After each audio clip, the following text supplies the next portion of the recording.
In the myriad realms of existence, there exists a terrifying breed of beings who often require merely a few years or decades of cultivation to transcend the realms that ordinary individuals would need millennia to achieve. They are referred to as protagonists. Tion is a lover of peace, and his innate talent for cultivation does not permit him to dominate the world with unchecked power. Subsequently, he experienced an extraordinary turn of fortune, and thus there were no further developments. When his cultivation level synchronizes with that of the world's fastest rising protagonist and surpasses it by 3 major realms, what kind of spark shall ignite?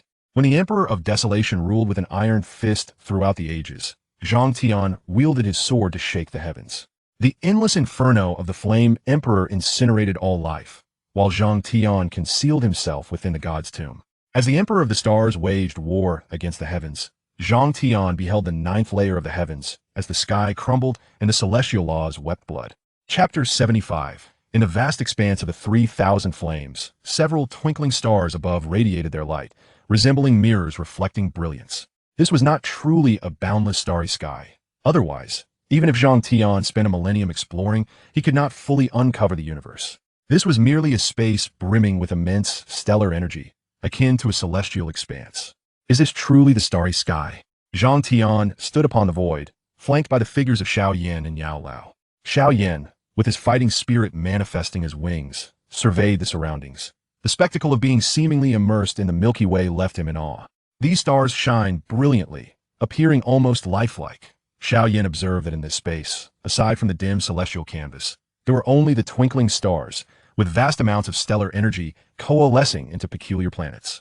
Naturally, these stars are manifestations of stellar energy, fundamentally akin to true stars. Tion smiled gently. As he took a step forward, the stars seemed to retreat as if welcoming a sovereign, with the stellar energy oscillating, enhancing the luminosity of this celestial domain. I can sense its presence now. Yao Lao closed his eyes, then opened them again, revealing a knowing smile. Tion chuckled. Although not on par with Yao Lao, he still emanated a soul force. Just as this force was about to sweep through, it retracted, yanking forth a white dragon hidden within the stellar energy, its aura strikingly similar. The soul force of a 2-star saint is merely at the mid-stage of the heavenly realm, still somewhat lacking compared to Yao Lao, Tion remarked, almost having overlooked this treasure. This white dragon was indeed a manifestation of the 3,000 flames of fire. Due to its concealment within the starry expanse, it was difficult for ordinary individuals to locate, allowing it to persist for extended periods, evolving over countless years like most extraordinary fires. This 3,000 flames of fire had evidently developed a modicum of sentience. Upon realizing it had been discovered, it ceased hiding. Its originally featureless white form surged forth from the vast starry clouds, coiling magnificently, with blue flames igniting along its massive body, while azure otherworldly fire erupted from its sockets. Roar! A low growl imbued with a hint of dragon might resonated, igniting flames in the void. How terrifying! Xiao Yan's countenance paled as he dodged the flames, only to find that they seemed to pursue him, akin to a relentless pest. The colossal starry fire dragon opened its fearsome dragon eyes and charged toward Xiao Yan. Cursed be this! Xiao Yan bellowed, realizing he was the softest target among the trio. Seeing no way to evade, Xiao Yan inhaled deeply and hurled forth the azure lotus heart fire, which instantly extinguished the pervasive white flames of the starry sky, transforming them into a green blaze that continued to burn fiercely. Meanwhile, a purple 9 netherwind fire morphed into a ghostly purple underworld fire dragon, shrieking towards the starry fire dragon. Boom! The two collided, producing a series of deep, resounding impacts, accompanied by the thunderous sounds of repelling extraordinary fires, causing the entire starry space to tremble. This 3,000 flames of fire possesses the strength of a 3-star zone. However, due to its nature as an extraordinary fire, its offensive techniques are somewhat limited. Xiao Yan, commanding 2 extraordinary fires, should be able to contend with it. Tion observed the scene with crossed arms.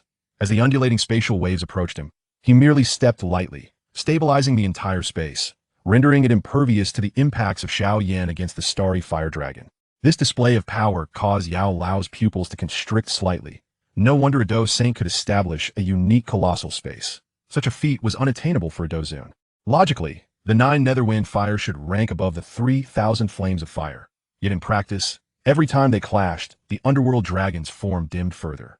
After several encounters, the fighting spirit within Xiao Yan dissipated significantly, partly due to his inability to unleash the true power of the 9 Netherwind fire. But the 3,000 flames of fire, nurtured in the starry void for a millennium, were exceptional, far surpassing the typical extraordinary fire's might. Fortunately, the 3,000 flame spirits possess limited intelligence, rendering them capable only of transforming into colossal starry dragons to engage in brutal hand-to-hand combat.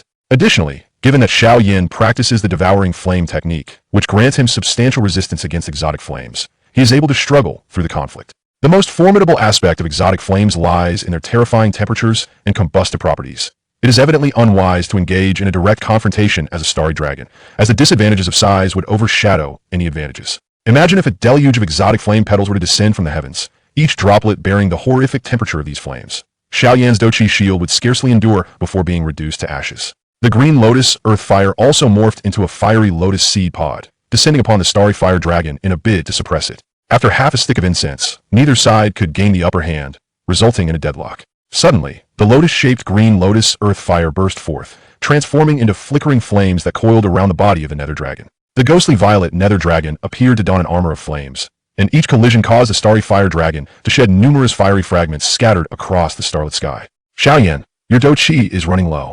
Elder Yao forcefully repelled the starry fire dragon with a single palm strike. The nether dragon let out a reluctant roar before its form shimmered and dimmed, reverting to a small exotic fire that flew back to Xiao Yan's side. At this moment, Xiao Yan's complexion was as pale as parchment, and even his Douqi wings were on the verge of collapse. His wings appeared somewhat transparent and ethereal, prompting Elder Yao to hastily provide him with several bottles of 5th-tier elixirs to replenish his Douqi. Congratulations, Xiao Yan, you have truly captured an exotic fire for the first time, Tion remarked with a smile, observing the still struggling starry fire dragon. He subtly released a fraction of his aura, and under the suppressive effects of the burning heaven technique, the starry fire dragon reluctantly transformed into a diminutive exotic fire seed. The exotic fire seed, no larger than a peanut, harbored the celestial power accumulated by the 3,000 flame spirits over millennia. After consuming the elixir, Xiao Yan's complexion improved significantly. For someone at the first star Do Wang level, the consumption was considerable. However, in the next moment, Xiao Yan's aura surged, and he astonishingly broke through his realm,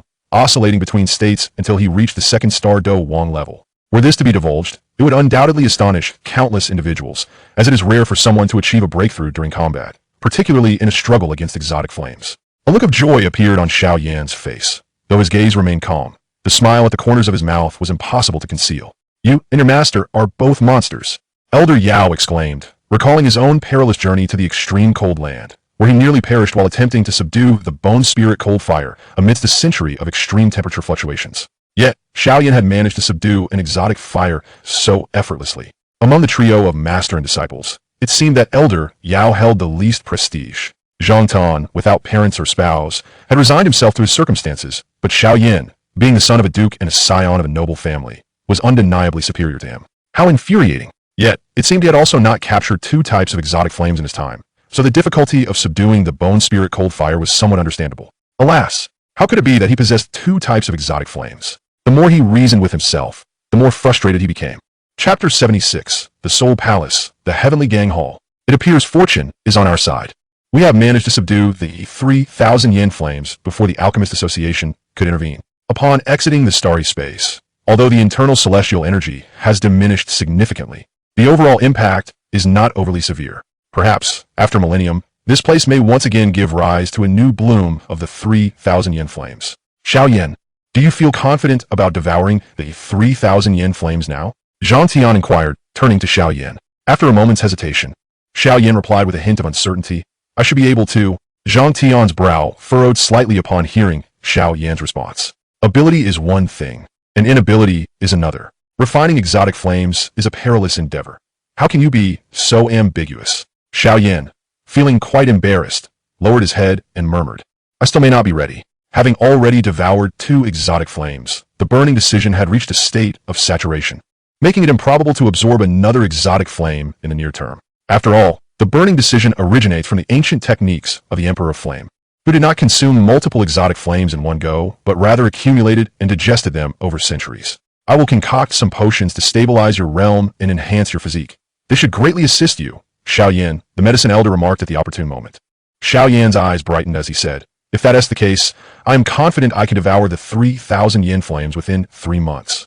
Tion chuckled softly, shaking his head. What do you think the power we face is? Surely, The foremost force in the central continent is not to be underestimated in terms of their intelligence capabilities. It is very likely that trouble will find us within 3 days, not 3 months. While the medicine elder had a vague understanding of the Soul Palace's main hall, Tion was acutely aware of the strength of its leaders, the Hall Master, Han Yeshing, at mid-stage 5-star Dose Saint, the Deputy Hall Master at mid-stage 3-star Dose Saint, the Grand Heavenly Sovereign at 2-star Dose Saint, and Han Qing at 1-star Dose Saint, along with 2 half-saint level Heavenly Sovereigns.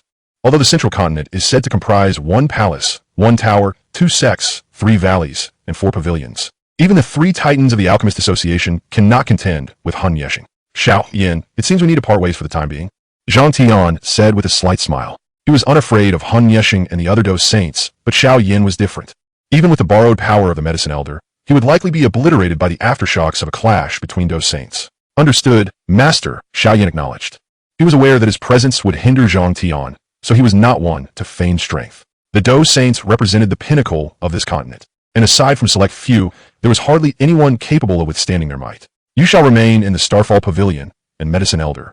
Please keep an eye on Xiao Yan for me. I will venture out to engage with the people of the Soul Palace. A cold smile played upon Tion's lips. He was not one to simply acquiesce. With the Origin Emperor weapon in hand, unless faced with the Emperor of Souls or more than 3 2-star Dose Saints, no one could rival him. Xiao Yan gazed at Tion's departing figure, feeling both moved and anxious, reassuring himself that with Tion's strength, he would not encounter any issues even in the most perilous of places.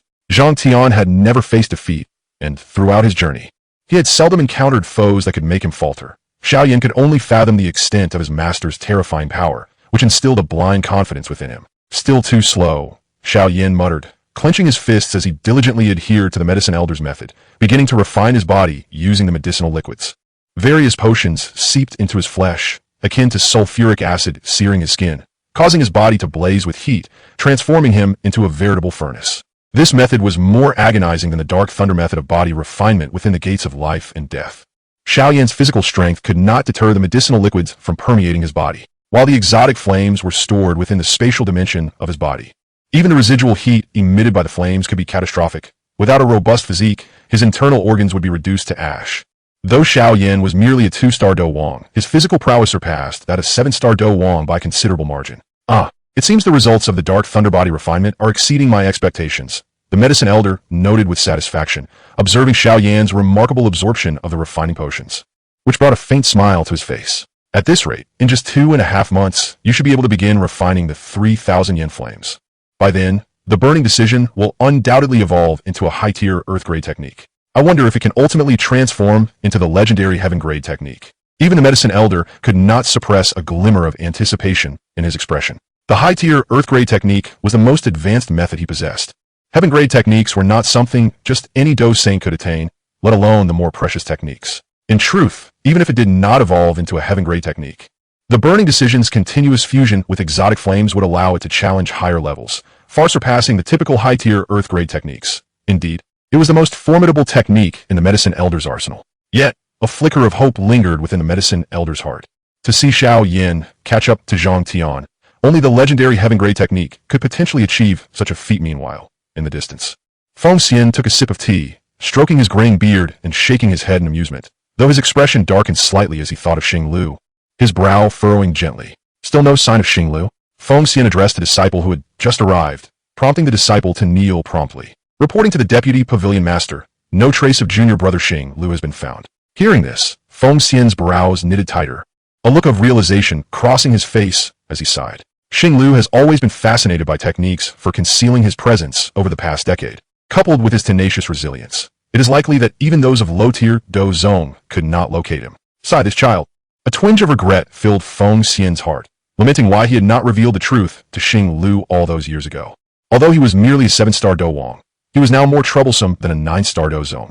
Since the Medicine Elder's return, Feng Xian had unhesitatingly handed the Starfall Pavilion back to him, assuming his role as Deputy Pavilion Master once more. Yet at this moment, he felt an overwhelming headache, lacking the imposing presence of a Dozun, instead resembling a weary elder. If anything were to happen to Xing Lu, how would I face Cousin Yanro?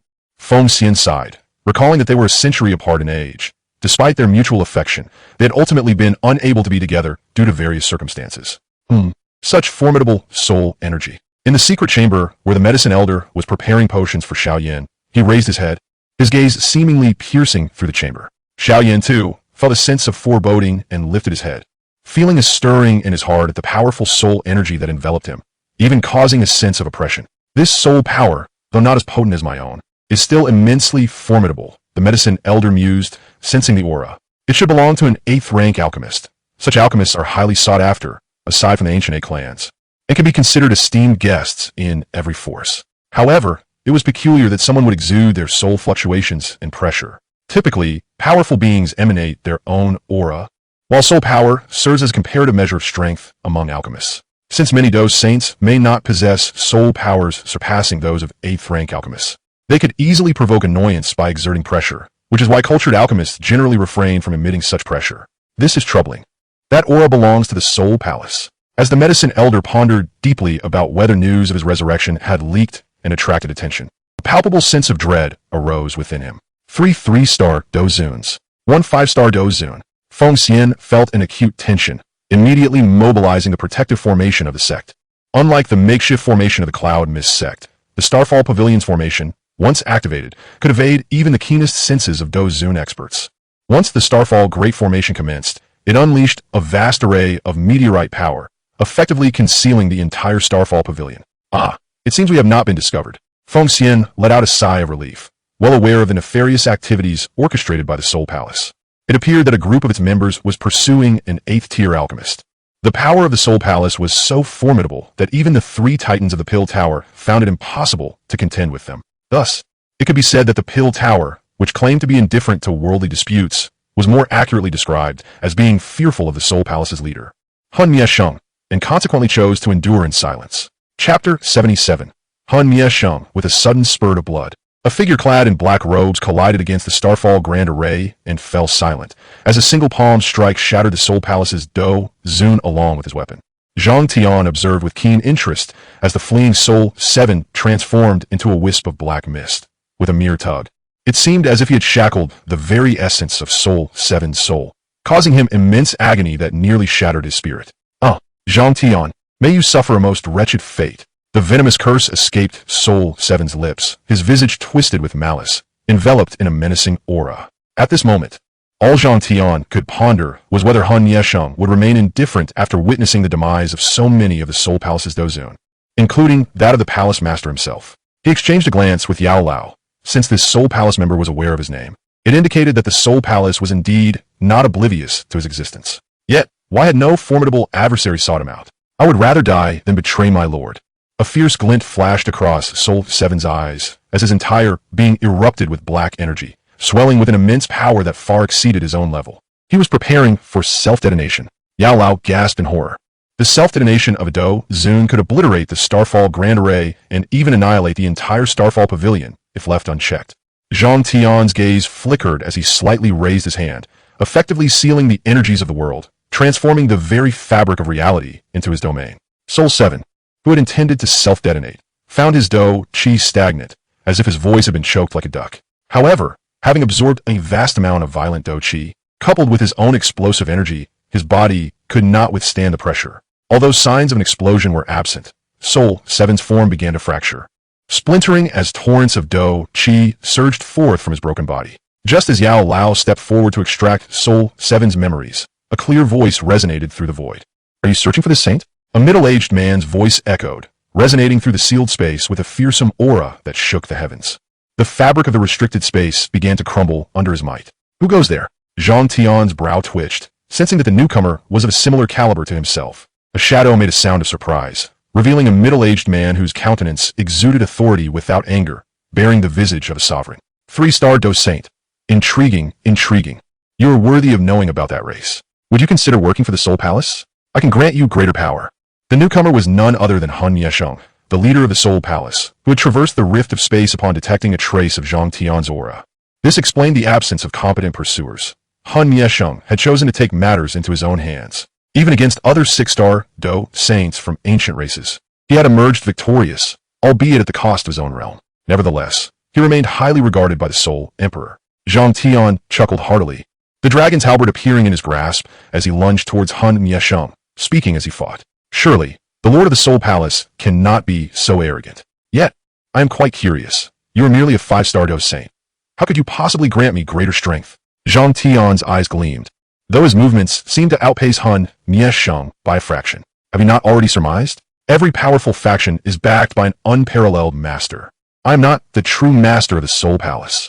The actual ruler of this foremost power in the Central Continent is the leader of the ancient 8 strongest races, the Soul Race, the Soul Emperor.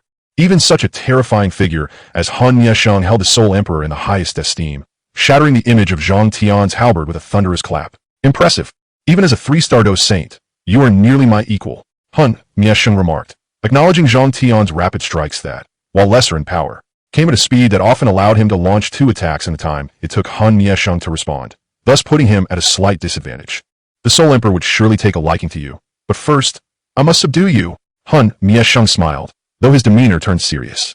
He had no doubt that should Zhang Tian pledge allegiance to the Soul Emperor, he would gain strength surpassing even that of Han Miesheng. However, it was crucial to ensure that Zhang Tian did not underestimate the Soul Palace. One must maintain a profound respect for that esteemed individual. Oof. Zhang Tian scoffed coldly. He understood that the enhancement of strength Han Miesheng spoke of was merely a means to have the void-devouring flame consume him for rebirth, potentially forging a stronger self. Yet, he harbored too many secrets. Should the void-devouring flame decide to sabotage him, he would have nowhere to lament. His aura surged once more, escalating to mid-level 3-star dose saint, igniting a fiercer gaze in Han Miesheng's eyes, akin to that of a predator eyeing its prey. Even at this juncture, he remained supremely confident, for the disparity between a 5-star dose saint at the peak and a mere 2-star was insurmountably vast. Han Miesheng drew forth his weapon, a long sword imbued with the essence of death, adorned with a skull motif. This is a sacred weapon, not a relic of ancient sages, but a holy blade forged from rare materials, nurtured with my Do Qi for a millennium. Furthermore, it has been consecrated multiple times with the blood of a Do Saint. Even when compared to the Soul Emperor's Imperial Demon Bloodblade, or the Royal Dragon Sword of the ancient Dragon Clan, it ranks among the top 5 weapons on the continent. As the fearsome sword emerged, it demanded the blood of saints to awaken. It appears I shall not need to use my own blood this time. Han Miesheng chuckled, albeit with a bloodthirsty glint in his eyes. Gazing upon the overwhelming dread emanating from the fearsome sword, Zhang Tian manifested a cerulean sword, the Phoenix Cry Sword, infused with an abundance of water attribute Do Qi. Earth, wind, water, fire, open the heavens of the vast sea. With a single slash, a cataclysmic force erupted forth. Han Miesheng bellowed as a ghostly aura, as formidable as Zhang Tian's azure sword energy, surged forth, colliding and cleaving the earth surrounding the Starfall Pavilion into a valley, revealing a cross-shaped fissure. Though Zhang Tian had intentionally redirected the attack to protect the Starfall Pavilion, the violent fluctuations of Do Qi and the ensuing wind pressure caused the Starfall Grand Array to tremble. Fortunately, it was an exceptional formation crafted by Yao Lao, showing no signs of fracturing. Ultimately, Han Miesheng's superior realm granted him the upper hand. Centuries of battle experience allowed him to close the distance.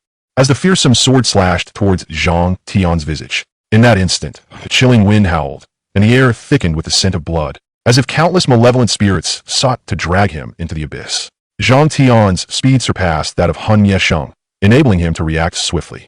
He brought the cerulean Phoenix Cry sword up to defend, yet the terrifying sword energy of the fearsome sword severed a lock of his hair. Droplets of blood seeping from his forehead. Shatter. The dragon's halberd thrust forth from an angle, imbued with the power to obliterate all. Naturally, Han Miesheng did not wish to be pierced, hastily attempting to evade. The cerulean Phoenix Cry sword followed through, aiming to behead Han Miesheng. In a moment of desperation, Han Miesheng swung the fearsome sword to parry the dragon's halberd while forming a massive solid fist that spanned several meters, directing it towards the Phoenix Cry sword. Crack! In the face of Han Miesheng's incredulity, the dragon's halberd unleashed the might of a primordial emperor's artifact, nearly shattering the fearsome sword in an instant. Puff! He swiftly altered his stance, narrowly avoiding a fatal strike that could have pierced him, albeit at the cost of a wound on his right arm inflicted by the Phoenix Cry sword. Chapter 78. 5-star Do Saint Han Miesheng clutched his arm, retreating as a shroud of black mist enveloped him. Within the swirling darkness, his aura intensified, and the wounds on his arm vanished without a trace. However, upon extricating himself from the inky shroud, the soul terror sword he wielded, once exuding an ominous aura of pure darkness, now emanated a considerably diminished and more corporeal malice. Humph! Such a token will surely delight Lord Soul Emperor. Soul Miesheng bit down on his tongue, allowing his essence to surge forth, absorbed by the surrounding black mist, which then enveloped him in a blood-red haze, intertwining with the soul terror sword, now laced with crimson threads. As his lifeblood infused the blade, its power surged dramatically.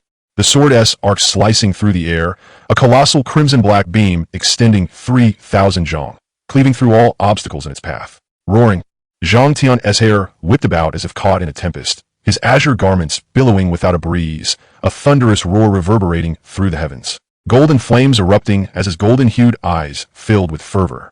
Shatter! He thrust his arm into the sword's aura, effortlessly dismantling the overwhelming sword chi. As if the immense power had vanished, his palm grasping the very core of his soul terror sword. To Soul Mia Sheng's astonishment, the golden light surged once more. The prowess of his indomitable battle body peaked, rendering him impervious to harm for 3 breaths. In this fleeting moment, brilliant energy ignited around his fist, striking the soul terror sword. To Soul Mia Sheng's incredulity, the once pristine blade crumbled into countless ebony shards. Another blow landed on Soul Mia Sheng's abdomen, a vulnerable point in the human body, sending him reeling, eyes bulging as he coughed up a mouthful of internal organs. Cough, cough, cough. A cloud of smoke billowed forth. At this moment, the Starfall array could no longer withstand the onslaught of celestial energies, its foundational stones shattering into a heap of rubble. Hiss! He is still alive. Elder Yao, probing the mist with his spiritual force, couldn't he help but draw in a sharp breath. Within his spiritual perception, Soul Mia Sheng's presence had not waned, but rather intensified, resembling a slumbering beast awakening from its slumber. I truly did not expect to encounter a soul-forging alchemist at the heavenly realm here. Soul Mia Sheng's voice echoed softly, casting a nonchalant glance at Elder Yao, his chilling gaze plunging the elder into an icy abyss. As one of the Soul Emperor's most trusted subordinates, though he may not rank among the foremost in the Duki continent, he undoubtedly stands as one of the pinnacle figures in the second tier of power. You are formidable. I once defeated a 6-star Do Saint, yet I find myself unable to vanquish you, even being subdued. Soul Mia Sheng's words carried a hint of admiration, acknowledging Zhang Tion as an exceptional power of this era. Oh, are you suggesting surrender?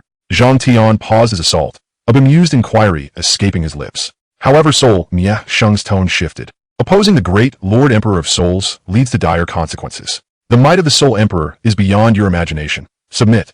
A manic grin adorned Soul Mia Sheng's face, a whisper of annihilation emanating from him. How terrifying! Xiao Yan felt his very soul tremble. This aura rivaling even that of Elder Yao, a late-stage heavenly realm spirit. Even Zhang Tion sensed an oppressive weight, an uncontrollable urge to obliterate everything rising from the depths of his being, his power teetering on the brink of chaos. The Azure Phoenix cry sword quivered slightly, dispelling all chaotic thoughts, radiating light that shielded him from the destructive essence. Sword Miaxing, the master of the Soul Palace, is indeed formidable. Zhang Tion had never faced a 6-star Do Saint, but he sensed that Soul Mia Sheng's strength surpassed the boundaries of a 6-star Do Saint, suggesting that although he himself was a 5-star Do Saint, extinguishing Soul Mia Sheng was no less challenging than slaying chicken. Simply submit to the Soul Clan, and you shall eventually acquire such power, perhaps even greater than mine. The might of Lord Soul Emperor far eclipses my own. A colossal hand, shrouded in shadows, descended, nearly engulfing the entire Starfall Pavilion, as the heavens and earth quaked with a tumultuous shift. In my eyes, you are but an ant. Zhang Tion regarded the cataclysmic flow of Duki with indifference, taking a single step that reverberated through the cosmos, stabilizing the trembling space in an instant, rendering Soul Mia Sheng's frenzied outburst futile. Golden flames ignited.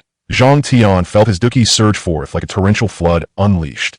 Within moments, a tenth of his energy had dissipated. Without hesitation, he swung a fist towards Soul Mia Sheng's head. When Soul Mia Sheng's claw of Duki struck Zhang Tion's abdomen, the corrosive force dissipated like vapor in the air, swiftly transformed by the golden flames. The Dragon's Wrath spear blazed with brilliance, infused with formidable Duki, aiming to obliterate Soul Mia Sheng, whose millennia of combat experience allowed him to erect a defensive barrier in an instant. But just as Soul Mia Sheng prepared to act further, the Phoenix Cry sword emitted a resplendent azure light, causing his soul to tremble. In that fleeting moment, the Dragon's Wrath spear shattered the Duki barrier. Infused with a destructive essence, it lunged towards Soul Mia Sheng, unavoidable, piercing through him with ease. Soul Mia Sheng's millennial Do Saint body began to fracture, cracks appearing around his eyes as he stared incredulously at the Phoenix Cry sword. What manner of weapon is this that can affect my late-stage heavenly realm soul? Soul Mia Sheng's unwillingness surged. How could such a thing exist? What exactly is this azure longsword? A blade of azure energy, several zhong long, sliced into Soul Mia Sheng's body. With a scream, his form ruptured, azure light spilling forth from the fissures. His body shattered completely, a deluge of blood staining the earth, gradually succumbing to stillness. It seems I must eradicate every member of the Soul Palace to find peace. Tion glanced at the blood on the dragon's wrath spear, the essence of Soul Miesheng, yet the spear remained pristine, unblemished despite countless battles. He understood that he could only unleash 4,000 thrusts. Once he achieved 1,000 thrusts of Earth Tier Advanced Duki, the spear would reach its limit. At 1,001 thrusts, the Dragon's Wrath Spear would shatter, for such power would transcend the Do Emperor level. The Dragon and Phoenix Emperor. This was the information Tion gleaned from the two primordial imperial artifacts. The Dragon and Phoenix Emperor, in ancient times, was a mid-tier powerhouse among Do Emperors, known for wielding two formidable weapons. The progenitor of the quick shot technique must far surpass the Dragon and Phoenix Emperor, for upon mastery, one could unleash 1,000 thrusts instantaneously, with potential for further enhancement. The quick shot technique lacks a notion of completion. It can be enhanced without limit, possibly culminating in 1,000,000 thrusts. While it may not possess the destructive capability to annihilate the cosmos like other Do techniques, its greatest advantage lies in its boundless potential for growth. If merely dealing with Soul Miesheng is this arduous, how formidable must the Soul Emperor, who has been in seclusion for a millennium, be? Tion could not deny that the Soul Emperor was beyond his current capabilities. Removing the spatial ring from Soul Miesheng's hand, Tion probed its depths with his spiritual force, discovering its vastness, nearly 1,000 meters in size. Likely not much smaller than that of the Soul Emperor. As the Soul Palace's leader, Soul Miesheng was one of the least likely to perish. And given his role in the expansion and development of the Soul Palace, even if it did not contain all of its resources, it likely held a third or fourth of them. Various precious herbs piled together formed small mounds, the rich energy invigorating, making even a single breath enhance his Duki. Tion disregarded the inconsequential items, continuing for 3 breaths until he finally arrived before his intended target. It was a mountain-like heap of magic cores, an array of colors and attributes piled together, each emitting a radiant glow indicative of their high-grade quality, clearly above the 7th tier. Though the energy within these cores was exceedingly volatile and could not be consumed or absorbed without the expertise of an alchemist, the value of a single magic core has always remained exceptionally high, rendering the wealth here almost beyond expression. 3 9th-tier magic cores. Tion gazed at the 3 profoundly resonant cores, and despite their owner having perished many years ago, they still exuded an air of deep potency. Although he now possessed the strength to hunt 9th-tier magical beasts, such creatures were exceedingly rare. These 3 cores were likely the cherished collection of the Soul Destroyer from millennium past. The materials required for crafting 9th-grade elixirs were precious, and even the 9th-grade alchemist, Soul Void, could not guarantee a successful refinement. Hence the retention of these 3 9th-tier magic cores. Soul Emperor. Tion felt the magic loot within his spirit, a faint smile gracing his lips. The reason the life and death chest of a magic loot was classified merely as a low-level heavenly technique was not due to its lack of offensive power, but rather because its casting conditions were excessively stringent. It required the activation of magic cores, making it a costly combat technique that few would dare to learn. Yet, with 3 9th-tier magic cores and 4 8th-tier cores at his disposal, Tion's expression was inscrutable, prepared to feel the might of the fighting emperor.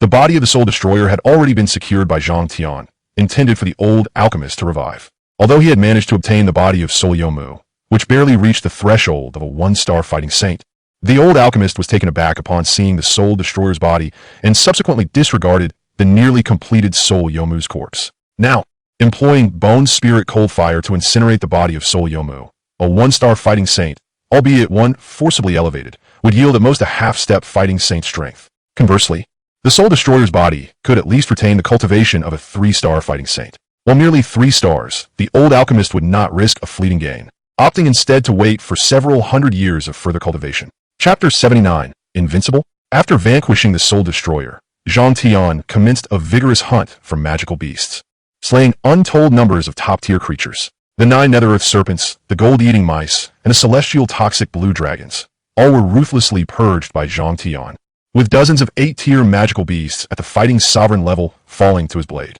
Even the leader of the 9 nether-earth serpents, Xiao Yan, despite holding the strength of a 3-star fighting saint, was ultimately defeated by Tion. Furthermore, the creature imprisoned by Xiao in the 9 nether yellow spring, Yao Ming, was also freed. Yet after being sealed for so long, Yao Ming proved no match for Tion and was slain, filled with rage and despair. Next was the Qing Wan clan. It remained uncertain whether their leader had attained the rank of fighting saint. Zhang Tian extracted a pale green magic core from the body of a colossal scorpion of fighting sovereign caliber and placed it within the black spatial ring in his hand. This was indeed the one belonging to the Soul Destroyer, with a spatial capacity of 1,000 meters wide. The Qingwan clan operated discreetly and swiftly, prioritizing survival. Although their leader, Qing Feng, had once been a formidable powerhouse, the clan had adopted a low-profile stance following the death of the previous leader, retreating into obscurity akin to the reclusive Dragon Island. 3 days later, Zhang Tian achieved his objectives, yet he found himself exasperated. Having only acquired 3 magic cores, one of which radiated with vibrant colors and contained a substantial amount of wind attribute fighting energy, clearly a peak-level fighting sovereign magic core. Had he known to delay his visit a few days longer, he might have secured another 9th-tier magic core. However, having interrupted Qing Feng's breakthrough, there was no turning back. After a fierce battle, Qing Feng's aspirations of breaking through to become a top magical beast clan in the fighting Qi continent were shattered, and Zhang Tian, with a heavy heart, extracted the magic core. What frustrated him most was being ensnared in the Qingwan clan's final array for a quarter of an hour, during which time he could only watch as the clan's members scattered like birds and beasts, leaving not a single feather behind for him.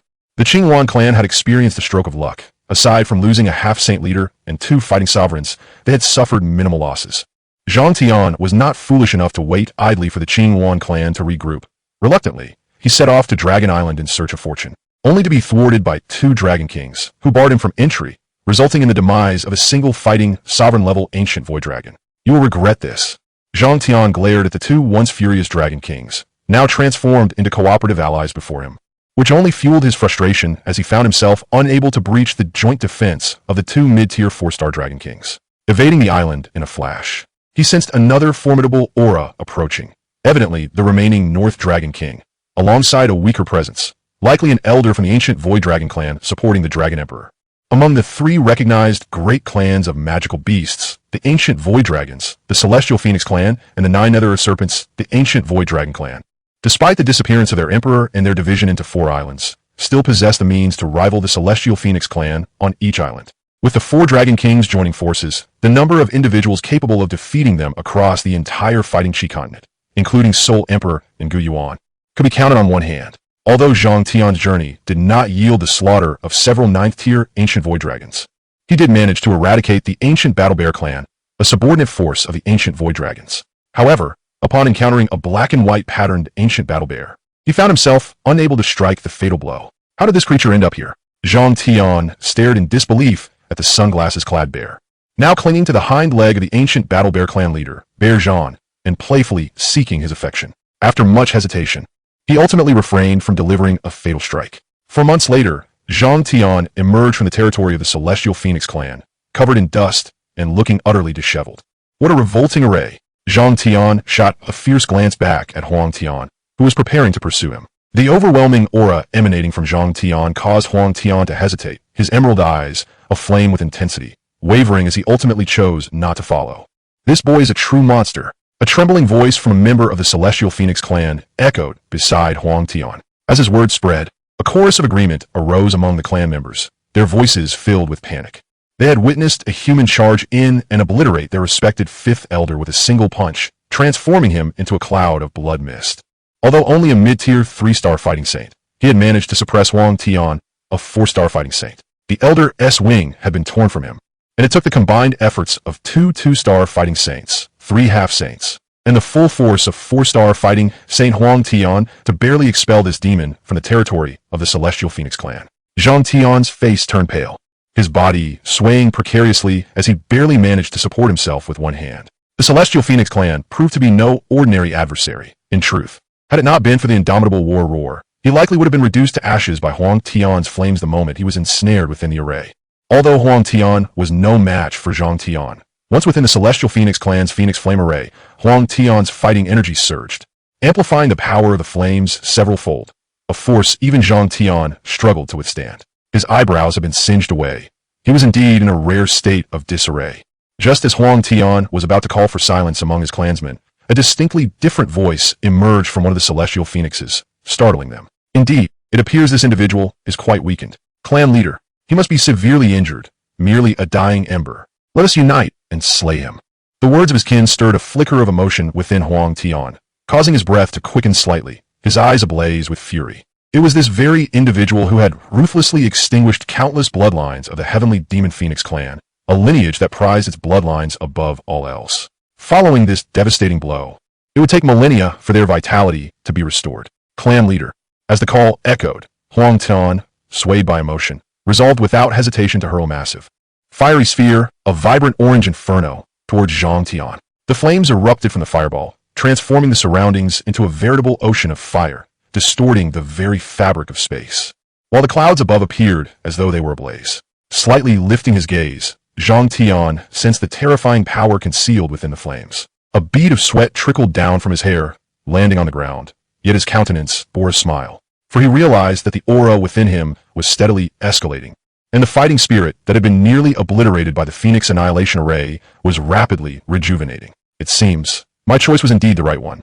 Tion understood that this was the result of Xiao Yan successfully refining the 3,000 yin fire, prompting him to forego the use of the magical qin within his spirit. As the colossal orange fireball neared its target, Tion slowly rose to his feet, the atmosphere becoming increasingly viscous. What should have been an instantaneous impact was now a sluggish advance, the fireball struggling to move forward. Mere inches from Tion, the searing heat and oppressive winds exhaled a blistering aura, yet his garments remained unscathed, even billowing gracefully behind him. However, at this distance, the fireball could advance no further, halted by an inexplicable force, as if the very space around it threatened to collapse. In the astonished and incredulous gazes of Tion and others, Tion gradually raised his hand. How can this be? His aura has actually strengthened. Tion tilted his head, observing Tion and the others. His fingers clenched into a fist. I apologize for intruding upon your territory, but you have left me in quite a predicament. As a token of gratitude, I shall grant you a glorious demise. With a sudden motion, he thrust his fist forward, and before anyone could react, the massive fireball erupted, scattering into countless flames, followed by a terrifying beam of light that pierced through everything before him. In the blinding brilliance, all that lay ahead vanished without a trace. The once impenetrable barrier of the heavenly demon phoenix territory showed no signs of resistance, not even shattering, but rather dissolving rapidly. Tion's form gradually turned to ashes, while the remaining members of the heavenly demon phoenix clan were reduced to mere dust. Tion himself was unaware of his own strength. He merely unleashed the surging fighting spirit within him, shaking the very heavens and earth as if heralding the apocalypse. When the dazzling white light dissipated, the once thriving domain of the heavenly demon phoenix had vanished entirely, leaving nothing but an empty expanse. Chapter 80. The Might of a Do Emperor Strike. Even the tectonic plates of the central state had fractured slightly, the radiant glow illuminating a vast portion of the region, inciting tremors and unrest among countless factions. In the ancient realm of the ancient clan, Yuan observed a mirror with a grave expression, within which the blinding white light surged and the image of the central state fracturing flickered. This was the ancient clan's treasured artifact, the ancient emperor mirror. Seated upon a stone chair, he emanated an imposing presence, yet after deep contemplation, he remained perplexed, murmuring to himself, this power must be at least at the level of an 8 or 9 star Do saint. Are there truly such formidable beings still existing in this continent? The other ancient races, such as the spirit-devouring clan, had long vanished, while the stone clan had been obliterated by the soul clan. It was said that the one who had slain the stone clan's leader was none other than the recently deceased master of the soul hall, Hun Yeshing. The medicine clan had become reclusive, unlike the leaders of the flame clan and thunder clan.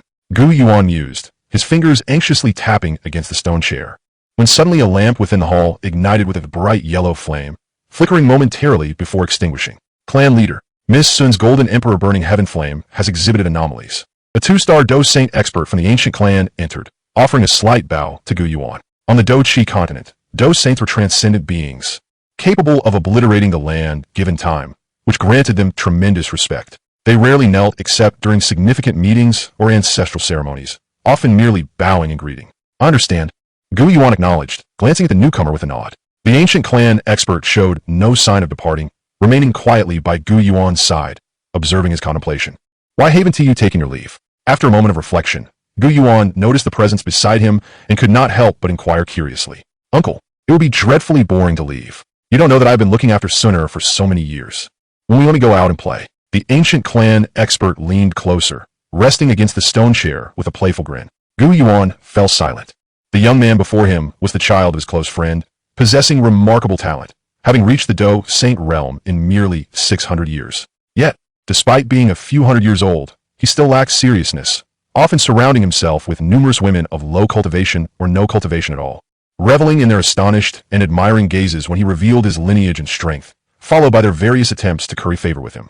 Gu Yuan found this quite bothersome, though he was relieved that Gu Xian never brought anyone back to the ancient clan, allowing him to turn a blind eye. Leaning against the stone chair reminded him of his own brother, Gu Xian's father, Gu Tong, whose talent had surpassed even Gu Xian's, achieving Do Saint status in a mere 547 years. Yet, he had ultimately perished at the hands of the Soul clan, who had ambushed him, leaving Gu Yuan to ponder what might have been had Gu Tong occupied this position instead. Typically, Gu Xian was tasked with caring for his cousin, Gu Suner.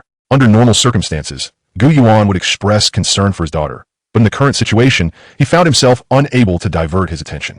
Just stay and look after your sister. Don't even think about going out to play. The continent is in turmoil, Gu Yuan admonished, unable to ignore the fact that even the nearly 1,000-year-old Han Yesheng had met his end, let alone Gu Xian. Uncle Gu Yuan, where's Gu Xian? A cool voice rang out, eliciting a smile from Gu Yuan, while Gu Xian instinctively shrank back as footsteps approached. The first sight to catch the eye was a pair of exquisite light green and gold boots, the white shoe surface embroidered with a small golden phoenix. Looking up revealed a pair of delicate long legs adorned in a flowing white gown, the waist so slender it could be grasped with a single hand.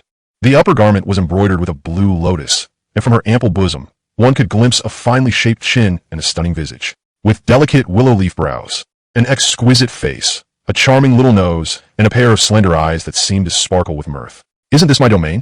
Gu Yuan's face broke into an unusual smile as he gestured subtly towards Gu Xian. You've irritated me, and now you're in trouble. The girl, Gu Ronglian, approached with a smile, lightly patting Gu Xian's shoulder, causing him to tremble in pain, yet he dared not express his ire. The reason was simple.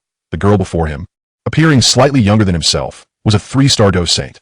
Gu Ronglian casually rested her hand on Gu Xian's shoulder. Husband, why not return to accompany Lianer for some serious cultivation? Why do you always come to disturb Uncle Yuan's peace? Her smile remained unwavering, while Gu Xian, paralyzed with fear, quickly defended himself. I didn't tea. Gu Yuan chuckled. It seems my dear nephew mentioned there was a fierce mother tiger at home, always absorbed in cultivation, making life rather dull. Gu Xian gazed at Gu Yuan with a face full of despair, recalling that this incident had occurred 300 years ago. Uncle Gu Yuan, why bring this up now? Gu Ronglian, with her unwavering smile, had her arm draped over Gu Xian's shoulder, yet her palm was now infused with fighting spirit, causing Gu Xian's shoulder to ache unbearably. As Gu Yuan looked on with a mischievous grin, he observed Gu Xian being dragged by Gu Ronglian to the most inhospitable area of the ancient realm, donning a sorrowful expression. One could only speculate how many years Xian would be forced into seclusion this time, compelled into retreat. The expectation was to fuse 5 9th grade magic cores and 4 8th grade magic cores, a combination that seemed poised to unleash a force surpassing that of an ordinary Do Emperor. If Soul Emperor were to make an unwarranted appearance, it could very well spell his doom. Zhang Tion acknowledged that his strength was slightly inferior to that of the Soul Emperor.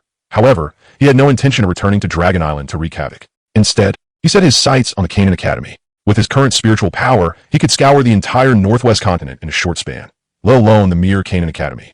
Approximately half an hour later, he pinpointed the location of the inner courtyard of Canaan Academy and shattered the fabric of space to construct a spatial passage. What is this? The instructor Ruolin, preparing to take a break after class, stared in bewilderment at the suddenly materializing spatial passage. Though her cultivation was that of a great dome master, her experience as an educator afforded her considerable insight, and she knew that such a spatial passage could not be created by mere Do Emperors or Do Zongs. As Zhang Tion traversed the spatial passage, he was greeted by a gentle and intellectually alluring beauty cradling several books. Where is this? A sweep of his spiritual force revealed many familiar faces. Vice President Hu Qian from the outer courtyard, and his granddaughter Hu Jia, who was hiding in a room reading an inappropriate book. A curious glance caused Zhang Tion's face to flush. The two exceptionally beautiful women were entwined together, indulging in affectionate gestures. What on earth is this? Zhang Tion's cheeks flushed even deeper. After Hu Jia exited the room, the book she had been holding silently turned to ashes. Hu Qian, a man of great stature? Zhang Tion chuckled, recalling that the outer courtyard president was not one to be easily intimidated. Or so he thought. It seemed he had miscalculated.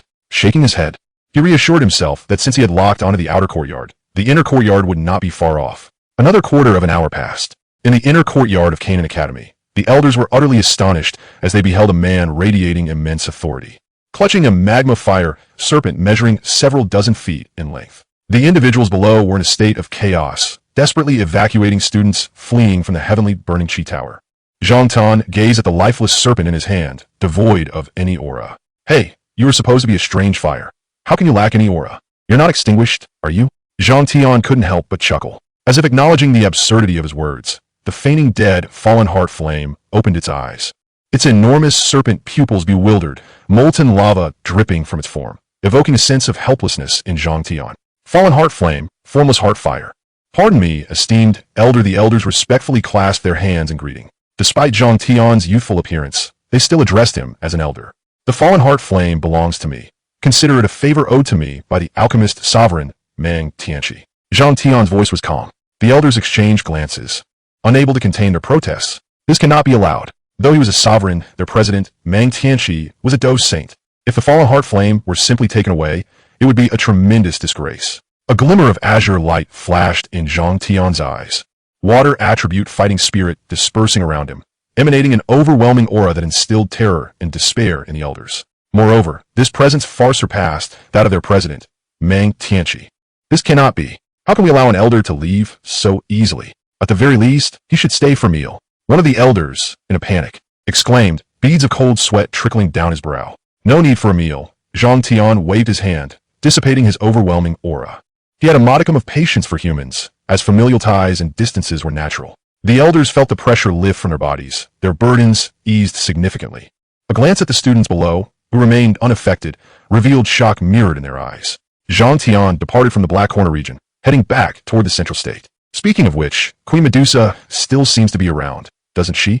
Tion paused momentarily, not with the intention of ruthlessly claiming her magic core, but recalling that Queen Medusa had seemingly survived. He wondered how she was faring now. The serpent people are a humanoid race, lacking magic cores within them. While the ancient void dragons possess dragon pearls, and a 9-nether serpent python houses demon pills.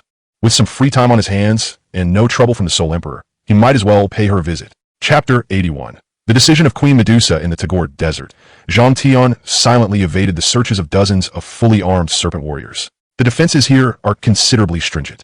Tion mused, shaking his head slightly. In the sky, the blazing sun gradually descended toward the west, revealing a colossal city on the horizon. Here, the landscape was no longer just stretches of yellow sand. Amidst the scalding grains, numerous large stones emerged. After traversing the stone's circle, he arrived at the temple of Queen Medusa. Although it was termed a temple, its vastness and footprint resembled that of a small city. While the serpent people dared not act with impunity, the level of prosperity rivaled that of any city in the Gamma Empire. The influence of the serpent people far exceeded that of the Gamma Empire, had it not been for the multifaceted pressures they faced. The Gamma Empire could never have posed a challenge. Surrounding Queen Medusa's temple were numerous small to medium-sized tribes, with formidable defenses and the presence of the Queen's elite guard. The Medusa Serpent Guards. This elite unit had achieved remarkable feats during the wars between the Gamma Empire and the Serpent People, instilling fear even in some of the Empire's generals who commanded elite legions. Yet, despite their elite status, Tion easily infiltrated the palace within the temple. Inside, Queen Medusa, draped in flowing purple waves of hair and clad in a short white robe, exhibited a figure that was impossible to conceal, her tender skin igniting the imagination. With her alluring red lips parted, she raised her delicate arms and yawned. Why has a human powerhouse intruded upon the territory of my serpent people? Queen Medusa's eyes opened, revealing a sharp gaze. Though her inquiry was accusatory, the mature and seductive aura she exuded, combined with her enchanting peach blossom eyes, caused a bound human male to tremble with anxiety, swallowing hard. I am asking you a question. A disdainful leader of a Dou Wang-level serpent people tribe cast a derisive glance at the man, kicking him aside before turning to Queen Medusa, his eyes filled with admiration. Mai. A robust man of around 30 furrowed his brow and spoke in a deep voice. Brother Man Snake, I apologize. You may seem startled by the man and quickly offer an apology. Only then did the strong serpent known as Man Snake nod in satisfaction, closing his eyes. Mai. This is your fault. After all, this person is reputed to be one of the top 10 powerhouses of the Empire, the Lion of Yen. Are you not afraid that Brother Man Snake would seek trouble with your charming serpent tribe for such humiliation? A male serpent swayed his tail, his voice dripping with a sultry tone. Scoundrel! Yume's expression darkened, her fists clenched, nearly ready to retaliate. Mai. The Mamba serpent spoke in a deep voice, then turned his gaze towards the male serpent, an overwhelming sense of pressure immediately enveloping Haida's heart. It seems your Poison Spring tribe has been thriving recently. Mamba's tone betrayed no hint of joy or anger, as the second most formidable being of the serpent race. His prowess remained consistently at the pinnacle of the Battle King level, and he could even unleash the power of a 3-star Battle Emperor through secret arts. Second only to Queen Medusa, Haidu quivered, cold sweat almost cascading down his brow. Sensing the discontent in Mamba's voice, he hastily offered an apology. "Brother Mamba, I beg your pardon." At that moment, his cold sweat unconsciously dripped onto the palace floor. Cough, cough, cough. A series of coughs echoed through the chamber, as if a visitor's presence was faint yet imminent, destined to fade away, but no one believed the former Queen Medusa's trusted minister would perish so easily. The elder Xiao, sporting a long gray beard, cast a discontented glance at several individuals, while Mamba stood his ground, seemingly unafraid to confront the elder's gaze, embodying a new generation that dared to face their predecessors. In contrast, both Hime and Haidu instinctively flinched away from Xiao's stare. "What a time for internal strife.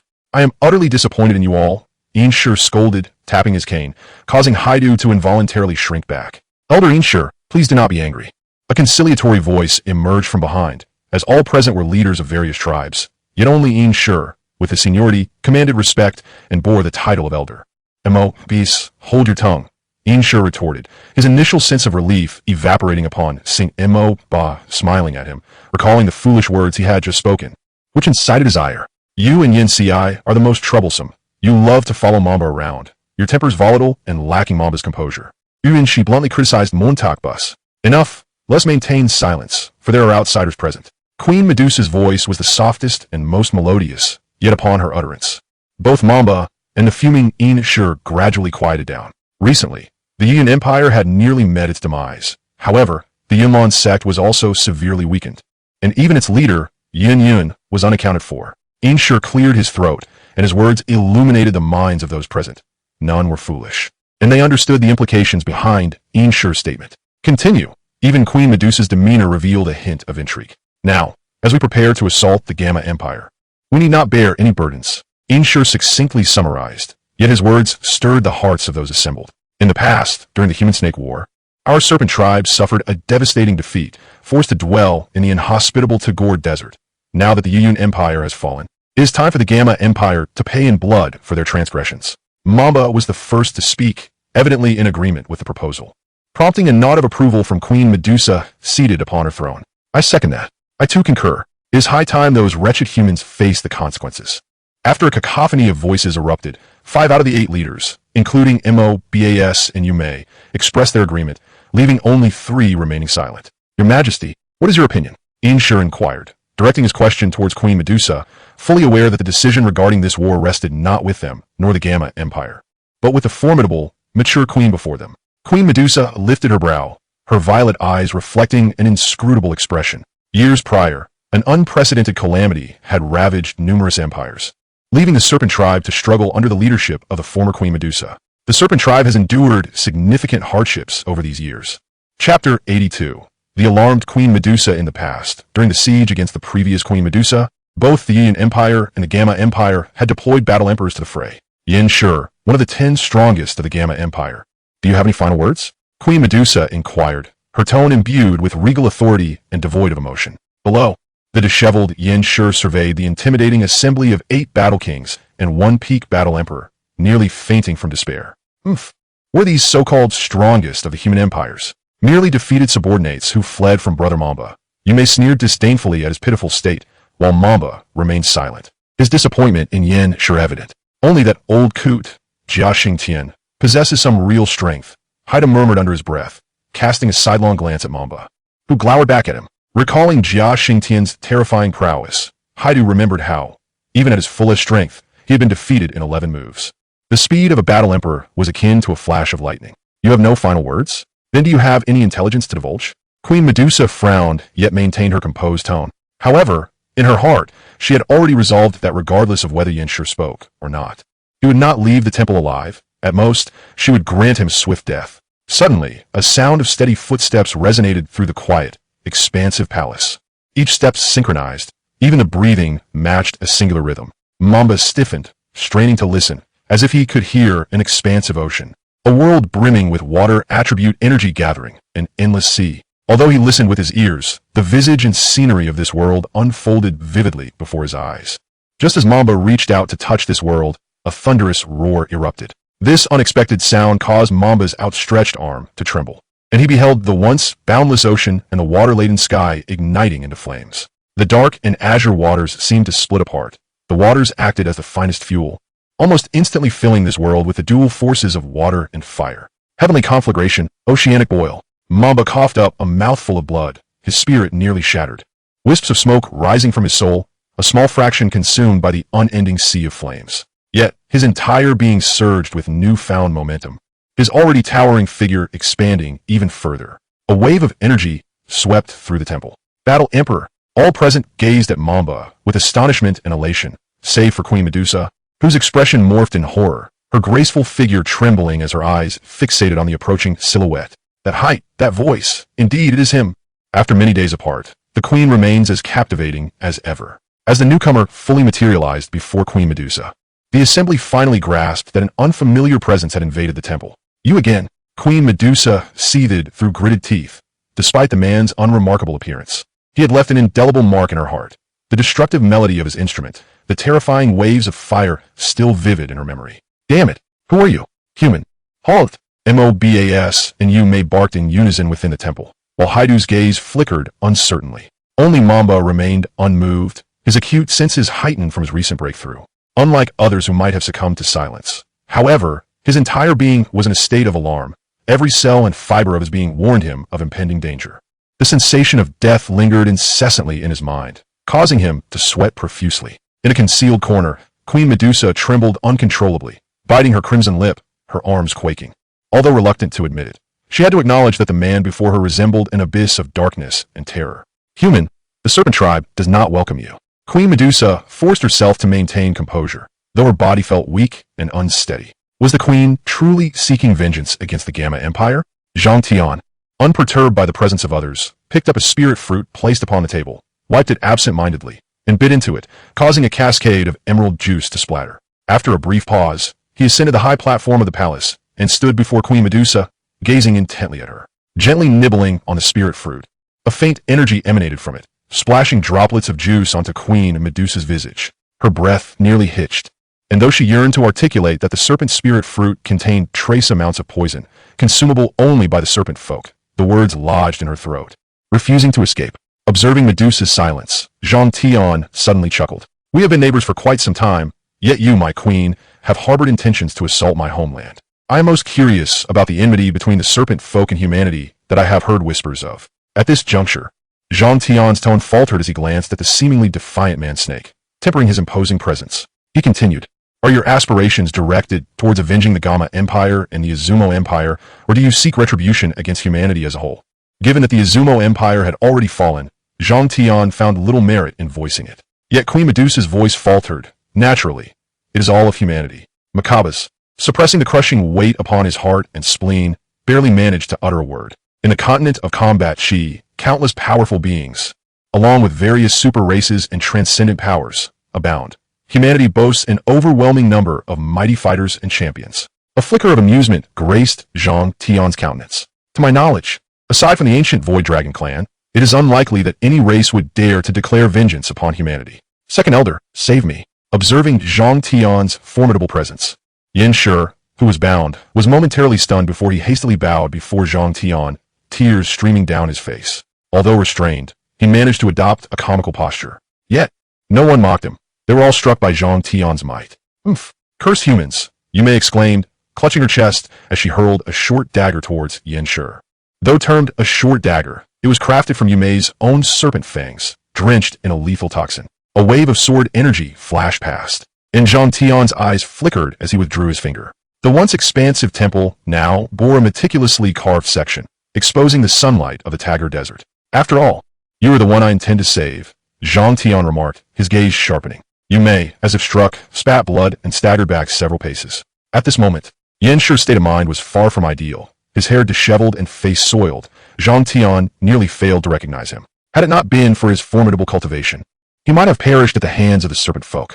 Yet, he was overjoyed, crawling on his knees towards Tion. Second Elder, they have humiliated us. The Gamma Empire is without defenders. You must avenge us. Faced with Yen Shi's lamentations, Tion remained unmoved. At over 40 years of age, he found himself somewhat at a loss for words, and he merely chuckled as he patted Yen Shi's head, resigning to the moment. Yen Shi felt fortunate.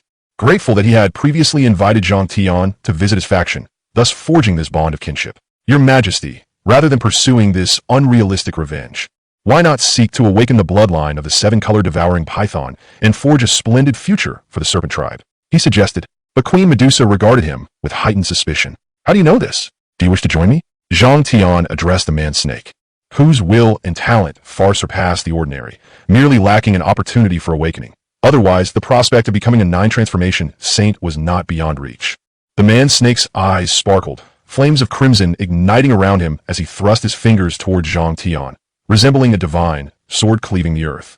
In response, a subtle smile graced Zhang Tion's lips as he raised a finger to meet the man-snake's assault. The man-snake fell a blur before his fingertips clashed against Zhang Tion's outstretched finger. Despite the minuscule distance, the fiery essence enveloping his fingers could not breach the invisible barrier between them, as if an infinite expanse separated them. The man-snake, realizing this truth, felt a surge of defiance, and with a tremendous effort, he advanced slightly. Zhang Tion nodded, bending his finger and gently flicking the man-snake's forehead, causing him to stumble backward, the crimson steam dissipating swiftly. After a moment of silence, the man-snake bowed thrice to Queen Medusa, ignoring her as he approached Zhang Tion. Unperturbed by Queen Medusa, Zhang Tion regarded the man-snake with newfound appreciation, an inexplicable power descending upon him, drawing him into the vast space Zhang Tion had opened. As they departed the territory of the serpent folk, Zhang Tion addressed, Yan Shi, let us part here. Do remember to send my regards to Lord Jia. Observing Zhang Tion's beaming countenance, Yan Shi felt a profound sense of gratitude, realizing it was indeed thanks to him that he had escaped the jaws of peril. Casting a glance at the coldly huffing man-snake, he felt a pang of panic. He was no match for the man-snake, especially now that he had broken through to the Doe Emperor level. I shall not visit your wild lion pavilion this time. Until we meet again, Zhang Tion said softly. Yan Shi had no objections. After enduring so many tribulations, he longed for the days of abundance within his sect, and he promptly cupped his hands in farewell to Zhang Tion. Once Yan Shi departed, the man-snake suddenly addressed Zhang Tion, my lord. Why is it that no matter how I attack, I cannot approach you? He remained perplexed. This is another application of spatial power. While it can be used to compress enemies, it can also be employed to banish them. Zhang Tion offered a brief explanation. For such understanding was reserved for those of the Doe Zone level. Oh, the man-snake replied, lapsing into silence once more. Cool, we are heading to a place where I will procure a transformation pill for you. As soon as Zhang Tion's words fell, the man-snake, filled with excitement, exclaimed, You know a 7th-tier alchemist? Are you unaware of my strength? Zhang Tion inquired, turning back with a hint of curiosity, but then felt his response was somewhat inappropriate. Wiping his nose, I do not know. I only know that you, my lord, are exceedingly powerful. I wish to alter the circumstances of the serpent folk. Yet the current queen, while strong, does not possess the fortitude and prowess to guide us in the direction I envision. The man-snake, an honest soul, spoke his mind.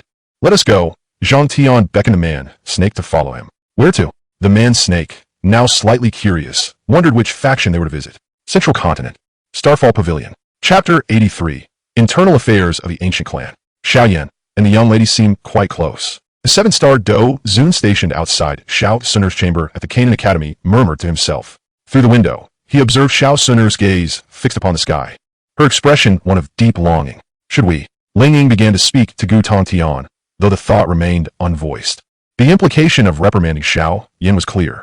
Have you lost your mind? Gu Tion shot him a glance, his tone laced with discontent. After all, he was backed by the Saint Long Yin. If reprimanding were necessary, it must be communicated through the clan. Ling Ying detected a hint of anger in Gu Tian's demeanor. In truth, Ling Ying was merely a pseudonym. He had no name, having served as a caretaker for Xiao Sunner since her childhood. Although lacking in cultivation, his loyalty was unparalleled. He was initially taken aback, hesitating to speak. Saint Long Yin? Has that Zhang Tion truly broken through to Dosheng? Ling Ying could hardly believe it. Within merely 2 years, he had ascended from a 1-star Do Huang directly to Dosheng, becoming one of the continent's preeminent powerhouses.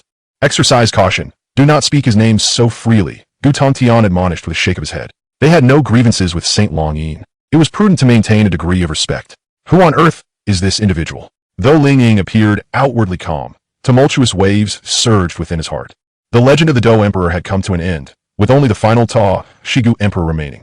Thus even Gu Yuan could not glean any insight into the Dragon Phoenix Emperor from the name Long Yin. Moreover, the quick gun technique was a legacy whose origin even Zhang Tion himself was unaware of, belonging to some superlative powerhouse. Upon arriving at the Starfall Pavilion, Zhang Tian discovered that a young man had long awaited his presence. Zhang Tian raised an eyebrow, internally lamenting the youth of this Dou saint, who was likely no more than 700 years old. Unbeknownst to him, Gu Xian was equally taken aback. Although he had heard of Zhang Tian's exploits, the excessively youthful man before him was shrouded in a thin mist that obscured his true cultivation level. If it were an abyss of stagnant waters, Gu Xian could roughly sense his realm, but now he could only perceive an enigmatic haze, indicating one truth. Zhang Tian's soul power was above the mid-stage of the heavenly realm. The name of the long-Yin saint was indeed well-deserved. Zhang Tian chose not to respond to the young man's words, yet the potent bloodline of the Dou Emperor emanating from him piqued his interest. Are you from the Medicine Clan or the Thunder Clan? The individual before him lacked the Medicine Clan's customary medicine gourd. And since the Thunder Clan had been obliterated by the Soul Clan, Zhang Tian had already formed a conjecture in his mind. Ancient Clan, Gu Xian, came the amiable smile of Gu Xian, his earth-toned robe lending him an air of composure, resembling a kind-hearted elder. Ancient Clan, Gu Ronglian. A cool voice emerged as a girl clad in a water-green long-sleeved gown stepped forth, each stride blossoming with ethereal blue lotuses. You two must be the unparalleled prodigies of this generation of the Ancient Clan. The moment Zhang Tian laid eyes on the girl, he was astonished, though young. Her cultivation far surpassed that of Gu Xian, and both exhibited remarkably powerful soul forces. The girl's soul power had already reached the pinnacle of the early heavenly realm, merely a step away from breaking into the mid-stage, while Gu Xian, though slightly inferior, had also attained the early heavenly realm. Nevertheless, even a soul at the peak of the heavenly realm would be obliterated by the Phoenix Cry Sword-S soul-slicing effect. Why did you come out? Gu Xian inquired, puzzled, as he regarded Gu Ronglian. Did Uncle Gu Yuan not say that this task was solely entrusted to me? I came to assist you, Gu Ronglian replied, rolling her eyes and communicating telepathically, evidently having sensed Zhang Tian's dangerous aura and unwilling to leave Gu Xian to face him alone. Do you two have business? The silent man snake trailed closely beside Zhang Tian, his intuition suggesting that these two were likely significant figures. As this thought crossed his mind, his black and yellow serpent tail swayed slightly, revealing his underlying tension. Noticing Zhang Tian interrupt their interaction, they bore no offense but ceased their conversation. Gu Ronglian gently brushed her hair aside, smiling without uttering a word, while Gu Xian offered Zhang Tian a friendly smile. The ancient clan cherished friendships, with connections spanning the continent, and the reputation of the long-Yin saint now eclipsed that of many factions. Naturally, the ancient clan sought to forge a bond. Gu Xian's words flowed smoothly, akin to a refreshing spring breeze, his tone gentle, as if merely stating a fact, calm and genuine. However, Gu Ronglian's smile took on a somewhat disingenuous quality. It seemed this was how Gu Xian typically charmed young women. Little did he know that Gu Ronglian was currently clenching her fists in frustration. I am willing to befriend the ancient clan, but I am currently unable to engage.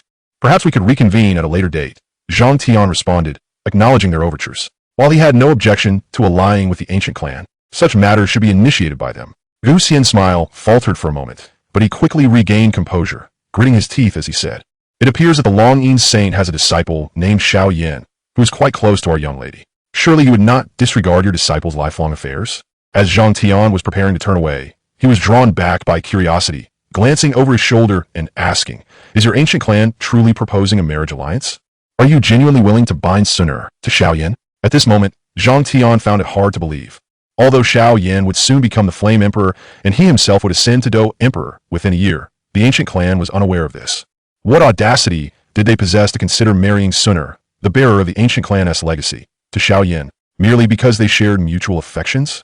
As long as the long-Yin saint is willing to visit the ancient clan, it is not entirely impossible, Gu Xian stated, mustering his resolve. Observing Gu Xian's demeanor, Zhang Tian discerned his lack of confidence and gently shook his head in mild disinterest. Very well, Gu Ronglian's voice caught both Zhang Tian and Gu Xian off guard, especially Gu Xian, who looked incredulously at Gu Ronglian, bewildered by her willingness to sell out her cousin.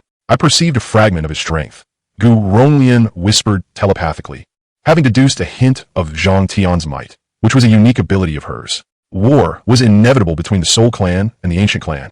Although the Soul Emperor surpassed Uncle Gu Yuan, the gap was not insurmountable. However, that entity, known as the Void-Devouring Flame, was terrifyingly powerful, requiring the combined efforts of several clan elders to contend with. Of the ancient 8 clans, only 4 remained, and the strength of the long-Yin saint would assuredly not fall short of that of the ancient clan leaders. Gu Ronglian articulated her insights. The ancient clan had an opportunity to resist the rise of the Soul Clan.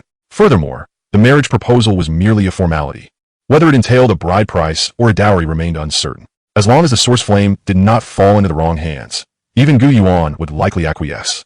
Zhang Tion envisioned it as a marriage, while Gu Ronglian considered it a dowry. Despite their differing perspectives, they shared common ground. Then I kindly request both of you to rest in the Starfall Pavilion for a few days while I take my friend to procure a transformation pill.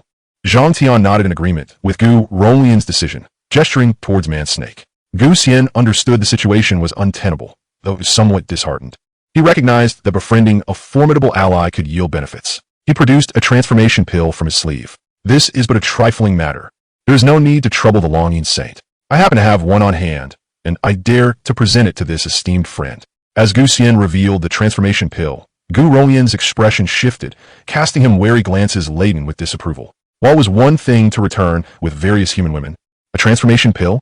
Now even beasts were not spared. Chapter 84. The ancient clan Saint Xiao Yan remained unaware of Sun's true lineage.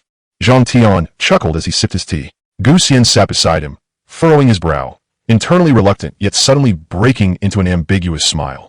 The Longyin Saint seems to have a profound understanding of Sun's background. Gu Ronglian, overhearing Gu Xian's words filled with tension, inwardly scolded him. How could he be so charming with young women, yet exhibit such impatience with men? This was the Longyin Saint, a figure far more formidable than the Lord of the Soul Palace. I have some inkling, Zhang Tion replied with a hint of displeasure, though he suppressed his feelings. Responding with an indifferent remark, he suddenly felt that the ancient clan's golden emperor burning heaven flame was no longer appealing. Indeed, he would not oppose the union between Xiao Yan and Sun, but his primary focus was the golden emperor burning heaven flame. Now, upon reflection, other flames, such as the Eight Desolations destructive flame and the Xian Huang flame, seemed equally enticing. Sensing the subtle shift in Zhang Tion's mood and tone, Gu Ronglian discreetly stepped on Gu Xian's foot, then beamed a bright smile. The ancient clan's friendships are widespread across the continent. It is only natural that the Longyin Saint would have heard of them. How many Dou Saints does the Soul Clan currently possess? Without warning, Zhang Tion interrupted Gu Ronglian's attempt to warm the atmosphere, leaving her momentarily at a loss for words. If we exclude the Soul Clan's leader, Soul Emperor, there are approximately 13 formidable figures remaining, including the Grand Elder of the Soul Hall, the Deputy Hall Master, Soul Shuzi, and others. Zhang Tion's words filled Gu Ronglian with immense joy, prompting her to respond eagerly. Observing Gu Ronglian effortlessly recount the number of powerful beings within the Soul Clan, along with their habits and weaknesses, Gu Xian felt a twinge of frustration. It seemed his initial display of authority had been overlooked by both of them. Gu Ronglian elaborated on the general strength of the Soul Clan with the familiarity of recounting treasured family lore. Gu Xian reluctantly accepted the reality. After all, if Zhang Tion agreed, it would mark the first time in a millennium that the ancient clan managed to align itself with a powerhouse of the 8th clan leader level. A significant enhancement to their strength. As for Xiao Yan and Sun, they were still young. Their marriage could be discussed in a few years. Zhang Tion concluded with a remark that brought a flicker of happiness to Gu Xian's heart, secretly praising Zhang Tion for his self-awareness. If not for the disparity in strength, Gu Xian would have been tempted to pat Zhang Tion on the shoulder and proclaim him a good brother. However, he merely whispered this sentiment quietly to himself.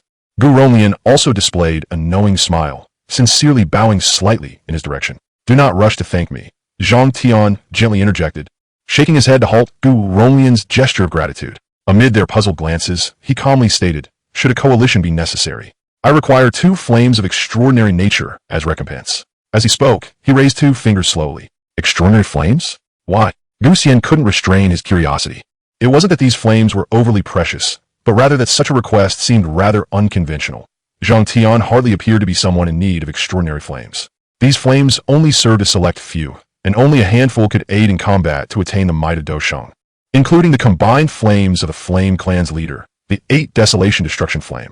Gu Ronglian furrowed her brow slightly, delicately lifting her sleeve to cover her mouth. I share a long-standing friendship with the Apothecary Elder. He narrowly escaped with a remnant of his soul, and I require 2 extraordinary flames to forge a body for him. Moreover, Xiao Yan is also an alchemist. Though it was an explanation, Zhang Tion's words conveyed no sense of justification. Rather, they sounded like a statement of fact. Gu Xian and Gu Ronglian found nothing amiss. It was entirely normal for a top-tier powerhouse on the continent to possess their own pride. They had encountered individuals with even more abrasive personalities than Zhang Tion's. So it's for Xiao Yan. Brother-in-law, Gu Xian managed to utter the term with reluctance. Yet his doubts had dissipated. As former top alchemists of the Central Plains, they had indeed crossed paths with Yao Chun. In truth, upon hearing of his demise, Gu Xian had lamented that had Yao Chun accepted the apothecary clan's inheritance, he might have truly broken through to Do Sheng and become the continent's foremost alchemist. Is there a problem?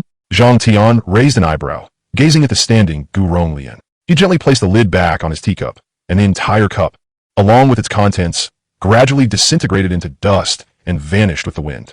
Gu Ronglian felt cold sweat bead on her forehead and quickly replied with a smile. The Holy One jesting. Such a modest request could easily compel your assistance. Not to mention 2 extraordinary flames. Even 3 would pose no issue. Then let be 3. Zhang Tion stated in a flat tone, extending 3 fingers and casting a sidelong glance at her, his azure eyes causing her heart to race. Gu Ronglian's expression stiffened under the immense pressure. What formidable pressure! She felt a tightening in her chest, hurriedly responding, "It shall be done. The 3 extraordinary flames will be delivered to the Holy One in a few days. I beseech you to exert your utmost in the upcoming battle against the Soul Clan in 6 months, to rid the continent of evil." As the overwhelming pressure bore down on her, Gu Ronglian's heart raced. What level of cultivation was Zhang Tion practicing to elicit such a reaction even from one bearing the bloodline of a Dodi? As the pride of the ancient clan, she and Gu Xian trained in the clan's top-tier low-level celestial methods, and she had only ever encountered such immense pressure from Gu Yuan before. The last time Gu Yuan had shown anger was 2 centuries prior, and during the skirmishes between the Soul Clan and the Ancient Clan. She had yet to reach the level of Do Sheng, thus had never seen the Soul Emperor. In truth, among the younger generation who had encountered the Soul Emperor, only those of the Soul Clan had done so. Otherwise, those who had laid eyes on the Emperor were exceedingly rare, as most had perished. And even an 8-star Do Sheng might not escape his grasp. The leader of the Soul Clan, fearsome indeed. Watching Gu Ronglian and Gu Xian flee in disarray, Zhang Tion tapped his fingers rhythmically on the table, glancing at the imposing figure of man she who had just entered. After consuming the transformation pill, man she exuded an even more ferocious aura, his stature towering and nearly blocking out the sunlight in the hall. Being a 7th grade pill, it would undoubtedly have some effect on a Do Wang. That was impossible to deny. What are your thoughts on those 2 individuals? Zhang Tion inquired, his gaze fixed on the towering man she, who stood at an impressive height of nearly 2 meters and resembled a living fortress. Master, man she replied in a deep, resonant voice, they are incredibly powerful. I sense that if I were to confront them, I would be gravely injured in an instant. His expression reflected discomfort. Yet he answered honestly, the intense sense of peril reminiscent of his childhood encounter with a 3rd-tier sand scorpion in the Taggart Desert. Zhang Tion shook his head. It is not a matter of being gravely injured. It is a certainty of death. Their strength has already surpassed your comprehension. In the realm of your Serpent Clan's tribe, they could easily create a space 10-fold larger. Yet, here before me, they bow their heads and dare not even speak loudly. At this, Zhang Tion chuckled lightly, attempting to feign modesty. Ahem, let's tone it down. However, the next moment, he felt slightly uneasy under Man Shi's ardent admiration, causing his cheeks to flush. He rubbed his forehead, bemused by Man Shi's demeanor. While his character and resolve were commendable, his strength still left much to be desired. Speaking of the strongest individuals in the Duki continent, aside from the Emperor-level Xiao Yan and Soul Emperor, the mightiest would be Zhu Kuan, the ancient dragon monarch of the Taishu Ancient Dragon Clan. His strength was terrifying, boasting a 9-star peak Do Sheng level. Yet the formidable physique of the Taishu Ancient Dragon Clan made him exceedingly fierce, due to his insatiable appetite, akin to Xiao Yan's. He had been tricked by the Ancient Emperor into guarding the Ancient Emperor's cave for countless years, ultimately failing to secure the Ancient Emperor's legacy. Zhang Tion contemplated subduing Zhu Kuan, as the strength of his subordinates was woefully inadequate, lacking any who could uphold a respectable front. Chapter 85. The Calculated Ancient Clan. The Ancient Clan still harbored a degree of arrogance, seemingly reluctant to marry sooner to Xiao Yan. Zhang Tion soared through the skies, seemingly lost in thought. It appeared he had made concessions, only requesting 3 extraordinary flames. However, in reality, once Xiao Yan refined those 3 flames and significantly increased his power, it was uncertain whether the Ancient Clan would still remain the proactive party, in the face of an Emperor-level powerhouse. The decision of marriage was not one for Gu Yuan to dictate. This strategic delay was executed splendidly, earning Zhang Tion a silent round of applause from himself. Is that the great wilderness ahead? As he wandered casually, he found himself in this locale. Zhang Tion landed on a vast, yellow-brown expanse of land. Recalling the fierce battles he had fought here against the 2 Do Zun of the Soul Hall, the land still bore the scars of that conflict. A fissure stretching several kilometers marred the earth, leading down into a bottomless abyss, remnants of the burning heaven decisions, Do Qi energy lingering in the air. By the way, whatever happened to that little fellow from years ago? Zhang Tion suddenly recalled the audacious youth who had once ventured into the great wilderness, seeking to take him as a mentor. A fierce battle from years past had ignited the noxious miasma that permeated the great wilderness, obliterating the poisonous trees, grasses, and flowers that had once thrived there. Now, the expanse was reduced to vast swathes of yellow earth, with the verdant toxic vapors that had previously enveloped the land vanished, perhaps requiring decades to even begin a semblance of recovery. Once dubbed the 100,000 Great Wilderness, Tion could now effortlessly discern the boundaries of this so-called vast domain, which spanned approximately 1,000 miles, resembling a miniature continental template. At this moment, the city of the wilderness was engulfed in incessant wails. The gates of the Heavenly Sword sect lay strewn with corpses, the once majestic emblem of the sect, pointing defiantly towards the heavens, now splattered with blood.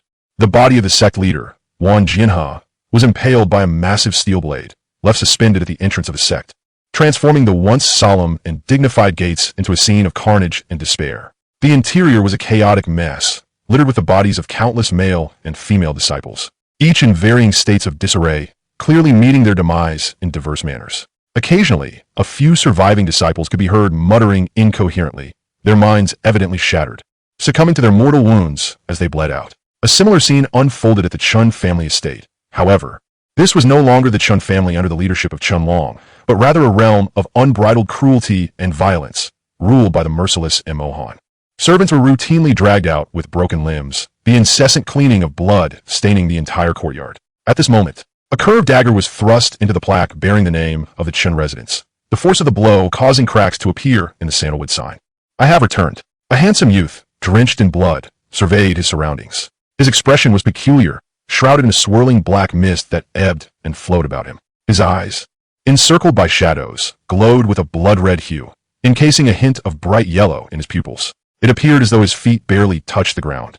Akin to a reaper drifting through the realm of the living, the scent of blood nearly overwhelming, with festering wounds dotting his entire body. "Good nephew, you have returned." And Mohan regarded the youth, Chun Zahan, warily, noting the white longsword in his grasp, an artifact belonging to Wan Jinha of the Heavenly Sword sect.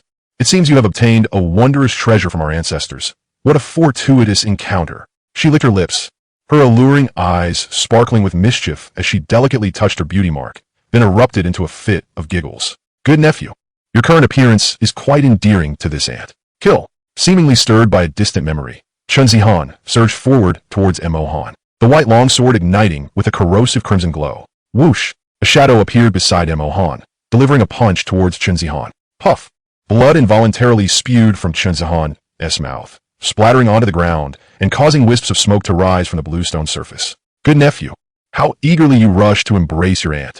Mohan covered her red lips, her small mouth pursed in mock contemplation. Chun Zihan's gaze remained fixated on the shadow, as though struck by a heavy blow in his mind. "Wan Jinha has perished at your hands, hasn't he? Your aunt is rather frightened. To think in this state, I truly cannot face you without preparation." Her laughter dripped with seduction, enticing the senses. In the past, Chun Long had also called her Zihan. At this thought, Mohan feigned a sorrowful expression. Chun Zihan's eyes widened, his body trembling rigidly as the blood within his pupils seemed to ebb. "Father, father!" His throat quivered, tears streaming uncontrollably from his eyes, the white longsword clattering to the ground. Yet, at that moment, Chun Long lay pallid and devoid of emotion, cloaked in a dark mantle. "How dare you? To my father! Unforgivable!" Chun Zihan's body trembled, a crimson fury emanating from him, eroding the blue stone beneath him and leaving a gaping void. "Truly, your aunt merely wished for a reunion between father and son. Pray, why are you so angry?" Despite her feigned complaint, Mohan instinctively retreated behind Chun Long's corpse, wary. "I expended considerable effort to preserve your father's body, retaining a full 90% of his original combat prowess." Mohan had retreated behind the crowd, her presence obscured, her voice echoing. Chun Long's remains trembled, an overwhelming aura erupting from him, shattering several heavy slabs of stone into the air, revealing the undeniable might of a peaked Do Wang. Chun Long's body, under Mohan's relentless scheming, had become a vessel for two Do Wang-level powers, allowing her to successfully break free from the Wang family's grasp. As the head of the Wang family was only marginally weaker than Chun Long, this left the Wang family, who had invested heavily, with nothing to show for their efforts. A choice made during the initial marriage arrangement when Mohan opted for the less advantageous alliance with the Wang family over the more favorable offer from the second elder of the South Mountain Northstar sect. Chun Zihan's consciousness wavered. In truth, he seldom maintained clarity, only experiencing such emotional turmoil upon encountering Mo Han and Qianlong. The bright yellow in his pupils gradually succumbed to the blood-red hue, transforming him into a relentless battle machine as he clashed with Qianlong. The power Chen Zihan unleashed was astonishing, rivaling that of the peak Do Wang Qianlong. Observers among the Chun family's guardians and offerings were left parched with awe. Though they yearned to pledge allegiance once more, they hesitated, noting Chen Zihan's unstable mental state. Amidst the crowd, Mo Han observed her alluring fragrance and graceful form, rendering the surrounding guardians entranced and restless. What a shame for the Chun family to have devolved into this state. Had Zihan still been with us, the two peak Dowangs would have effortlessly conquered the city of the wilderness. One harbored unfulfilled desires. Her resentment towards the Chun family patriarch intensifying. Cursed old man, how dare you refuse my rightful claim over the Chun family? When the elder of the Chun family passed away, her surprise had outweighed her sorrow. Boom! Following another collision, Qianlong's mantle was blown away, revealing his form. Clad in a blue robe, Qianlong, once known for his towering stature, now appeared gaunt, his flesh seemingly withered, resembling a mere reed. Chen Zihan's eyes reddened further at this sight. Each clash between the two was akin to the detonation of bombs, sending debris flying. In just a few exchanges, the courtyard lay in ruins, the once pristine blue stone shattered. The shockwaves from their battle left Mo Han slightly unnerved, aware that she still fell short of the peak Do Wang's prowess. Zihan, give it your all, but fret not. Your aunt shall fashion your body into a puppet, ensuring you remain by your father's side forever. Mo Han envisioned the future, unable to suppress a seductive smile, her confidence palpable. Her melodious voice ignited a fervor among the nearby guardians, cold sweat trickling down their brows. Mo Han scrutinized further, only to find Qianlong's flesh degrading rapidly, causing her elegant visage to darken. A Dowang puppet is an invaluable asset. How utterly useless, Zihan. Having lost her patience with Chen Zihan's antics, Mo Han resolved to take decisive action, lest her plans be thwarted by lingering complications. With a swift motion, she extended her hand, unleashing a whip measuring a yard in length towards Chen Zihan's back, the air crackling with sonic booms. Hiss! Chen Zihan's eyes blazed crimson, nostrils flaring with labored breaths, as the long whip scattered like a wild stallion, emitting a guttural roar akin to that of a feral beast. To Chen Mohan's astonishment, he found that Chen Zihan had seized his whip with a single hand, crafted from the hide of a fifth-tier serpent-like beast, laced with potent venom. However, witnessing Chen Zihan's body, which was in a state of decay, she quickly grasped the grim reality. Having already succumbed to such disintegration, he was evidently unconcerned by a mere touch of poison. Yet, it was too late, as she felt an immense force tugging her towards him, rendering her utterly powerless to resist. Just then, Qianlong delivered a decisive punch to Chen Zihan's back, propelling him away. While Chen Mohan found herself landing directly behind Qianlong, wrapping her arms around Qianlong's neck, she tenderly stroked his cold jawline with a finger, reminiscent of the days from decades past when he would carry her in playful abandon. Brother's tiger roar fist is indeed formidable. It has left Xiao Yan unable to rise. At this moment, Qianlong was, of course, unable to respond, mechanically engaged in relentless combat with Chen Zihan. Damn it! Chen Mohan exclaimed in frustration. A miscalculation. How had she allowed herself to fight alongside two individuals whose powers far surpassed her own, and who bore no awareness of her presence? Even though her whip had ensnared Chen Zihan's neck, he remained oblivious, countering her with a sword that sliced through her arm. In an instant, her delicate arm began to rot and turn black, sending waves of numbness coursing through her, and soon her senses faded altogether, the decay continuing unabated. Chapter 86. Return to the great wilderness half an hour later. The courtyard was left with but two living souls and a single puppet. Ah! Chen Zihan roared, tears welling in his eyes. Father, forgive me. Clenching the white longsword with both hands, he moved with such speed that even Qianlong could not react, transforming into a crimson blur that seemed to misalign as he appeared behind Qianlong. It was in this moment that Chen Mohan realized Qianlong's body had been pierced through. Hiss, hiss, hiss. He could not help but kneel weakly on one knee, the white longsword supporting him, his arm trembling. The sudden eruption of violence startled Chen Mohan, who could only watch as the once conscious Qianlong collapsed lifelessly to the ground. What is happening? A cold voice echoed, his pristine robe untouched by the surrounding blood, his face betraying a hint of confusion. Chen Zihan, gasping for breath and kneeling with the longsword, instinctively raised his head, meeting Zhang Tion's astonished gaze as he beheld the boy's once familiar visage now transformed almost beyond recognition. Chen Mohan, clutching her arm, gazed at Zhang Tion, her eyes betraying a mixture of panic and unwillingness. Within this blood-drenched world, encountering a familiar figure, Chen Zihan felt a momentary release of tension, only to be met with a searing pain that gnawed his very nerves, his body a wreck of agony. Senior, we meet again. It is a comfort. Enduring the omnipresent pain, Chen Zihan mustered a smile, thankful to encounter a familiar face in his final moments, rather than the dismal memories that surrounded him. I do not wish to die. After uttering this, a shadow of despair clouded his gaze. Indeed, no one wishes for death. However, first, you must survive. Zhang Tian replied casually, surveying the remnants of destruction around them. Who is she? Is this your home? She is my aunt. This is my home. Zhang Tian observed Chen Zihan, whose eyes were nearly consumed by crimson, struggling to articulate his thoughts, his will nearly extinguished. It appears a tragic tale has unfolded here. Do you have any final wishes? Zhang Tian refrained from passing judgment, merely posing a question. Chen Zihan fell silent for a moment, forcibly suppressing the phantoms that plagued his mind, struggling to rise to one knee, clutching the blood-stained white sword. Please, senior, accept me as your disciple. His eyes, clouded with visions and shadows, could scarcely comprehend Zhang Tian's words, only vaguely perceiving the movement of his lips. When a senior bestows a sword, the disciple must bow to receive it. When a master grants a sword, one must kneel. When a sovereign offers a sword, both knees must touch the ground. I do not wish to save you. Zhang Tian unhesitatingly rejected the request, brushing Chen Zihan aside with a wave of his sleeve. In an instant, Chen Zihan's eyes flashed crimson, and he swiftly grasped the sword, lunging toward Zhang Tian. A hand gently clasped the blade, and with a single strike, the long sword shattered, sending Chen Zihan's body flying. Yet he suffered no injury. As he opened his blurred vision, Chen Zihan beheld Zhang Tian standing at a distance, an otherworldly figure seemingly detached from the mundane realm.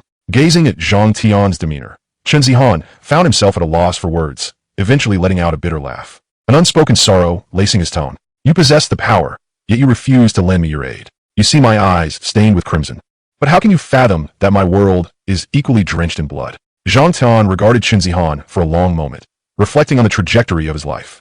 Just because you wish to live does not mean I will exert myself to save a relentless killer.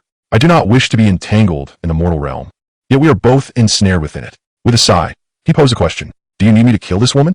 Zhang Tian recognized that Chen Zihan had exhausted his strength, clinging only to the last vestiges of life. No need, she will not survive. My soul wishes for you, senior, to obliterate the Wang family. Chen Zihan's voice grew fainter, his eyelids drooping, his crimson gaze nearly extinguished, with the last remnants of golden light fading away. That seems rather uncomplicated. Zhang Tian lazily nodded. Ultimately, after 5 breaths, Chen Zihan's body fell silent. Zhang Tian lifted his gaze to the sky, then turned back to Chen Mohan, who was now gripped by terror, desperately seeking antidotes. Upon meeting Zhang Tian's gaze, her heart raced with dread. A hand rose, and amidst her panic, it clasped her throat, an irresistible force suppressing her energy, rendering her powerless before a battle saint. Such a feat could be achieved with but a thought. Close up, he witnessed the grime on her face and the pleading, fearful glimmer in her alluring eyes. His fingers tightened, crushing her throat. Chen Mohan's body stiffened, the light fading from her eyes as she collapsed lifelessly to the ground. Despite the chaos enveloping the Chen residence in the barren city, the other 3 city gates remained bustling with activity, merchants and buyers mingling. The air filled with the clamor of haggling voices and taverns calling out for patrons, while mercenaries, exuding a menacing aura, traversed the streets. Zhang Tian appeared conspicuous amidst the throng, yet no one paid him heed, ultimately halting before an opulent mansion. The grand entrance, adorned with plaques crafted from various woods worth thousands of gold coins, boasted intricately designed lanterns, while 2 colossal stone lions, each weighing nearly 10,000 pounds, flanked the entrance. Zhang Tian's gaze lifted slightly, catching the sounds of revelry and toasting within, a stark contrast to the austere atmosphere of the Xiao family. The occupants seemed to prioritize indulgence above all else. One of the guards at the Wang estate noticed Zhang Tian lingering at the entrance without moving, raising a hand to call out to him, only to find that Zhang Tian had already turned to leave. As the guard felt an inexplicable sense of unease, a tremendous pressure suddenly bore down upon him from behind. He whirled around, only to behold an enormous hand descending upon him, as if the very heavens and earth were complicit in this onslaught. Boom! Amidst the eerie silence, a muffled sound resonated, and billowing clouds of dust ascended into the sky. Once the haze dissipated, the once opulent and majestic royal residence had vanished, reduced to mere ashes, leaving behind only a colossal imprint of a hand, approximately a kilometer in size. The air was filled with incessant screams as passers-by fled in panic, seemingly oblivious to Zhang Tian's presence. One individual even stumbled, glancing back in bewilderment. Chapter 87. The three unusual flames of the ancient clan within the grand hall of the ancient clan, even the venerable elders, who had lived for a millennium, could not suppress a hint of amusement. This Long Yin is truly intriguing. He did not refer to Zhang Tion as a saint, for such titles were unnecessary. As the most formidable individual in the ancient clan over the millennia, a pinnacle 9-star Do Saint, one of the foremost powerhouses of the Duki continent, standing shoulder to shoulder with the sole emperor, Zhang Tion, while strong, still lacked a certain allure in comparison. The interior of the ancient clan was rather simplistic yet exquisitely antiquated, exuding an air of grandeur and an ancient, regal majesty, with golden flames flickering in stone lamps. I sensed that something is amiss. Gu Ronglian shook her head, her delicate brows furrowing. Zhang Tion's overly eager agreement only deepened her suspicions. No matter. Gu Yuan pondered for a moment, waving his hand dismissively. As long as Zhang Tion did not betray us to ally with the Soul Palace against the ancient clan, his solitary strength posed little significance to them. Yet, Gu Yuan soon furrowed his brow again and inquired, "Where is that rascal Gu Xian?" Upon hearing Gu Yuan's words, Gu Ronglian rolled her eyes exasperately. That fellow claimed he was out searching for unusual flames, but in my opinion, he is merely off flirting with that female alchemist from the Alchemist Guild. Nevertheless, Gu Ronglian harbored little resentment, for Gu Xian had not suffered any loss, and she chose to turn a blind eye to his antics. Let's retrieve Sun'er from the Canaan Academy. I heard that a mysterious Do Saint recently intruded upon the academy and took the falling heart flame. Gu Yuan contemplated for a moment and then addressed Gu Ronglian, recalling his beloved daughter. It had been many years since they last met. Very well, Uncle Gu Yuan, I shall go bring back Sister Sun'er shortly. Gu Ronglian responded, and Gu Yuan produced a jade slip, handing it to her. Upon her grasp, the slip emitted a radiant glow, revealing a map. The location of the Canaan Academy's inner courtyard was distinctly marked, and Gu Yuan was somewhat aware of the intricate ties between the ancient clan and the Lei clan. Having heard about the academy established by Mang Qianxi, seeing Gu Yuan's eagerness to reunite with his daughter, Gu Ronglian smiled gently, accepted the jade slip, and then departed the ancient realm. After all, the space within the ancient realm had been reinforced by Gu Yuan himself, and her strength as a 3-star Do Saint was insufficient to breach its confines. It seems there have been some unusual movements within the heavenly tomb lately. Xiao Yan, your Xiao clan is truly remarkable. After Gu Ronglian departed, Gu Yuan muttered to himself, casting a glance towards the depths of the ancient realm and sighing heavily. Just when it seemed the Xiao clan was on the decline, they encountered a comet-like rise of Long Yin. Will the secrets of the 8 great clans be uncovered? The Xiao clan. The mere thought of that formidable figure sent shivers down Gu Yuan's spine. That person existed on an entirely different plane. He recalled vividly the days when that individual had been brimming with confidence, dominating the world, turning back to declare, "I shall prove myself as the Do Emperor." How long had it been since he could only gaze upon her back, the first to touch upon the threshold of the Do Emperor? Had he diligently cultivated for a millennium, he would likely have surpassed that realm by now. Alas, what am I thinking? I truly am getting old. Gu Yuan shook his head. According to the intelligence, the current head of the Xiao clan had merely attained the Do Ling level, and Xiao Yan was only at the Do Wang level, particularly as they seemed unaware of the true purpose of the Tua Shi Ancient Emperor's Jade. Though Zhang Tion was powerful, he still fell beneath Gu Yuan, and without the clan patterns and legacies of the ancient 8 clans. He was hardly worthy of Gu Yuan's attention. Someone, prepare to send a message. Notify our allied Medicine Clan and Lei Clan to unite against the Soul Clan soon. Gu Yuan's deep voice resonated, a hint of gravity evident in his expression. This would be the first time in many years that such a terrifying war had erupted. With 2 9-star Do Saints alone, it was likely to rival the past when the Soul Clan had allied with other races to ambush Xiaoxian. Miaoyi, do you have any news of unusual flames? In a lavish auction house near the alchemist's holy land, Gu Xian was embracing a young alchemist maiden with an enchanting figure. Her alchemist badge on her chest clearly indicated her status as a 5th-rank alchemist. Oh dear, Miao, he angrily swatted Gu Xian's roving hand away from her chest. Her expression a mix of shyness and indignation. You should ask my master about that. I am but a 5th-rank alchemist. Gu Xian retracted his hand with a chuckle, recalling the cold demeanor of Xian Yi, that old woman, causing him to shudder involuntarily. Xian Yi has always disapproved of my advances towards her apprentice. Visiting her will only earn me a frosty reception. Miao Yi gasped, seemingly having witnessed something unbelievable, teasingly remarking, "Why do I get the feeling you are particularly afraid of my master today? After all, she's a Do Saint, you know." Miao Yi playfully poked his chest with her delicate finger, only to have Gu Xian seize her hand and bring it to his lips, inhaling her scent with delight. The warmth and dampness of her hand flushed Miao Yi's cheeks, prompting her to withdraw her hand in irritation. Gu Xian, however, remained unfazed. He had no airs about him.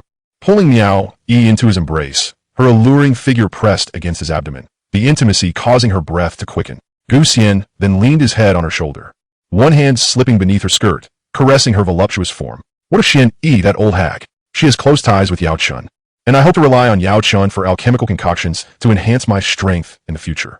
Though Gu Xian often appeared frivolous, he was not one to lack ambition. Yao Zun, hasn't he been dead for many years? Miao Yi asked, covering her mouth in surprise. To be precise, he is a Yao saint. While he has yet to attain full sainthood, he is already capable of concocting 9th rank elixirs as a master alchemist. Gu Xian patiently elucidated, affirming that Yao Chen's alchemical prowess indeed surpassed that of the peak 8th rank alchemists, Xian Yi and Xian Kong. 9th rank elixirs. Miao Yi could not help but exclaim, and Gu Xian found her reaction rather amusing. Did Xian Yi not inform you? In response to Gu Xian's inquiry, Miao Yi, having regained her composure, shook her head. Ever since Yao Zun passed away, my master has grown notably silent, never again mentioning him. So, you only know the ancestor of the Alchemist Guild, but are unaware that Yao Zun was once also a 9th rank alchemist? Gu Xian's eyes sparkled with intrigue. Was Yao Chen's significance deliberately downplayed? This ancestor of the Alchemist Guild must be rather extraordinary. Something is amiss. Enough of that. We have already missed out on many good things. Miao Yi, not fully grasping the situation, quickly shifted the topic to prevent Gu Xian from perceiving her as ineffectual. Upon noticing the auction had progressed significantly, Gu Xian observed that the atmosphere had grown fervent, with the crimson drapes around the venue being lifted intermittently as patrons entered, and the sound of bidding echoed throughout the hall. The auction was presided over by a mature woman, approximately 27 or 28 years of age, exuding an alluring charm. Her graceful figure and striking beauty ignited the desires of the guests. However, Gu Xian remained utterly unmoved, as it was evident that this woman was unlikely to be a novice. His knowledge stemmed from the countless times he had witnessed this auctioneer, having brought various female companions to the auction house, indulging in extravagant spending, and the countless nights he had shared with such women. Casually peeling a fruit, he turned to the enchanting Miao Yi, who lay languidly on the leather sofa, her cheeks flushed. Feel free to express your desires, he said softly. I must admit, I rather enjoy the sensation of conquering others with gold coins. Gu Xian chuckled, relishing the thrill of exchanging what seemed worthless to him for what others deemed invaluable. This exhilarating feeling was simply irresistible. Observing Miao Yi, who was clearly enamored, he realized that whatever he proposed, she would not refuse. Yet, Gu Xian dismissed any such thoughts. After all, he was a member of the ancient clan and had to maintain a semblance of decorum. 200,000 gold coins once. 200,000 gold coins twice. 1,500,000 gold coins. 1,790,000 gold coins. A calm, yet audacious voice resonated from the VIP room on the second floor, instantly silencing the entire auction house. What sort of jest is this? It is merely a 5th-tier magic core. The auctioneer wiped the sweat from her brow, taken aback by the unprecedented situation of bidding against herself, inflating the price by 290,000. Realizing the absurdity, she quickly concluded the bidding with a saccharine tone, deliberately parting her high-slit cheepow a bit more, revealing a tantalizing glimpse of her thigh. This was merely the beginning, as a flurry of bidding ensued, transforming what was meant to be a grand event for thousands into a personal showcase for one individual. How can one possess such wealth? Exclaimed a man in his 30s, his eyes bloodshot, resembling a desperate gambler. He raised his arm in protest, having nearly secured a combat technique book that was snatched away by the mysterious bidder at 10 times the price. I demand to see his credentials. At the very least, he must prove he possesses sufficient gold. His words incited a chorus of agreement from the crowd, many of whom were mercenaries or members of nefarious sections. After all, since the auction began, the total had already reached tens of millions of gold coins. Gu Xian merely smiled nonchalantly, and before he could voice a word, a frantic auction manager rushed to the front of the stage, drenched in sweat. He had never anticipated that someone would dare disrupt the auction today, and the thought of incurring the wrath of that formidable gentleman sent chills down his spine. Seizing the auctioneer's position, he amplified his voice with fighting spirit. My apologies. Quickly escort these troublemakers away. They shall never be permitted entry into the Huiyuan trading house. His voice reverberated throughout the auction house, leaving many in stunned silence. Akin to a duck with its throat grasped, the commotion below erupted. Who could instigate such fear, even to the point of refusing to verify their wealth? Was it the leader of the Bloodblade sect, the infamous Bloodhand Butcher? How dull, Gu Xian mused as he casually adjusted his posture, observing the flustered auctioneer bowing and apologizing before him, his interest waning. I sincerely apologize for our oversight in allowing such a ruffian to disrupt your enjoyment, the manager stammered, wiping the sweat from his brow as he continued to apologize profusely. Let's not dwell on apologies. Do you have any unusual flames? Perhaps 4 or 5. Gu Xian reclined, while Miao Yi had already composed herself, sitting upright beside him. He rose slowly, offering a warm smile to the perspiring manager. After all, he was not a devil. In no way. The manager nearly wept, dropping to his knees on the hard, specially crafted floor, clutching Gu Xian's robe. Which is more important, your life or the unusual flames? Miao Yi softly interjected, attempting to console the manager, though she too secretly sweated at the prospect of only 4 or 5 unusual flames. Unusual flames. The manager hesitated, contemplating the consequences of his next words. If he could procure them, he would willingly offer 10, if necessary. As he envisioned the repercussions, he closed his eyes. Unusual flames. There is but one. Initially, he thought to shout to a docent, believing his life would be worth it, but ultimately his legs buckled, and he lowered his voice to a barely perceptible whisper. Could it be true? Gu Xian inquired, pleasantly surprised, as he had merely asked out of curiosity, not expecting any hope. Before long, the manager returned, donning a pair of specially crafted gloves, carefully cradling a small flame of deep yellow. As he entered, the intense heat singed the doorway, prompting him to be even more cautious. Gu Xian suddenly sprang to his feet, reaching for the yellow flame just as the manager was about to cry out in alarm. He grasped the flame, containing its overwhelming power, which could incinerate a Do Wang, sealing it within the confines of his palm. The warmth of the flame was unmistakable, as only an unusual flame could possess such potency. It is indeed the Xian Huang flame, Gu Xian recognized, acknowledging this flame ranked 23rd on the list of unusual flames. Feeling the delicate balance of power within his grasp, he pondered why someone of the Sage of Dragons lineage would desire such a thing. Surely, for Xiao Yan's sake, there must be some extravagant demands for such a precious item. Having completed 2/3 of his objective, he now awaited news from Rong Air's end, a smile gracing his lips, which allowed the manager to breathe a sigh of relief, his tension finally easing. As two prodigies of the ancient clan and Do Saint powerhouses, their mere request would likely be met with deference, as many sought to offer them the lesser-ranked unusual flames. My lord, it is getting late. You should return to rest. Miao Yi gazed intently at Gu Xian, her fiery eyes betraying no hint of concealment. Or, a coy smile danced upon her lips. It would not be impossible for my lord to invite a dozen or so young sisters along. What brazen words! Chapter 88. The Unusual Flame in Hand, Mr. Zhang Tion. The unusual flames are prepared. Please come to Wangya Mountain for a discussion. Gu Xian's voice resonated from the golden transmission jade slip, projecting a map-like hologram. Even Zhang Tion, upon hearing this news, could not suppress the exhilaration swelling within him, joy nearly spilling forth. While he knew that 3 unusual flames were trivial to the ancient clan with its millennia of legacy, the moment they were within reach was enough to stir genuine excitement. After all, it was a Do Emperor, a realm that had not been attained in thousands of years, regarded in this era as an impossible legend. Very well, I shall come immediately. With a smile gracing his face, he tore through space, teleporting to the so-called Wangya Mountain. Although it was somewhat distant from the Starfall Pavilion, for Do Saint, it was merely a matter of a few breaths. Just as Gu Xian closed the transmission jade slip, he noticed a figure clad in golden robes appearing in midair. As Zhang Tiangang made his entrance, he was immediately enveloped by a vast shadow that obscured his vision. Instinctively, he looked up, only to behold a colossal mountain shrouded in swirling clouds and verdant foliage. Occasionally, one could spot 7th-tier flying magical beasts soaring through the air, seemingly constrained by an unseen pressure that compelled them to fly at low altitudes. With a piercing cry, a brilliant white silhouette shot through the thick mist like an arrow released from a bow, vanishing without a trace. This was the 7th-tier beast, the emerald-eyed golden eagle, casting a massive shadow that obscured the sun and moon. Zhang Tiangang looked up and caught sight of enormous golden claws capable of rending iron and a dense coat of silver fur adorning its chest and abdomen. Upon discerning the magnificent form of this beast, he could not help but exclaim in admiration at its unparalleled grace. Atop the eagle's head, a small tuft of curved golden feathers glimmered under the celestial canopy, adding an air of arrogance. Its silver eyes reflected the sharpness and confidence characteristic of a hawk. Aside from that, its feathers were a lustrous, pure white devoid of any blemish, and trailing behind it were 5 long tail feathers that resembled those of a phoenix.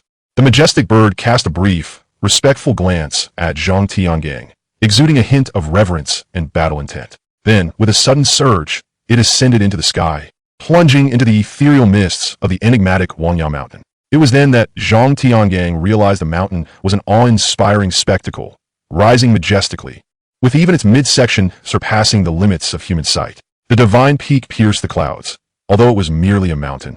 The slope was so gradual that it seemed to stretch endlessly, transforming into a vast range. To his astonishment, This peak in the central continent likely soared to nearly 10,000 meters. Zhang's gaze penetrated through the layers of clouds, and he finally glimpsed a hint of the mountain's summit, where the clouds dissipated, allowing the gentle golden sunlight to cascade down. It was a sight even more magnificent than Mount Everest. His form shot upward with remarkable speed, akin to an arrow released from a bow. As he surged into the clouds, the previously sighted 8th-tier silver-feathered lion phoenix had already vanished, yet the thick mist posed little hindrance to his vision. With a subtle gesture, he dispersed the surrounding fog within a 3,000-meter radius, which rapidly retreated in all directions. At that moment, Gu Xian, who had been meditating atop the summit of Wanya Mountain, suddenly opened his eyes, sensing an overwhelming power brewing and surging beyond his imagination. That chilling sensation ebbed away like a receding tide, and when he opened his eyes, indeed, a young man clad in golden attire was striding toward him through the void. Gu Xian, is the EO already? Zhang Tiangang inquired with a calm demeanor. In response, Gu Xian appeared undaunted by the inquiry, nodding his head. With a flourish of his hand, 3 flames emanating intense heat materialized before him, seemingly sensing the presence of other EO. The 3 distinct flames roiled chaotically, each exhibiting a fervent desire intertwined with a repelling force, their energies mingling in a complex yet chaotic dance. With a slight snort, Gu Xian suppressed the destructive power of the combined EO before it could erupt, even causing the flames themselves to flicker slightly. Accommodable technique, Zhang Tiangang gemacht. His gaze flickering with intrigue, uncertain whether he was praising Gu Xian's skill or the actions of the ancient clan. The Wind Fury Dragon Flame, the Netherworld Poison Flame, and the Xian Huang Flame, ranked 18th, 20th, and 23rd respectively on the EO list, showcased the impressive ambition of the ancient clan. Zhang Tiangang scoffed lightly. Though the rankings of the EO held little significance for him, he was displeased to be treated with such disdain. I shall assist you in dealing with the 9-star Picto, Saint, the Soul Emperor, and you present me with such trifles? Gu Xian seemed to have anticipated this reaction, and with a gentle smile, he replied, Please do not be anxious, Zhang Tiangang. I still possess one more EO, ranked within the top 5. Observing Gu Xian's nonchalant demeanor, Zhang Tiangang adopted a stern expression and coldly snorted. Could it be the ancient clan's golden emperor, burning heaven flame? If the ancient clan is truly attempting to deceive me, there is no reason for me to endure such indignation. With Xiao Yan's talent, breaking through to Do Huang would take no more than 3 years. The plot has only just begun, and in the original story, the Soul Emperor would not ascend to Do Di until Xiao Yan reached his 30s or 40s. Time is certainly on my side. Zhang Tiangong's jest was met with Gu Xian's seemingly pleasant demeanor, a facade of a virtuous gentleman, as if his sister were his only weakness. The burning heaven flame is a fire of ancient lineage, but what I possess is the 5th-ranked life flame. A look of understanding crossed Zhang Tiangong's face, followed by a sardonic remark. I see, you are indeed fortunate, but the life flame lacks substantial power.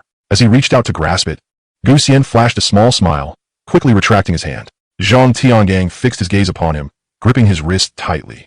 Amidst their clash of energies, fissures began to form across the 10,000-meter-high Wanya Mountain, sending loose stones tumbling into the abyss below. The silver-feathered lion phoenix, which had been dozing nearby, was abruptly awakened and leapt to its feet, its silver eyes filled with wariness and combativeness. If we speak of power, none can rival Zhang Tiangong's unparalleled cultivation. The life flame, despite being ranked 5th, possesses remarkable efficacy in nurturing spirit herbs, making it ideal for Xiao Yan's little brother and the esteemed medicine sage, Yao Chen. Gu Xian, feeling Zhang Tiangong's grip tighten, managed to muster a strained smile. Have you made up your mind, Zhang Tiangang?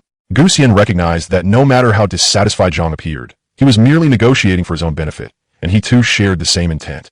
The medicine clan had sought this seal for a considerable time. Noticing Zhang's silence, Gu Xian hastened to stoke the flames of persuasion.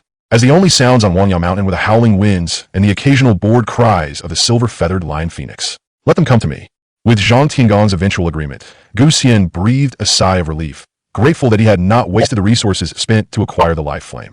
I have a humble request, to spar with the sage. Regardless of the outcome, I shall willingly present the life flame. Gu Xian continued, a flicker of joy and excitement now gracing his face as Zhang Tiangang relinquished his grip. Is that silver-feathered lion phoenix your steed? Zhang Tiangong's voice rang out, devoid of any emotional fluctuations. Indeed, Gu Xian replied through gritted teeth. If the sage desires, I can offer it as well. This spar shall be kept within limits, and I hope the sage will show mercy. His heart ached. The silver-feathered lion phoenix had consumed much of his resources to nurture. Possessing a trace of the silver phoenix lion god's bloodline and nearing a breakthrough to Do Saint, the silver-feathered lion phoenix snorted in discontent. It merely preferred not to take on a human form, for its intelligence and actions were no different from those of a typical human. Tion Gang chuckled softly, refraining from further comment. After unleashing his 8-star Do Saint-level power, causing Gu Xian to break into a cold sweat, he finally spoke, "You shall not perish. But whether you will sustain severe injuries remains uncertain." The azure light of the dragon Yin spear pierced through the heavens, illuminating the 10,000-meter-high Wangyao mountain with a brilliant blue glow, as though a blue pillar of light had been erected between heaven and earth.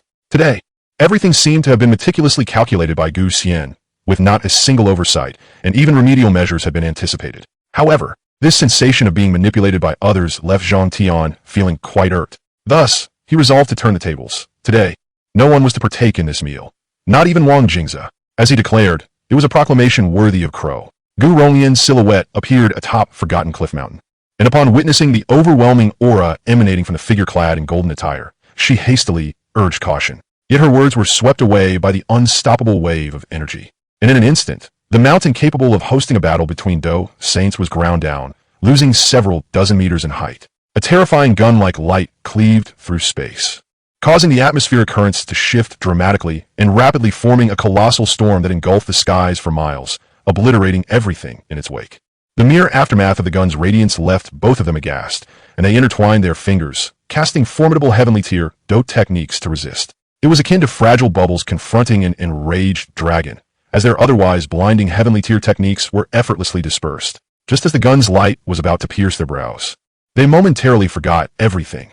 Gu Ronglian leapt in front of Gu Xian, resting her delicate arm upon his shoulder, while Gu Xian instinctively clutched her fragrant shoulder. Their eyes met, and in that glance, their intentions were understood. The girl bestowed upon Gu Xian a smile, her aura reminiscent of ethereal orchids, her lips curving with a gentle mirth that captivated him. Was it not 50 years ago? She remained as tender as the first time they met. The sky darkened, heavy clouds blanketing Forgotten Cliff Mountain for hundreds of miles, accompanied by incessant thunder, and flashes of blue-violet lightning intermittently illuminating the landscape, striking the mountain peak like divine retribution. Even the silver phoenix lion was struggling to maintain its form amidst the raging storm, desperately flapping its wings to avoid being engulfed by the eye of the tempest. Just as the destructive gun's light was about to pierce their bodies, the force abruptly shifted, sending them hurtling through the air, transforming into an enraged dragon that surged into the ominous cloud mass. The overcast sky erupted, as if the heavens had been torn asunder, accompanied by a deafening thunderclap that reverberated through the air, instantly dispersing the clouds. The raindrops, previously suspended in midair, morphed into ephemeral wisps, swiftly dissolving beneath the sun's golden rays. Gu Xian, with one hand caressing Gu Ronglian's face, gazed blankly at the sky, their garments drenched. Given Forgotten Cliff Mountain's towering height of 10,000 meters, they were afforded a clear view of the magnificent spectacle. The rain had ceased, and sunlight streamed down from the gaping hole in the clouds, illuminating the earth, while the vast cavity in the clouds rendered them speechless. From afar, it appeared as though the heavens had been shattered. Tion approached Gu Xian, reclaiming the 4 unique flames and placing them within his spiritual realm, subsequently conjuring a rope of Do Qi to lead the somewhat fatigued Silver Phoenix line away from Forgotten Cliff Mountain. Throughout the ordeal, Gu Xian remained silent. Lost in a daze, even Gu Ronglian, the proud daughter of the heavens, could not suppress a tinge of bitterness in her heart.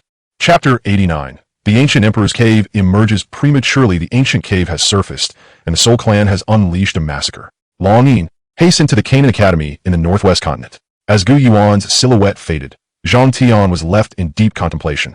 Although Gu Yuan's words were shrouded in ambiguity and did not mention the ancient Emperor Tuashi or the ancient Emperor Jade, Tion surmised the existence of this so-called ancient cave. After all, the cave that could incite such madness in the Soul Clan, prompting them to disregard reprisals from various races, must indeed be that of Tuashi, the ancient Emperor. The Soul Clan has already set their plans into motion. Sensing that a 2-star Do Saint level restriction he had left to the Xiao family had been triggered, Tion lifted his gaze toward the heavens, and with a swift motion tore open a rift in space, traversing the spatial tunnel like a fleeting light. Upon arriving at the Gamma Empire from tens of thousands of miles away, he discovered the empire in ruins, the royal city obliterated, and the presence of Tion and the royal family completely vanished. The entire Gamma Empire appeared shrouded in ominous clouds, while the Xiao family, the largest clan within the empire, stubbornly defended their stronghold in the western part of the royal city. The vast Xiao family remained unscathed, though fluctuations of Do Qi emanated from within. Tion felt a wave of relief. Evidently, The Soul Clan had not deployed any Do Saints or stronger beings to seize the ancient Emperor Jade from the Gamma Empire. Perhaps the Soul Emperor believed that with the acquisition of the remaining pieces of the ancient Emperor Jade, uniting them would render him unstoppable. Upon entering the Xiao family, he beheld a grotesque man clutching a translucent emerald-green ancient jade. A sinister grin etched across his face. He could already envision the rewards the Soul Emperor would bestow upon him. The only source of his ire was the fact that this middle-aged man, who was still some distance from becoming a Do Emperor, had activated a Do Saints restriction. Had he not just moments ago shielded another companion of the Soul Clan, he too might have sprawled lifelessly on the ground like the other half-saint. Two half-saints? Observing the grotesque man and the lifeless half-saint at his feet, Tion clenched his pale hand beneath his robes, causing the space surrounding the half-saint to contract and collapse. The man looked around in terror, frantically unleashing his Do Chi to no avail, as it too was sealed. Seeing the half-saint bound by the spatial lock, Tion nodded, preparing to greet brother Xiao Yan, when a waft of fragrant air accompanied by a violet figure leapt into his embrace. "Seventh Princess, I have returned." Tion smiled gently, affectionately stroking the princess's hair, her black tresses cascading like a waterfall, draping over his attire. Hearing Tion's soft and indulgent tone, the seventh princess could not help but feel a lump in her throat, her eyes reddening. Father has perished for his country, perhaps for the seventh princess. The royal family's existence was but an illusion, a life she abhorred, compared to the stern Tion. Her father, who doted on her without regard for her cultivation, was the only genuine affection she valued within the royal confines. "Do not weep, dear. If Xiao Yan were here, she would tease you." Gently pushing the seventh princess away to help her up, she felt the warmth of his embrace slip away, and her gaze dimmed involuntarily, though she forced a relieved smile. The departed live on for the sake of those who remain. "I shall not betray my father's legacy." As she uttered the final words, her voice quivered, and she covered her mouth, succumbing to tears. Why, in the face of dire threats, did her father, a novice Do Emperor, rise instead of the esteemed Tion? Tion seized the ancient Emperor Jade from the half-saint, whose body slowly disintegrated into ashes. Examining the ancient Emperor Jade, though it appeared fragile and jade-like, its texture was remarkably hard and smooth, emanating a peculiar message or wavelength. When this set of missing information and wavelengths combined with the others, it would serve as the key to unlocking the ancient Emperor's cave. Chief Xiao Yan, this ancient Emperor Jade pertains to a cave and is crucial to all beings on the continent. I hope the clan leader will lend it to me. Upon hearing Tion's request, Xiao Yan nodded with a smile. If even you cannot resolve this matter, then I too am powerless. In that case, it would be best to entrust this ancient jade to you, for it is a token of my leadership, and I had already intended to pass it on to you for Xiao Yan. Upon receiving Xiao Yan's consent, Tion expressed his heartfelt gratitude. The ancient Emperor's cave could only be unlocked when 8 pieces of the ancient Emperor Jade were gathered, and now that he possessed one, he had seized the initiative. After bidding farewell, he swiftly made his way to the subterranean lava space of Canaan Academy. Anticipating the situation, his journey proved far more unimpeded than Gu Yuan had envisioned. For lizardmen of semi-saint caliber lay before him, yet this source of fire was of no use to him. Observing the black mist emanating from the lizardmen's corpses, Tion realized the Soul Clan had intervened. Neither the bodies nor the black mist exhibited any signs of being incinerated by the lava, as such temperatures were trivial to a Dosheng's physique. The subterranean lava realm was immensely vast, comparable to a colossal expanse forged by multiple Doshengs. Even flames ranked among the top 3 of the Oa list would find it impossible to set this space ablaze. It is known that the 8 Desolation Obliterating Flame and several other Yao had previously achieved the feat of incinerating spaces created by a Dosheng. After traversing the lava world, he entered an exceedingly dark realm, where the void offered no standing points, compelling him to remain airborne. After a brief period, Tion discerned a sound and hastily accelerated towards it. "Soul Emperor, your ambush on my ancient clan and the numerous races across the continent, along with your rampant slaughter, have starkly breached the promise you once made." Gu Yuan floated in the void, his eyes ablaze with a hint of fury as he gazed at the elegantly attired man clad in white before him. Once 4 remained, and now only you and I endure. How fickle fate can be. The Soul Emperor regarded Gu Yuan without a hint of anger, offering a calm smile as he replied. "The demise of the other 2 bears considerable implication from you." Observing the Soul Emperor's feigned demeanor, Gu Yuan let out a cold chuckle. The Soul Emperor, undeterred, suddenly proposed. "If you assist me in ascending to the Dodi realm, I shall likewise aid you in your breakthrough." Gu Yuan was taken aback. In the ongoing conflict among the ancient 8 clans, only 4 remained, and he had not anticipated the Soul Emperor would extend such an enticing proposition. However, he soon scoffed. "Do you truly believe that feasible?" Upon hearing Gu Yuan's unequivocal rejection, The Soul Emperor shook his head in regret, seemingly already aware of this outcome. Such a pity. You are one of the few who can command my respect. Then why in the past did you strike from the shadows against those two? Gu Yuan unflinchingly exposed. The Soul Emperor disregarded Gu Yuan's words, instead gazing into the abyssal expanse, murmuring, "It is often said that Do-Di experts can transcend heaven and earth. Yet tell me, why do they all vanish without a trace in the end?" Gu Yuan furrowed his brow slightly, replying, "I do not know." The Soul Emperor cast his gaze into the void, seemingly glimpsing the ancient cave, a peculiar glimmer flashing in his eyes. "Perhaps all will be revealed once I ascend to Do-Di." He looked towards the edge of the void, then turned to Gu Yuan, a proud smile gracing his lips. "This realm cannot confine me." His tone, calm yet imbued with a touch of arrogance, exuded a tempestuous aura. Gu Yuan remained silent. After years of contention, he had to concede that the Soul Emperor indeed possessed such audacity and potential. In terms of spirit, even he fell slightly short of the Soul Emperor. "With your ilk, you are no match for us." Casting a glance at Gu Yuan's companions, a smile spread across the Soul Emperor's face. The void-devouring flame stood beside him, while four elderly figures clad in black energetically surrounded him, along with numerous formidable presences concealed in the shadows. Although soul destruction had perished due to the Phoenix Ming's sword, the Soul Clan's doshans above the 7-star ranks still surpassed 7 in number. "It seems that my presence has hastened the emergence of the ancient Emperor's cave," Tion mused, his eyes flickering as he gazed towards the depths of the void where the ancient Emperor's cave lay. His burning Emperor formula surged wildly, sensing a being of comparable strength relentlessly battering against the cave. The ancient Emperor's cave was fortified beyond compare, yet a semi-Emperor's might could rend space asunder. It was how the Emperor Great Seed had once aided the void-devouring flame and the pure Lotus Demon fire in their escape. Indeed, aside from the life flame, yet to be refined, the other ego had already been devoured and fused by Xiao Yan, enabling him to reach the semi-Emperor realm. And his gun techniques had finally reached mastery. Chapter 90. The emergence of the ancient Emperor's cave. Gu Yuan's might, even if we are not your match. I must still strive with all my might.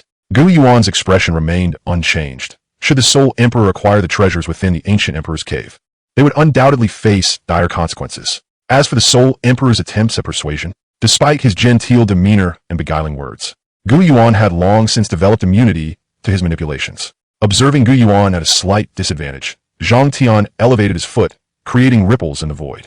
The sudden disturbance could not escape the notice of the powerful figures present.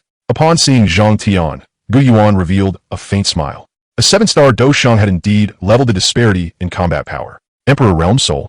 The Soul Emperor's gaze shifted towards the freshly arrived Tion, his tone imbued with a hint of excitement. Clearly, he was taken aback. "What?" The void-devouring flame's pupils constricted. As his soul power had yet to reach the Emperor realm with the Soul Emperor's assistance, he was astounded by the revelation. Gu Yuan's expression shifted, a glimmer passing through his eyes before he boisterously laughed.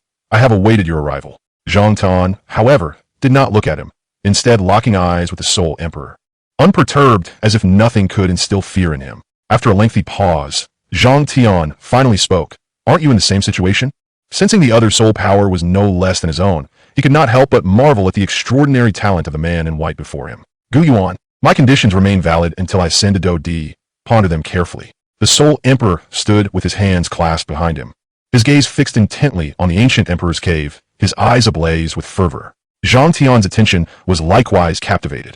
He too wished to ascertain whether the Emperor Great Seed could manifest the ancient Emperor's cave and whether it could be opened without utilizing the ancient Emperor Jade. The ancient Emperor's cave began to rise and float, drawing closer to the onlookers. Though the ascent was gradual, both Gu Yuan and the Soul Emperor understood that they could not impede the cave's progression. A fervent glimmer emerged in the void-devouring flame's eyes, entirely captured by the Soul Emperor's gaze, which flickered with a hint of coldness. The void-devouring flame held a prominent position within the Soul Clan, as the clan's bloodline propagation relied on his assistance. He had personally promised the two equal standing, yet in the minds of many clan members, the presence of the void-devouring flame ensured the clan's bloodline would never weaken, making him more vital in the eyes of numerous elders than the Soul Emperor himself. Previously, he had never voiced his thoughts on this matter, for the Soul Clan indeed required the void-devouring flame. However, once he ascended to Do-Di, the void-devouring flame would lose his value. As the ancient Emperor's cave continued its motion, sensing Tion's aura, the Emperor Great Seed grew increasingly frantic, incessantly battering against the colossal stone door, which began to show faint cracks. Ultimately, the ancient Emperor's cave transcended the void and entered the lava world, prompting the Soul Emperor, Gu Yuan and others to pursue immediately, with Tion following closely behind. The ocean of lava erupted in waves, molten rocks soaring thousands of feet before crashing down. Amidst the surging magma, a corner of the ancient emperor's cave emerged. Above, Canaan Academy trembled violently, the ground fracturing, and powerful figures exuding terrifying auras floated in the air. Many young students, both male and female, began to scream in fright. Su Qian and the other elders ascended into the sky, gazing warily at these formidable beings. The Soul Emperor's brow furrowed slightly as he raised his palm, aiming towards Canaan Academy. Amidst the cosmos, a tumultuous surge of energy erupted, coalescing into a gargantuan hand. Thousands of zhang in size, which descended upon Canaan Academy with catastrophic force. The moment it struck, a tremendous cloud of dust billowed outward, reverberating through the heavens and earth, as the once magnificent academy was reduced to mere ruins. Beneath the might of the Soul Heaven Emperor's strike, Canaan Academy transformed into a vast chasm, fissures stretching across the ground like deep scars, while the sound of liquid flowing echoed ominously. Suddenly, a crimson hue emerged from the abyss's depths, followed by a relentless eruption of magma that surged forth, further fracturing the ground. In the blink of an eye, the entire Canaan Academy was consumed by the molten inferno. At that moment, Tion held a small girl in his grasp, who clutched a third-grade elixir, oblivious to the peril she had narrowly escaped. Her large, innocent eyes were filled with confusion and wonder. Little Xian, Tion chuckled, affectionately ruffling her hair. Had the Soul Heaven Emperor's hand truly landed, they would have faced the wrath of the ancient emperor dwelling within the cave. "Hey, mister, who are you? How do you know my name?" Xian, captivated by his presence, momentarily forgot about the elixir, her wide eyes sparkling with curiosity. "I'll find your father soon. Just be a good girl," he reassured her. A peculiar thought crossing his mind. Perhaps the disparity between a dragon's head and a human's was not so vast after all. Gu Yuan's eyes flickered with intensity. In truth, the Soul Heaven Emperor's actions mirrored his own desires, while his wariness reached its zenith. The figure of the Soul Heaven Emperor twisted and vanished from sight, prompting a glimmer in Gu Yuan's gaze as he prepared to pursue. A tendril of black flame surged from the void, seeking to ensnare Gu Yuan. But with a flash of cold light in his eyes, he unleashed his fighting spirit, dispersing the black flames with ease. His gaze then turned toward the void-devouring flame. The void-devouring flame cackled ominously, seemingly unfazed by Gu Yuan's presence, as four ancient beings summoned a vast portal enveloped in an aura of death, bearing down upon him with oppressive force. Faced with the impending dread of the silent gate and the shameless ambush from the void-devouring flame, Gu Yuan snorted disdainfully. Gathering his fighting spirit within his palm, he retaliated, conjuring an immense ancient mirror that materialized in midair, radiating a kaleidoscope of colors. The ancient emperor mirror refracted a golden beam, hundreds of zhang in diameter, which shattered the silent gate and scattered the surrounding black flames. As the remnants of the silent gate were withdrawn, the four ancient beings, Soul, Xiao among them, gazed upon the damaged gate with palpable anguish. "Soul, Xiao, today, I shall send you to the heavens," Gu Yuan declared, his eyes narrowing dangerously as he struck forth, compelling the four ancient beings to join forces in defense.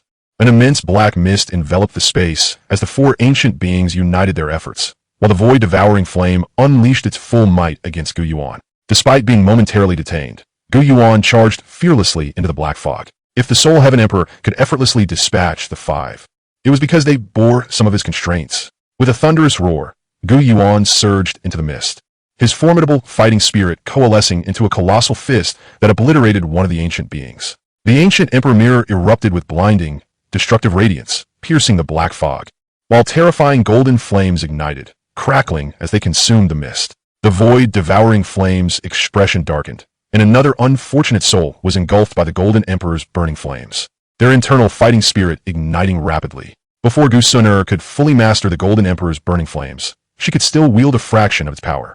Having repelled the five, Gu Yuan's figure became indistinct as he blinked toward the direction where the Soul Heaven Emperor had just vanished, while the void-devouring flame gritted its teeth and pursued him. Chapter 91. The battle within the cave. At this rate, I shall never breach the ancient Emperor's cave, the Soul Heaven Emperor mused, a shadow of darkness crossing his eyes as he glared at the ancient, weathered stone door, clenching his teeth. Before Gu Yuan could close the gap, he transformed into a streak of black light, crashing violently against the stone door. Within the vast expanse of the ancient Emperor's cave, a colossal plaza lay beneath a towering stone statue of an elder, reaching 10,000 zhang, his hands forming enigmatic seals while his gaze was fixed skyward. Though merely a statue, it emanated an aura of dominion over the heavens and earth. An elder appeared atop the statue's shoulder, appearing diminutive in comparison. Yet his own presence was nearly as formidable as that of the statue. Damn that Tion, she ancient emperor, the elder fumed, his resplendent hair shimmering with 21 distinct colors. He was currently in a fit of rage, his foot planted firmly on the statue's shoulder, sending up a cloud of dust hundreds of zhang high. Yet the statue remained unscathed. Despite his fury, the elder could do little against the statue. He unleashed a palm imbued with terrifying flames against the stone door, which merely trembled slightly. Damn it, damn it. The elder was none other than the imperial great elixir, painstakingly refined by Tua, she ancient emperor, embodying the essence of a half-step imperial elixir. Years of secluded cultivation had afforded him the strength of a half-emperor, making him the most powerful being in the current Duki continent. Someone is attempting to breach the cave. The ancient barriers set by that old Kut Tua, she are not so easily undone. The imperial-grade elixir scoffed, sensing the commotion caused by the Soul Heaven Emperor. Dismissing it entirely. Thousands of years prior, a formidable little dragon had entered the confines of the ancient emperor's cave, and he had held a flicker of hope, only to see that dragon ensnared for millennia. Damn it! The elder's heart brimmed with resentment. His eyes ablaze with fury as a rich fragrance of elixir suddenly wafted throughout the ancient emperor's cave. In an instant, the fragrant essence transformed into flames, engulfing the entire space, turning the cave into a colossal alchemical furnace. Imperial-grade elixir, the elder shouted, conjuring a pale blue energy orb in his hand. Following his movements, an endless torrent of terrifying flames surged into the orb from the sky. Imperial Flamme Technique. With a thunderous cry, the imperial-grade elixir's eyes sparkled with intensity as the energy orb erupted like a colossal sun, sweeping forth with the force of a falling star, akin to a small asteroid colliding with the stone door. The tremendous shockwave forced the imperial-grade elixir to stagger backward several steps. His arm trembled, droplets of golden blood falling from his palm to the ground. In the outside world, such blood could nourish a plethora of rare herbs, yet he paid it no mind, cursing Tua, she ancient emperor, to the heavens. Such a deafening roar seemed to have little effect on the outer world. The Soul Heaven Emperor, who was currently battering the cave stone door, caught a whiff of the elixir's fragrance, an aroma far surpassing that of a ninth-grade elixir, invigorating him. Wisps of elixir clouds began to drift from the cracks of the cave. Soul Heaven Emperor. Gu Yuan's figure flickered into existence behind the Soul Heaven Emperor, and he immediately struck with a palm aimed at his back. Sensing Gu Yuan's approach, the Soul Heaven Emperor summoned his fighting spirit, unleashing it explosively from his palm. 1,000 zhang wave rippled from their clash, fracturing the ground and boiling the magma beneath. Just as the Soul Heaven Emperor prepared to retaliate, he felt an unbearable burning sensation in his fighting spirit, as if it were ablaze, consuming him in madness. Alarmed, he barely managed to fend off Gu Yuan's strike and retreat. Could it be the Golden Emperor's burning flames? Impossible. As a seasoned adversary, he would never allow Gu Yuan such an opportunity.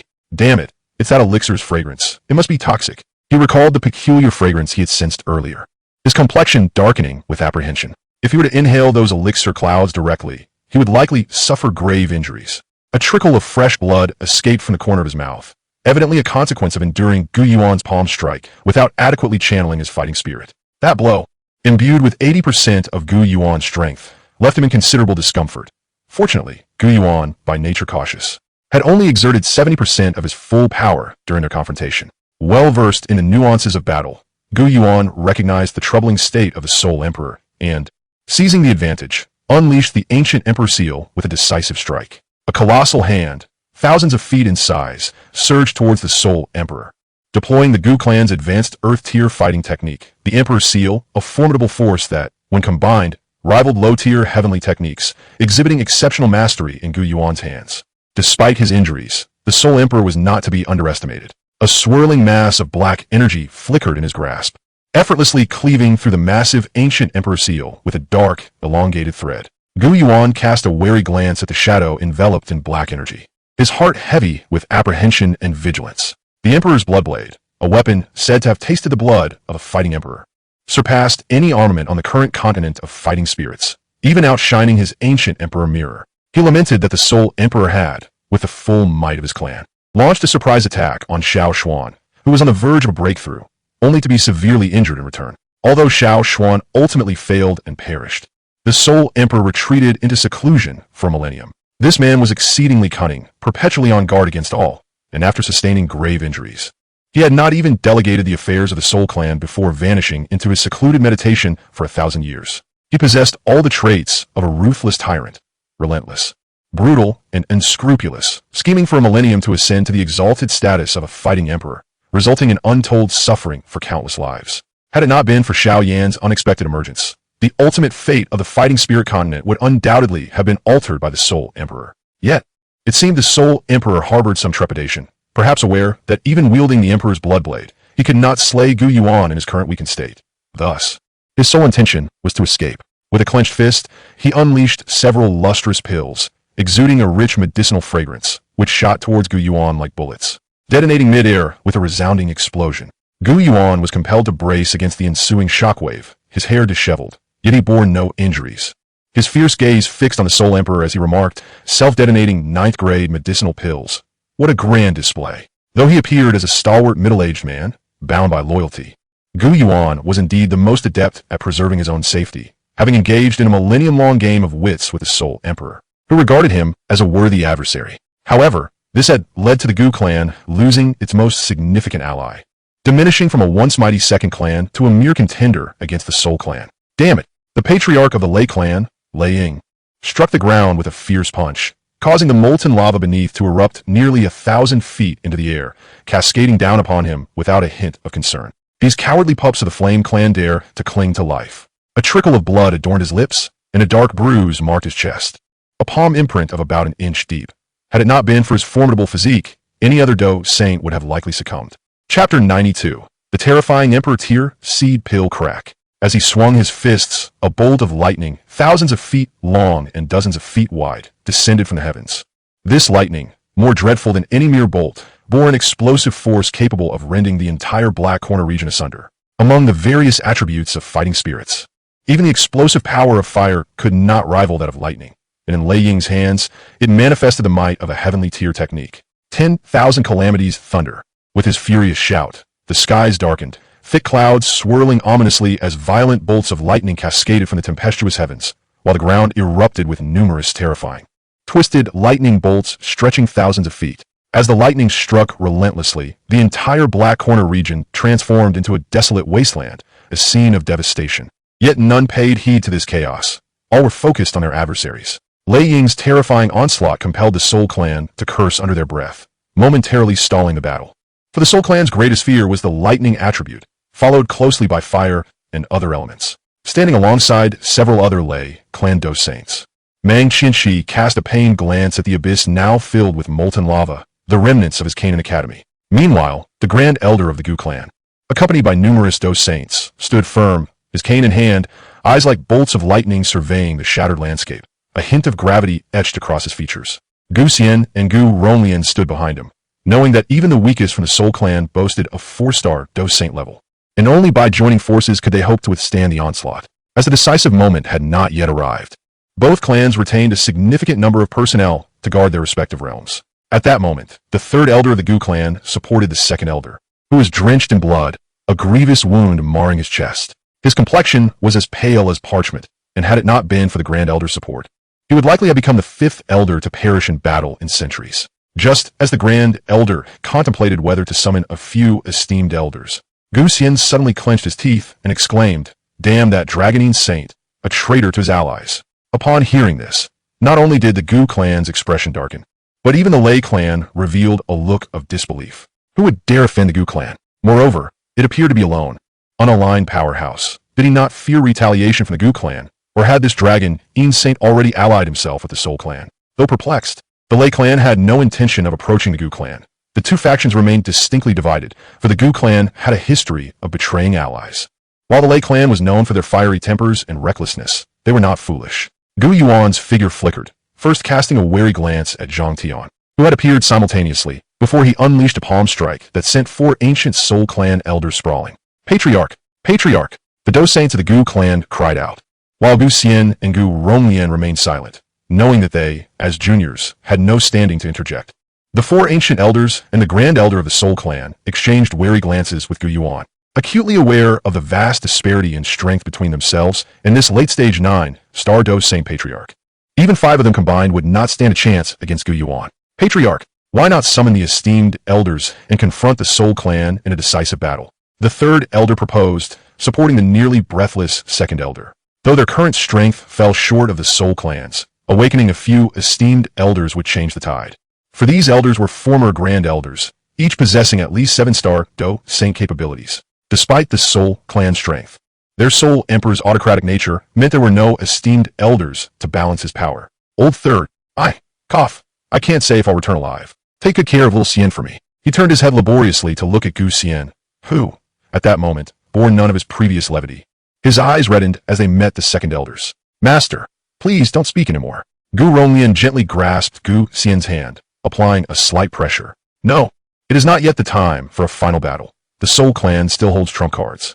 A glint of coldness flickered in Gu Yuan's eyes as he endured the immense pain within. The healing properties of the 9th grade medicinal pills continuously restoring his injuries and damaged organs. However, these people must remain here, sensing the chill in Gu Yuan's gaze. The Grand Elder of the Soul Clan and the 4 ancient elders felt a surge of panic, intent on fleeing. With a cough, blood spewed from Gu Yuan's mouth, staining his garments, a sight that caused the 5 from the Soul Clan to exchange furtive glances. Gu Yuan, leave us a way out, otherwise, we shall ensure you suffer as well. Soul Tion, barely holding himself together, shouted defiantly at Gu Yuan. Do you really think you are worthy of a desperate struggle? The ancient emperor's mirror materialized out of thin air, radiating an indescribable brilliance that pierced through the body of Soul Ascension, nearly scattering his soul. Today, you shall all be reduced to ashes. Gu Yuan snorted coldly, unleashing a terrifying surge of battle energy that shattered the defenses of the other 4, sending them flying and causing each to spew forth blood. A pitch-black blade of energy, stretching thousands of feet, tore through the fabric of space, prompting Gu Yuan to instinctively retreat a step in trepidation. Patriarch! The members of the Soul Clan rejoiced at the sight of the familiar figure. You are doomed, Gu Yuan. Suddenly, the Grand Elder of the Soul Clan realized the monumental opportunity at hand. Leave? The Soul Emperor merely cast an indifferent glance at him, cleaving open another rift in space with a single stroke, before seizing Soul Ascension and casting him through it. Soul Ascension opened his mouth, intending to utter words of caution regarding Gu Yuan's injuries, but upon witnessing the blood trickling from the Soul Emperor's lips, he refrained. At that moment, cracks began to appear upon the Soul Emperor's neck. Why has the Soul Emperor left? This is uncharacteristic of him. The third elder of the Gu clan finally seized the chance to speak, while Gu Ronglian observed Gu Yuan with a thoughtful expression, sensing he might hold some knowledge. Gu Yuan, however, ignored him and turned to the person beside him, inquiring in a low voice, "Where's the 4th elder? Why hasn't he been summoned to tend to second uncle's wounds?" Although the second elder was nominally Gu Xian's master, he was, in fact, Gu Xian's great uncle, which accounted for his deep affection towards him. He's on his way. Oh no, second uncle, how did you sustain such severe injuries? The 4th elder, a chubby man clad in a robe, glanced at the second elder's wounds, his plump face nearly brimming with tears. The injuries inflicted by the Soul Clan are the most troublesome. I truly wish to avoid conflict with them, those wretched Soul Clan members. Chapter 93. Zhukuan enough with the chatter, Gu Yuan snapped, kicking his 4th brother impatiently. Only then did the chubby man reluctantly produce a 9th grade pill and administer it to the second elder. Second uncle, I have a few more pills. Take some. Sometimes, we can't afford a delay, and my cultivation isn't high enough to rush over. Despite his complaints about the Soul Clan, the chubby man held deep respect for his second uncle, producing a small jade bottle and pouring out 3 pills into the second elder's hand. Having ingested the pills and taken several breaths, the second elder's spirit visibly improved. Out of the corner of his eye, he noticed that the chubby man's jade bottle now contained only 1 pill. Feeling both gratified and touched, he scolded, "You little rascal. Consider this a testament to my affection for you." Saying this, he placed another pill back into the jade bottle. It's precisely because your cultivation is weak that you ought to carry more life-saving pills. I do not wish to see your foolish head hanging on a wall one day. 2 pills are sufficient for me. To be honest, I hope to never have to use even 1. The chubby man, feeling embarrassed by these words, scratched his head and chuckled sheepishly. Of course. This chubby fellow is the Gu clan's foremost 9th grade alchemist. The 4 pills were all 9th grade profound pills, exceedingly rare. Over the past 2 millennia, he had only concocted a handful, with 1 discovered in the ruins of a 9th grade alchemist. The Soul Emperor's injuries are far more severe than mine. Upon confirming that the second elder was unharmed, Gu Yuan finally breathed a sigh of relief, yet the worry etched upon his brow remained unshakable. During my battle with the Soul Emperor, the void-devouring flame arrived. Sensing the situation was untenable, I prepared to retreat. However, their clash seemed to have impacted the ancient emperor's cave. As Gu Yuan recounted this, his pupils constricted, as if recalling something that filled him with dread. Suddenly, a fissure opened within the ancient emperor's cave, and a mysterious elder burst forth. The Soul Emperor attempted to intervene, but was struck and injured by a single blow. Following that, the elder severely wounded the three of us before departing. Upon returning, the Soul Emperor had also been gravely injured by the enigmatic guardian of the ancient emperor's cave. Gu Yuan felt a sense of schadenfreude, having taken the time to recuperate, and he felt considerably better. The revelation left everyone astonished. A single strike that injured Gu Yuan and his companions, along with a powerful creature that severely wounded the Soul Emperor. These tidings were indeed shocking. At that moment, Gu Yuan suddenly heard the violent roiling of magma. Yet when he turned to gaze, he found nothing amiss. After scrutinizing for a while, all remained tranquil. However, after a brief moment, Gu Yuan's expression shifted, and he bellowed towards the people of the Thunder Clan, "Not good. Retreat quickly." A towering wave of magma, soaring thousands of feet, crashed down, splattering molten rock everywhere. The once placid surface of the magma sea erupted in a sudden surge of towering waves, accompanied by a deafening roar that reverberated across the heavens.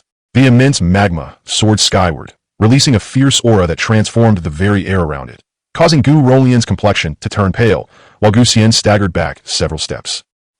It's rather lively upon my emergence. Has this realm grown so populated with individuals of such caliber? A voice, imbued with authority, resonated, seemingly recalling the vastness and freedom of this realm after a prolonged absence, eliciting a feeling of nostalgia. A somewhat sinister, yet majestic purple-golden dragon head emerged from the magma, its terrifying form nearly 10,000 feet long, adorned with scales of purple gold, as magma slowly dripped from its body. "The aura, my child?" The voice carried a hint of confusion, as thousands of years spent in a desolate, cold void had left him unaccustomed to the clamor of the outside world. A flash of light darted by. Only Gu Yuan perceived the speed of the figure. "Dragon Sovereign, congratulations on seeing the light of day once more." Tion seemed to have anticipated the figure's appearance, directly locking eyes with it. The crimson magma, as if intent on devouring the heavens, filled the entire realm, with a newly risen waterfall of magma crashing violently into the magma sea below, sending colossal waves surging outward, engulfing distant peaks. "You recognize me?" The figure, with purple golden hair and piercing golden eyes, regarded Tion with a hint of bewilderment. Under the scrutiny of those ordinary yet profound eyes, it felt as though one's very spirit was being pierced. "This young man before me is undoubtedly a pure human. It's impossible for him to have lived for millennia. Do not overthink it, Dragon Sovereign. I merely possess some knowledge of your affairs, which explains my gaze." Tion replied with a gentle smile, providing a slight clarification. In the presence of someone so familiar, one's gaze could hardly remain unchanged. "Have you seen my child?" Zhu Kuan's most pressing desire was to ascertain this fact. "Indeed, her name is Xiyan." Tion smiled as he drew Xiyan from the space he had created. Gazing into her innocent eyes, after several millennia, he finally reunited with his beloved child, enveloping her in his embrace. "Good child, let your father have a good look at you. You just injured the Soul Emperor. That could be considered an act of revenge." Upon hearing Tion's words, Zhu Kuan first rubbed his hands together, then awkwardly inquired, "Was it the one in white?" "His strength is commendable. I exchanged a few blows with him, but he seemed to be injured." "But what do you mean by considered an act of revenge?" "Your daughter was lost and inadvertently consumed an unripe transformation herb." Tion meticulously searched within the magma sea, then pointed toward a spot where a few remnants floated. "She has been studying within the Canaan Academy. Just now, the Soul Emperor obliterated the Canaan Academy with a single palm to access the ancient emperor's cave. It was I who rescued Xiyan."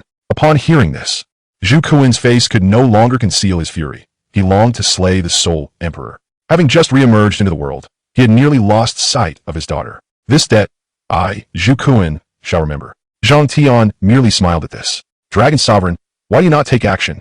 Gu Yuan faced Tion, intending to question him. Yet restrained by his apprehension towards Zhu Kuan, he could only speak in a low voice, "I am waiting." In response to Gu Yuan's inquiry, Tion remained unperturbed, his gaze seemingly piercing through the sea of magma, beholding the immobile ancient emperor's cave. Waiting for what? Gu Yuan felt an inexplicable sense of foreboding. Chapter 94. The Might of the Fighting Emperor. "Let him emerge." With a flicker in his eyes, Tion sensed that the Emperor Great Seed Pill had broken the seal. The Emperor Great Seed Pill assisted the pure Lotus Demon Fire and the Void Devouring Flame in their escape, subsequently demanding their return to rescue him.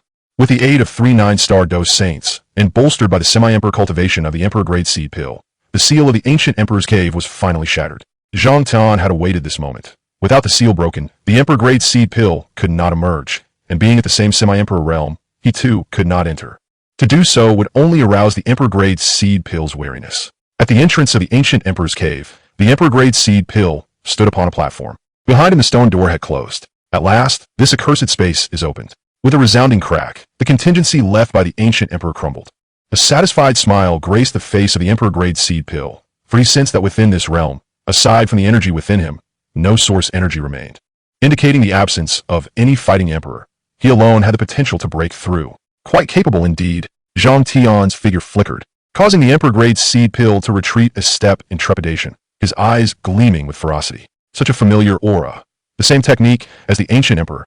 With keen perception, Tion extended his palm and executed a head pat towards the Emperor-grade seed pill. You shall not succeed. Emperor Pill Palm. The Emperor-grade seed pill bellowed, summoning a terrifying energy sphere, the fragrant aroma of the pill suffusing the air, causing discomfort in Tion's chest even as he inhaled it. Ocean-opening palm.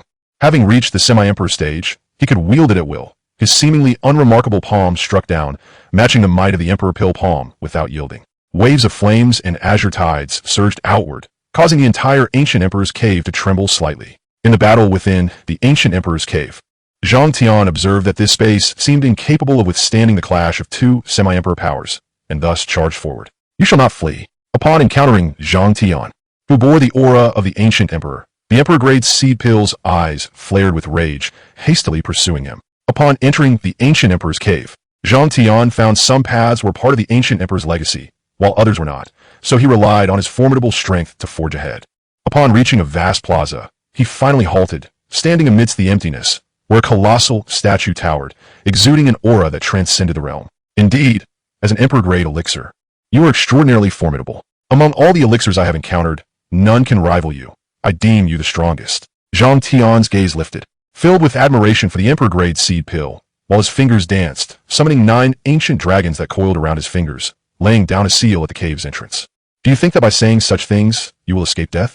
I shall slay you, then offer the heavens and the populace as tribute to complete the pill and ascend to the fighting emperor. The Emperor-grade seed pill, for reasons unknown, felt a surge of unbridled rage at this arrogant proclamation and grinned sinisterly. With a wave of his sleeve, a rich aroma of pills flooded the space. There are many strange flames here. Tion smiled faintly, unperturbed by the words of the Emperor-grade seed pill, casting a glance at the 23 strange firestone pillars in the plaza. A wisp of bluish flame rose from his fingertips, transforming into a terrifying dragon of flame thousands of feet long, coiling towards the Emperor-grade seed pill, intent on refining him. 9 other wind flame? The elder form of the Emperor-grade seed pill changed countenance, realizing that this strange flame, wielded at their level, bore an incomprehensible potency. The 9 netherwind flame unleashed by Tion at the semi-emperor realm was even more terrifying than the void-devouring flame. Now that you have emerged, do not conceal yourself any longer. As Tion's voice resonated, the figure of the void-devouring flame emerged from the adjacent space, subsequently striking towards Tion. The terrifying devouring force relentlessly tearing at him. Another massive bluish flame dragon surged forth, shattering the devouring force, coiling towards him. The intense heat causing even this strange flame to curse internally. This is too targeted against me. The Emperor-grade seed pill recognized the void-devouring flame, his expression chilling. You traitor! His words were laced with anger, clearly indicating that the void-devouring flame had devised many schemes against him, and the hidden techniques aimed at him were certainly not intended to provide warmth. Though the 3 engaged in a cataclysmic battle, they occupied but a fraction of the ancient emperor's cave. In this vast expanse, they appeared as diminutive ants amidst the cosmos. Since you all fervently pursue the fighting emperor, let us allow you to witness the might of the fighting emperor. From the spirit realm, Tion summoned the 7-stringed demon lute. Having grown considerably since his soul reached the emperor realm, a portion of his consciousness manifesting as the lute. The 7-stringed lute was already embedded with 9 magic cores, and within this dim space, apart from the faint glow of the 23 strange firestone pillars, a brilliant array of colors suddenly ignited. As the 7-stringed lute resonated, a formidable aura, infused with various fierce energies and the powers of different magical beasts, surged skyward, eliciting a sense of threat even from the Emperor-grade seed pill. Tion played the lute in the void. At the moment his fingers ascended, 6 9th-tier magic cores and 3 8th-tier magic cores erupted in a cataclysmic burst of light, merging into the lute. Sensing the brewing dreadful power, the Emperor-grade seed pill shouted, coalescing a sphere of light as he charged forward. With a wave of his sleeve, a terrifying sound wave traversed the space, sending the Emperor-grade seed pill flying thousands of feet away, crashing against the statue of the ancient emperor. Meanwhile, the void-devouring flame found itself immobilized amidst the combined onslaught of the sound wave, the immense energy, and Zhang Tion's own mental intent. Enjoy the melody, my friends.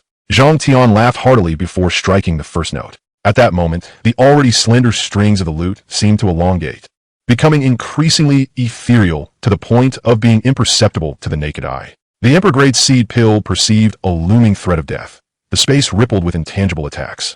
Though formless and intangible, it sent chills down his spine. He hastily evaded, while the ancient emperor statue behind him, which he could not destroy despite his efforts, had its arm shattered. Ninefold heavenly tribulation. With a flick of his fingers, a terrifying power brewed within the heavens, and suddenly, 9 bolts of lightning descended from the depths of the void, shaking the entire ancient emperor's cave to the brink of fragmentation. Chapter 95. The Ancient Emperor.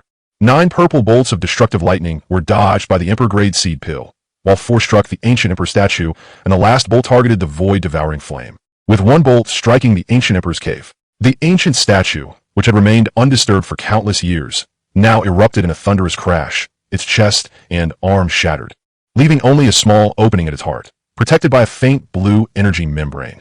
Through this delicate membrane, Zhang Tion sensed a surge of fighting energy far surpassing his own. Clearly, this was the protection left by the ancient emperor for his legacy.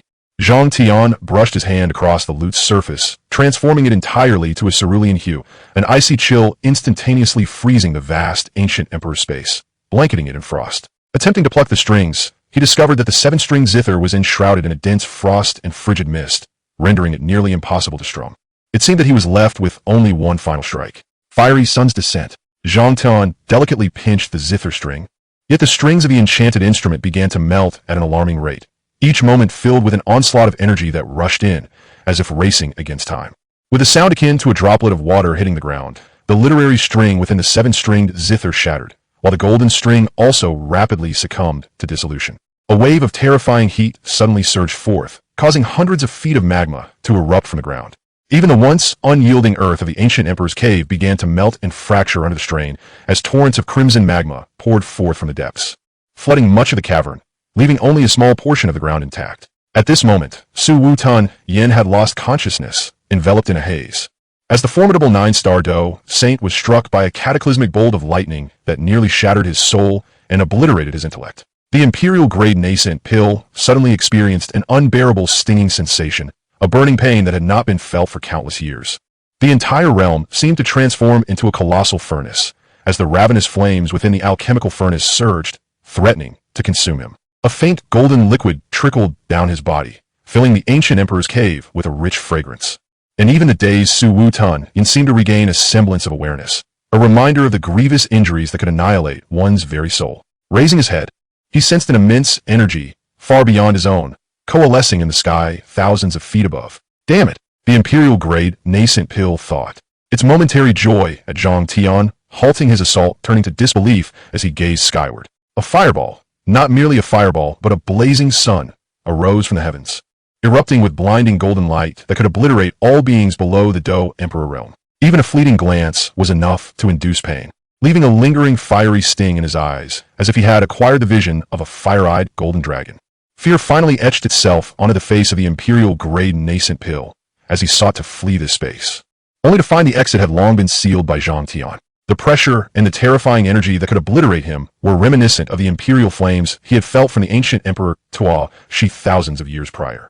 When the Eva appeared, all fires bowed in submission. When the imperial flame was unleashed, Eo surrendered, at long last, as the martial and woodwater strings melted away, and the earth string was reduced to mere remnants. Only the fire string, symbolic of the fire element, remained intact. Just before the earth string was completely dissolved, the celestial sun, thousands of feet in diameter, plummeted from the sky, trailing a terrifying tail of flame as if the sun god had descended. Before the last string representing the fire element could melt, Zhang Tion flicked his finger, unleashing a blade of energy that sliced through the thin membrane covering the statue's heart, cleaving the statue in two. Unyielding battle roar.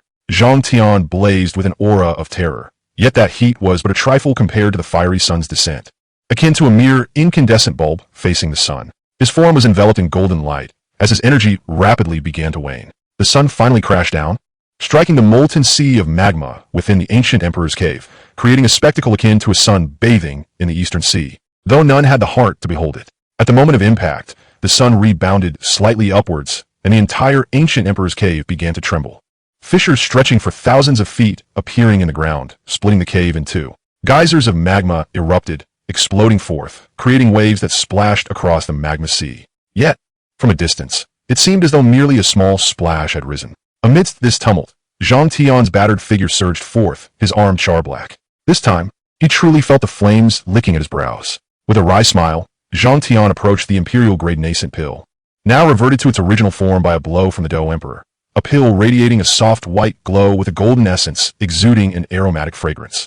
Tion interlaced his fingers into a formation. Upon closer inspection, one would notice that his initial stance mirrored that of the ancient Shi Emperor. As he continuously transformed his gestures, luminous rings entered the imperial-grade nascent pill, causing it to emit an even more resplendent brilliance. The transformation pill divine art, a legacy passed down from the ancient Shi Emperor. Glancing at the shattered orbs of light scattered across the magma surface, Tion shook his head, knowing they were all celestial-grade techniques and combat skills, alongside countless 9th-grade golden pills, treasures that could drive even a 9-star Dough Saint to madness, carelessly discarded by the ancient Shi Emperor, now utterly ruined. After reaping this second significant harvest, Tion stepped into the gaping heart of the colossal statue. What lay ahead would be his greatest gain. As the space shifted, he found himself in a world brimming with seawater and a cerulean sky, a realm where the very fabric of space was far more stable. Even a half-emperor would find it impossible to disturb this place. An elder sat upon a pink lotus platform, glancing up with a smile, as if he had noticed Tion's approach. Little one, do not harbor any thoughts. Without the Dough Emperor realm, it is impossible to shake this space. The elder bore a striking resemblance to the imperial-grade nascent pill, with a magnificent mane of hair in 21 vibrant colors, exuding an air of tranquility and a formidable presence that the nascent pill could not replicate. I have seen all that transpired outside. Have you perhaps cultivated a technique capable of devouring Yo? The ancient Shi Emperor sensed the familiar aura of a technique, preparing to boast that this method had been passed down from him. However, the next moment, Tion trembled, a mysterious resonance and melody rising within him, a power unlike Dough Chi enveloping him, while beneath him, a cerulean lotus emerged to support his feet. The unique and familiar aura caused the ancient Shi Emperor's eyes to widen, as if he had seen a ghost. Why you? It seemed that Xiao Yan had preliminarily refined the flame of life. Tion mused softly. Senior, what were you going to say? He observed the ancient Shi Emperor, who appeared to have something to convey, and stretched his arms, causing the very space around them to tremble. And nothing. The ancient Shi Emperor coughed and hastily waved his hand, signaling that he had nothing further to say. I have indeed cultivated a technique capable of devouring Yoa. Does it concern you, senior? Tion inquired, curiosity brimming in his tone, for it was said that this technique was not originally created by the ancient Shi Emperor, and he wished to uncover its origins. It has no relation. I was merely diligently cultivating step by step, unaware of any matters, the ancient Shi Emperor replied, somewhat embarrassingly. How shamelessly prideful. Although Tion understood that the burning emperor's decision was intricately tied to the ancient Shi Emperor, he could only sigh in mild disappointment as the elder chose not to divulge further. This moment caused the ancient Shi Emperor's eyelids to twitch. After sharing a cup of tea, he hastily concocted an excuse to dismiss Tion. Once Tion departed, the ancient Shi Emperor stepped down from the pink lotus platform, standing upon the endless expanse of water, where gentle ripples danced upon the surface. In this harmonious world of water and sky, the ancient Shi Emperor stood with his hands clasped behind his back, gazing up at the pure, cloudless sky. After his departure, the lotus platform rapidly transformed into silver flames, scattering like the imperial flames. The imperial flames bore no specific color, or rather, they encompassed all colors. The vast expanse of the ocean was suddenly engulfed by a kaleidoscope of resplendent flames, ultimately transforming into a celestial sea of extraordinary fires. Shadows of the 3,000 flames and the bone spirit cold fire could be discerned within this magnificent spectacle. The illustrious hair of the Emperor Shi appeared to radiate a luminous sheen, adorned by a silver flame insignia at his brow, midway through the 4-star Dough Emperor stage. What manner of creature is this? The Emperor Shi inhaled sharply, but what entered his mouth was only the searing heat of the extraordinary flames. After a few spitting motions, He turned his gaze towards the direction in which Zhang Tian had departed, harboring doubts about whether this little anomaly had concealed his true power. Chapter 96. Threatening the Dou Emperor? Thus, they demand that I surrender the Dou Emperor's legacy? Zhang Tian held the demure young girl, Xiao Yan, while standing beside the tall and slender Xiao Yan. Zhu Kuan rubbed his hands together, awkwardly stating, "It is they who wish for you to relinquish the Dou Emperor's legacy. I, the dragon, merely thought that since you possess exceptional talent and have independently broken through to the Dou Emperor level, you would not covet the Emperor-grade nesting pill. Perhaps you could consider giving it to me?" Upon observing Zhu Kuan's eager expression, Zhang Tian could only sigh in exasperation, offering a wry smile. Perhaps it was the image of the Chinese dragon that stirred a sense of nostalgia in him, for he could not muster any anger towards this old fellow. "How do you know that I have not refined the Emperor-grade nesting pill?" Zhu Kuan hesitated for a moment before slowly responding. "I consider myself the one most familiar with that old fellow, Tuashi. I can scarcely recall his aura, and when you emerged from your dwelling, your momentum had already slightly surpassed the Tuashi phantasm I have encountered. Refining the Emperor-grade nesting pill would at least require nearly a year." After a brief pause, Zhu Kuan cast a complex glance at Zhang Tian, pondering the capriciousness of fate. Thousands of years ago, neither the ancient tribes nor the soul tribes were considered top-tier clans. Yet thousands of years later, they rose to prominence. Meanwhile, a realm that had eluded others for millennia was achieved by this young man before him. Scarcely 25 or 26 years of age. A prodigy indeed. Though he could not fathom the depths of Zhang Tian's innate talent, he implored, "I beseech you, could you possibly part with the Emperor pill? I would surely remember this favor, and in the future, I would not hesitate to brave any peril for you." Zhu Kuan clearly struggled with uttering such words, yet he gritted his teeth, his golden eyes brimming with hope. Upon hearing this, Zhang Tian conjured a pill, approximately the size of a human head, radiating an ethereal glow. It was not merely a pill. It shone with a crystalline brilliance akin to source jade. Zhu Kuan's eyes turned crimson, and despite his usual composure, the sight of the coveted object stirred an emotional tempest within him. The lifespan and combat prowess of magical beasts far surpassed that of ordinary humans, yet their cultivation journey was often tedious and protracted. "Give it to me. Hand it over." Seeing Zhu Kuan in such a state, Zhang Tian furrowed his brow and apologized. "I'm sorry, but I cannot relinquish this Emperor pill to you. I needed to assist Xiao Yan in breaking through to the Dou Emperor." With a flick of his sleeve, he stowed the Emperor-grade nesting pill away and looked earnestly at Zhu Kuan, asserting each word with conviction. Damn it! The sight of an object he had pursued for millennia vanishing before his eyes ignited a surge of inexplicable rage within Zhu Kuan.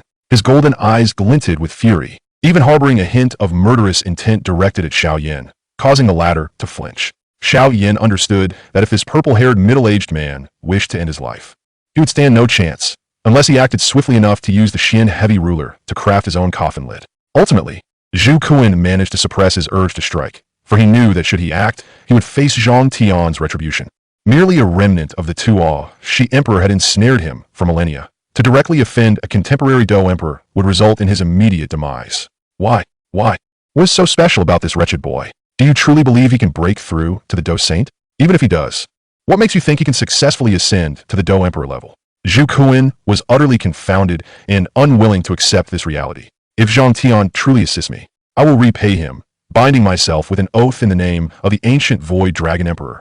He understood that Xiao Yan was merely the scion of a small clan, a stroke of luck that led him to be taken in as a disciple by the Dou Emperor, and that Xiao Zhan had merely leveraged this connection to forge a bond with the Dou Emperor. This thought left Zhu Kuan breathless with envy, red-eyed with longing. Setting aside the bonds of brotherhood, merely being able to call a Dou Emperor brother was a symbol of unparalleled status. For out of 10 chances, if it were Xiao Xian, I would believe it, but you are lacking. Zhang Tian shook his head, explaining that acquiring the Emperor-grade nesting pill alone would not suffice to break through to the Dou Emperor, as the source energy of the world was in decline.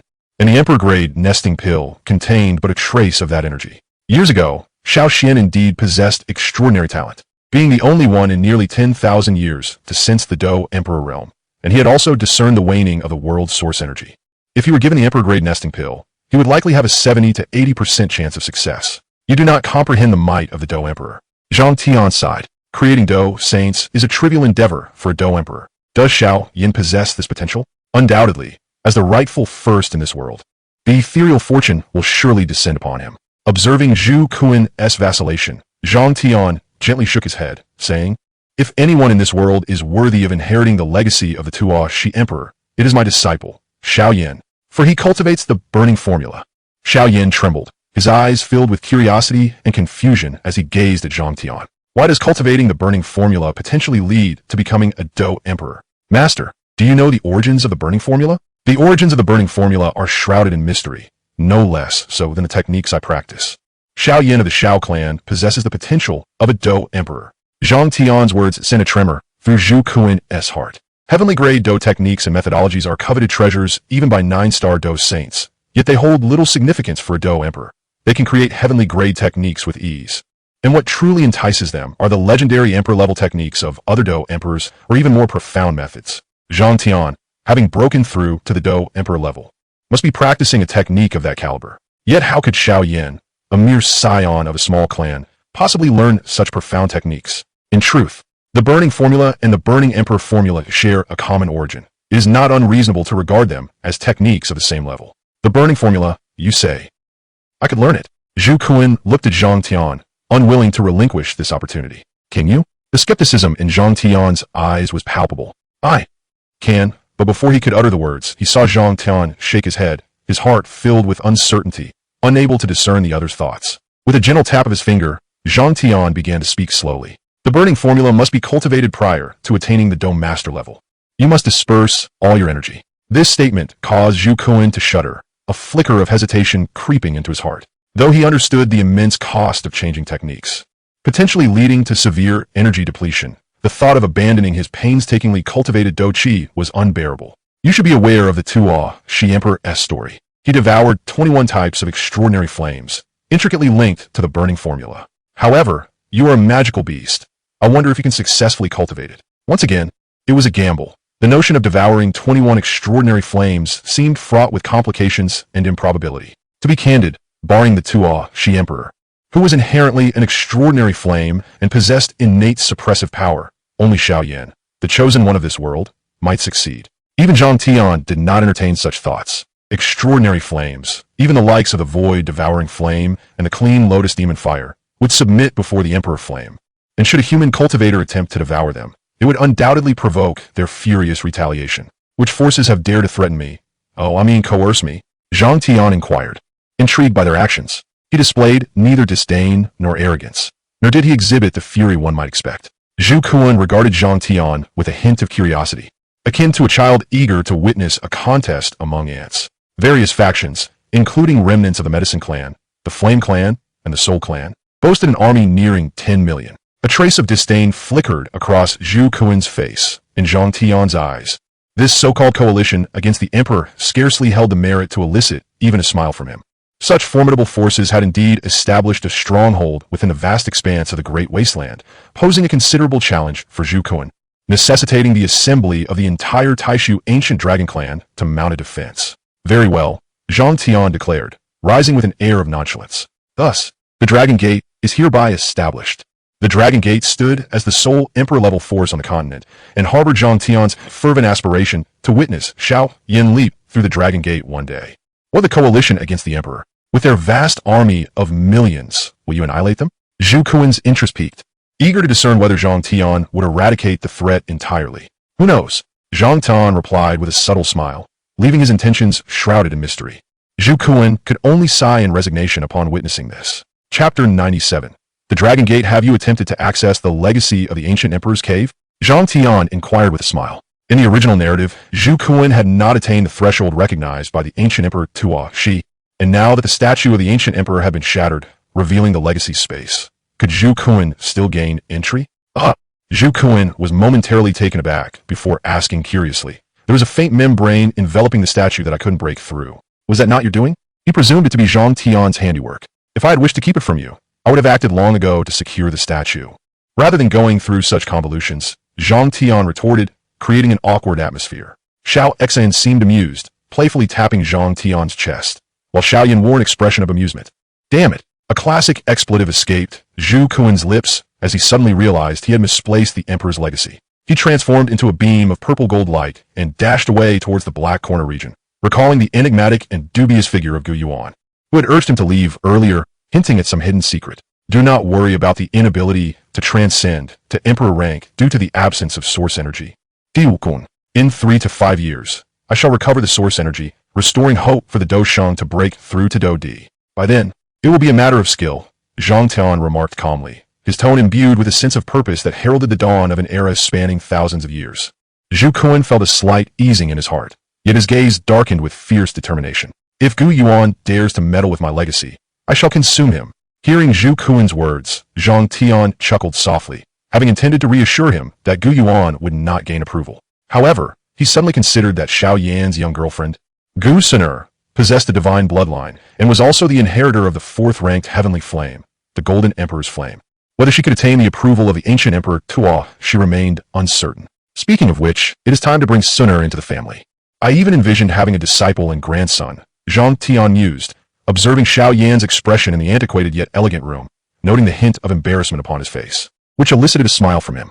To take a disciple. Xiao Xen, nestled in Zhang Tion's arms, shook her pigtails with excitement, clapping her hands joyfully.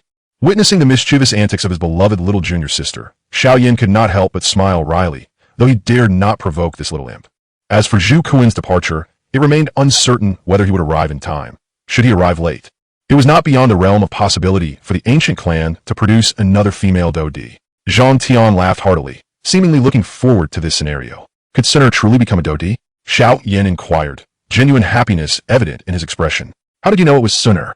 Now it was Zhang Tion's turn to be curious, wondering if Xiao Yan had become unexpectedly astute. Rolling his eyes inwardly at Zhang Tion's curiosity, Xiao Yan thought, "You insistently urge me to bring her home, and given your shrewd disposition, everyone can see the underlying issues." Yet, he kept this thought to himself, responding with a grin that it was merely a guess. Zhang Tion did not suspect him, believing it to be an intuitive feeling from Xiao Yan. However, had he known, he would have realized that the towering Xianzhong ruler had truly become a coffin lid. Zhang Tion felt a sense of satisfaction. Gu Yuan, thinking to exploit his youth and inexperience, had underestimated him, attempting to hoard treasures while he, in turn, had claimed 4 rare flames through cunning maneuvering. The Soul Emperor had perished, yet Gu Yuan remained unaffected, and the other Soul Clan Do Shang and remnants had not been dealt with either. Yet, where does the Soul Clan derive the audacity to demand the Do Di legacy from me? Have they united with other influential families and factions to pressure me? Clad in white, Yao Lao entered the room, just in time to overhear Zhang Tion's musings and chuckled. These pitiful, weak individuals have grown accustomed to their elevated status, unable to fathom the might of a Do Di who dominates the world. Zhang Tion nodded in acknowledgement of Yao Lao's words. You should be well practiced by now. Though it is unfortunate that the Soul Emperor has not perished, otherwise, the body of 9-star Do Shang would have been immensely useful to you. Yao Lao sighed. It is not so simple. Even after refining the corpse of the soul destruction, I can only manifest the strength of a 3-star Do Shang. Though the body has been reconstituted, the power remains foreign to me. Moreover, the Soul Emperor is no ordinary figure. His will and soul likely surpass my own, and I fear he may retaliate upon his demise, potentially leaving me in dire straits.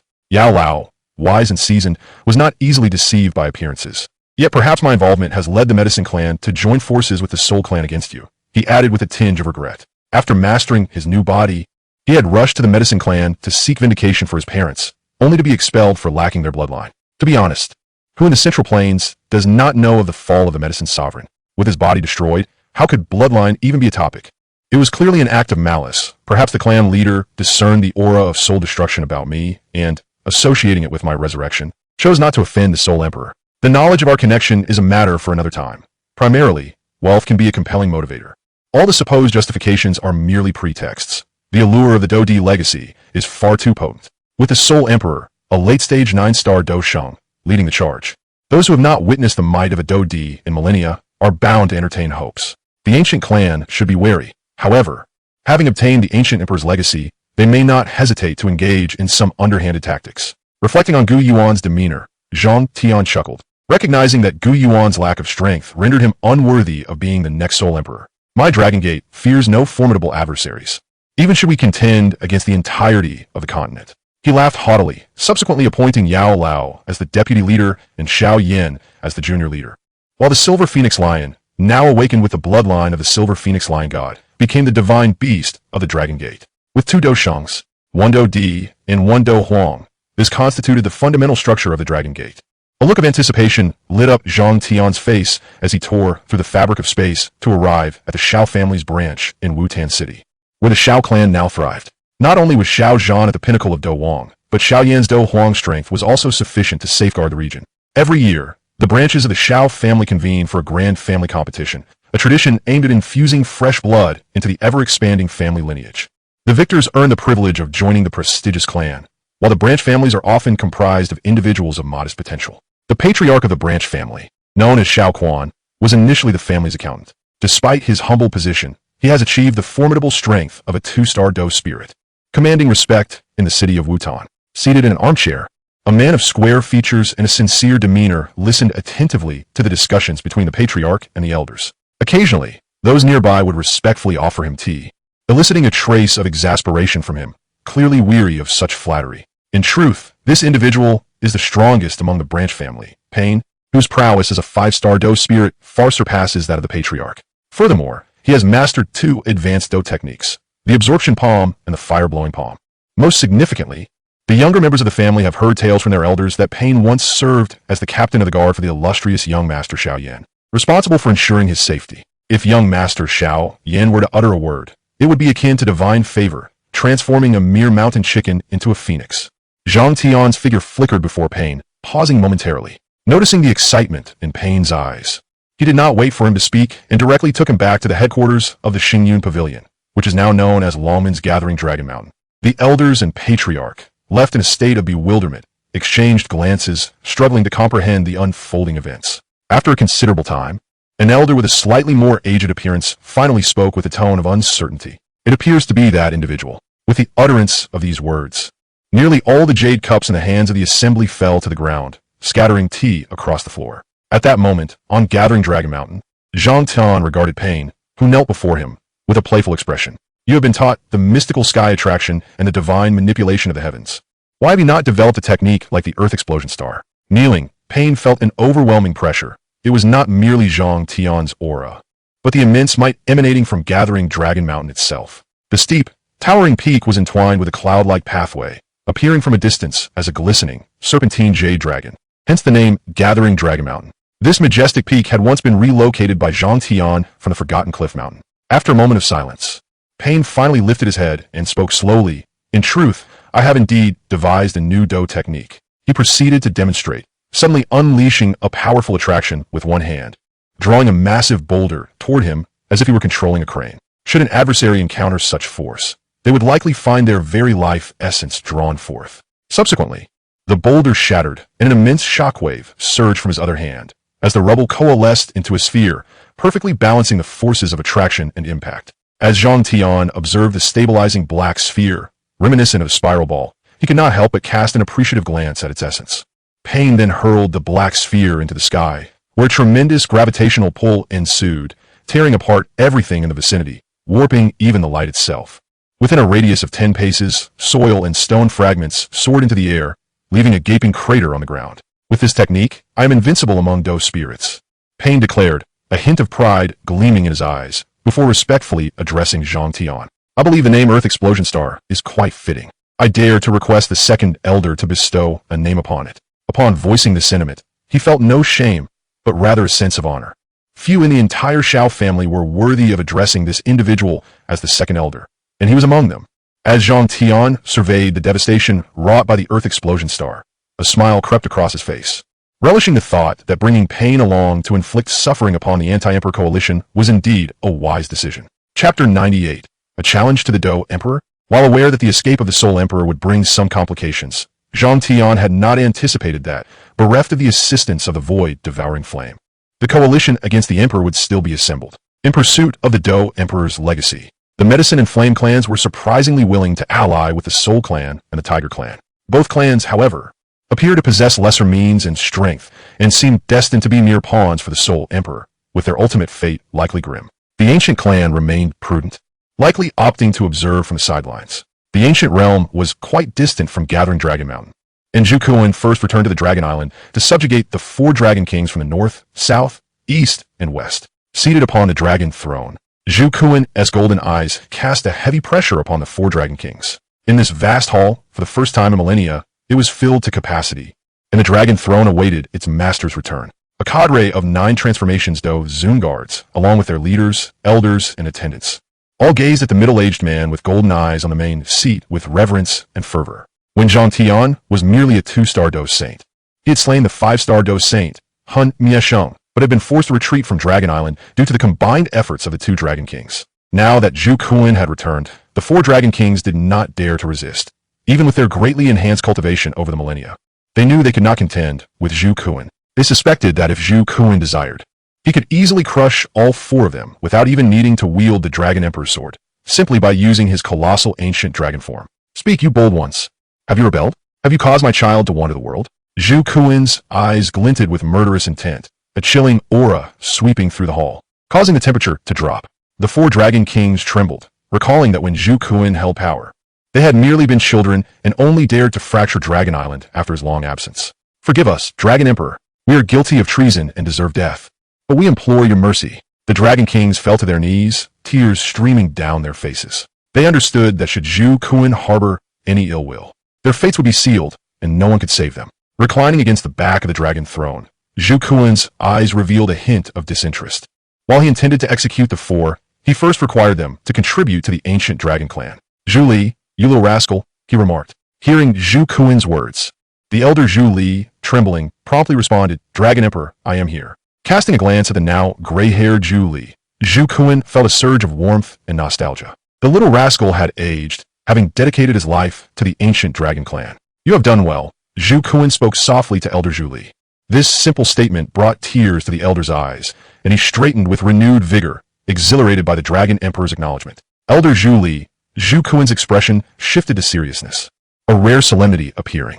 I am here, Zhu Li replied hastily, to betray the ancient dragon clan, to rebel against authority, and to lack ambition. What punishment do they deserve? Zhu Kuan's words resonated like thunder within the hall, echoing long after. Without hesitation, Zhu Li declared loudly, according to the laws of the ancient dragon clan, the first decree is to skin the dragon, excavate the dragon bones, and extract the dragon tendons, banishing them from the ancient dragon clan for eternity.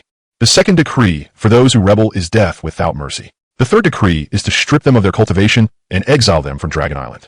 Zhu Li's aged voice sent shivers through the 4 Dragon Kings, who nearly collapsed in shock. Since becoming Dragon Kings, they had never imagined they would face such a judgment. However, since the Dragon Emperor has returned, I shall show mercy. Zhu Kuan's eyes glimmered with menace. The 4 Dragon Kings, sensing the danger in Zhu Kuan's gaze, trembled and hurriedly bowed their heads. The subordinate willingly expresses his readiness to traverse fire and water for his lord. At this, Zhu Kuan nodded in satisfaction. Rising to his feet, his gaze discreetly glancing at the petite Xiao concealed behind the dragon throne, a fleeting softness crossing his eyes. He then proclaimed loudly, the ancient clan has taken advantage of my unguarded moment to pilfer my ancient emperor's legacy. Today, we shall storm the ancient clan and reclaim what is rightfully ours. As Zhu Kuan's words echoed throughout the grand hall, a cacophony erupted. The suppression of Zhu Kuan's formidable presence lifted, and the spirits of the others soared to unprecedented heights, their ambitions soaring into the heavens. The 4 Dragon Kings also exhaled with relief. After all, the ancient clan was but a mere shadow of its former self, not regarded as a significant power a millennium ago. A sinister smile crept upon their lips, for they knew this was their chance to shine if they wished to survive. Unbeknownst to them, the moment Zhu Kuan returned, their fates had already been sealed. Even if the Dragon Emperor does not command it, I am prepared to act. Those humans are far too arrogant, declared one of the proud members of the Taishu ancient dragon clan. It is time the world is reminded of the terror of the Taishu ancient dragon lineage. Many among the Taishu ancient dragons were invigorated by the prospect of battle, eagerly voicing their excitement. The monotonous existence of collecting treasures, feasting on celestial phoenixes, and sleeping all day had grown exceedingly dull. Seeing his kin brimming with martial fervor, Zhu Kuan could not suppress a smile. The Taishu ancient dragon clan had never known fear. In his day, Gu Yuan's father was but a child. In the vast expanse of the ancient clan, the only one deserving his earnest regard was Gu Yuan. The Taishu ancient dragon clan was the foremost race in the beast realm, and with the Dragon Emperor's return, the pressure on the ancient clan was no less than that from the Soul Clan. The scene shifted as Zhang Tion's figure flickered, appearing before Xiao Yan. He gazed at him with a gentle smile, his eyes shimmering with warmth and affection. Lost in meditation, Xiao Yan remained blissfully unaware of Zhang Tion's arrival. After a brief moment of hesitation, a glimmer of determination sparkled in his eyes. A drop of pure blood was extracted from his fingertip, slowly radiating a resplendent glow in the void. With a subtle motion of Zhang Tion's finger, this rich drop of blood seamlessly entered Xiao Yan's brow.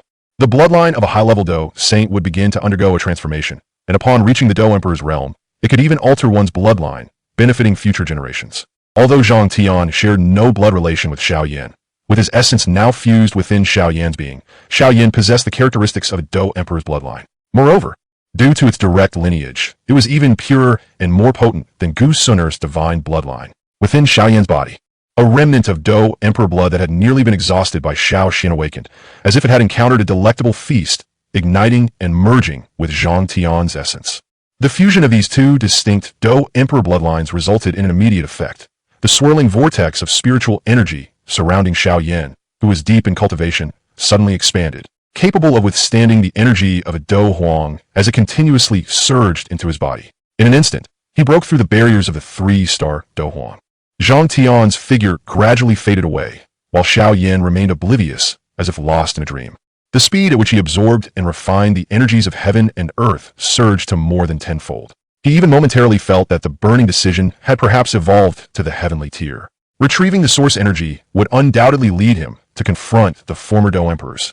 And did the ethereal, boundless world truly exist? Standing atop the towering Wanya Mountain, the enveloping mist could no longer obscure his vision nor the might of his late-stage Imperial Soul Force. The silver phoenix Lion Phoenix lay languorously beside him, clutching the edge of Zhang Tian's golden feathered cloak in its beak, benefiting immensely from its potent Do Emperor aura. Undeterred by the clouds that might obscure his sight, he stood tall at the pinnacle of existence. On this summit, even the statue of the ancient Shi Emperor seemed diminutive, let alone mere mortals. Yet, this individual radiated an aura that commanded the heavens and transcended the masses, standing with hands clasped behind his back, his long hair flowing in the breeze, and the golden feathered cloak billowing gently. With a wave of his hand, a vast expanse of the cloud sea was instantaneously obliterated. As the thick mist that had clouded the souls dissipated, a magnificent seven-star golden-eyed rock soared upwards, piercing the skies. The Lion Phoenix seemed to share in the exhilaration, shaking its head, its robust, lion-like limbs firmly planted on the ground, an abundance of silvery feathers adorning its wings. As its wings beat, they generated a tremendous airflow, trailing hundreds of feet of silvery tail feathers as it ascended toward the clouds, casting a shadow the size of 1,000 feet that enveloped the sky. A rumbling sound akin to thunder or a cow's moo echoed, the silver phoenix Lion Phoenix expressing its joy and elation. Some magical beasts preferred to take human form, while others relished the pleasures of their beastly existence. Lord Do Emperor, Wind Sovereign first raised his gaze to Zhang Tian's visage, only to be overwhelmed by the immense pressure and profound aura that compelled him to bow his head. Although Yao Lao appeared to walk alongside him, he subtly stepped forward. Given the past debt of gratitude and his current strength, as well as his connection to the Do Emperor, such a gesture was both reasonable and justifiable. Zhang Tian, the Soul Heaven Emperor has issued a challenge, inviting you to a duel in the 10,000 Great Wasteland in half a month's time, to prevent calamity from befalling the masses. As he spoke, a peculiar expression crossed Yao Lao's face. The Soul Heaven Emperor seemed to have transformed into a different person altogether. It is likely not out of concern for the populace, but rather a trap laid within the 10,000 Great Wasteland. It had been a month since the challenge was issued, claiming a decisive battle would occur in half a month's time, but it appeared to be a mere delay. The Soul Heaven Emperor says half a month, and so it shall be? A hint of disdain flickered across his features. The Dragon Gate now boasted over 5 Do Saints. Currently, the entire Dragon Island had temporarily joined the Dragon Gate, and Zhu Kun had made a promise that if they successfully seized the ancient emperor's legacy and transcended to Do Emperor, he would personally lead Dragon Island to join the Dragon Gate as a subordinate. Zhu Kun understood well that the so-called Shi ancient emperor's legacy was merely an opportunity that Zhang Tian had not yet fully seized. Moreover, Zhang Tian had expressed his intent to recover the source energy of the Dochi continent. First, they would retrieve the heavenly tomb from the ancient clan, and then proceed to the 10,000 Great Wasteland to send the Soul Heaven Emperor on his way. Zhang Tian had already devised a plan, knowing that if Xiao Yan reclaimed the heavenly tomb and obtained the clan's insignia, his power would surge, and breaking through several small realms would be a trivial matter. Chapter 99. The reticent Gu Yuan, upon learning of Zhang Tian's seemingly casual mention of recovering the Xiao clan's legacy from the ancient clan, Zhu Kun felt a surge of excitement within. In recent days, he had not hesitated to provoke the ancient clan, yet Gu Yuan was impervious to threats or persuasion. And given the ancient clan's status as a super clan, Gu Yuan's strength was not significantly inferior to his own, resulting in much time passing without even a glimpse of the ancient emperor's statue, or the Iowa Square. Naturally, this could not be known to others, so Zhu Kun merely followed in Zhang Tian's wake. It was only after Tion entered the ancient realm that a fervent glimmer ignited in his eyes. "Tua she ancient emperor, you old wretch who has imprisoned me for thousands of years. This time I shall exchange your legacy for my freedom." Though Tion had previously informed him that without you, it would be difficult to gain the Tua she ancient emperor's acknowledgement, he could not resist the urge to attempt it nonetheless. Tion arrived at a desolate mountain range. While it was termed desolate, it was actually teeming with trees and flowers, albeit tinged with a dusty yellow, presenting a visage of autumnal decay. The ancient realm was concealed within this small space. Yet the entire area pulsated with no discernible fluctuations, appearing as a unified whole. A gentle tremor of his palm sent ripples through the space, yet it remained undisturbed. Found it. Although the ancient realm was exceedingly concealed, without prior knowledge and specific methods, even a 9-star Do saint would find it inaccessible. However, it was evident that such a method could not elude the Do Emperor's perception. What is this? The space of the ancient realm has been opened. A profound change swept across Gu Yuan's countenance. In previous encounters, Zhu Kun had successfully thwarted any advances by the ancient clan due to his limited understanding of them. However, with the ancient realm forcibly opened, it now posed a grave threat. Should Zhu Kun invade and wreak havoc, even if ultimately repelled, the ancient clan would suffer significant losses. A shadow of an ancient copper mirror materialized in his hand, and as he infused it with fighting spirit, it gradually emanated a white glow. With each motion, the ancient emperor mirror began to spin and hover in midair. It soon reflected the desolate mountains of the outside world, where a young man clad in a pale white robe adorned with a cloak of golden feathers stood suspended, a smile gracing his features. Through the ancient emperor mirror, their gazes met, and Gu Yuan felt a sharp sting in his eyes, his heart racing with alarm. His presence had been detected. This was a treasure left behind by the ancient emperor. Ancient clan leader, it has been a long time.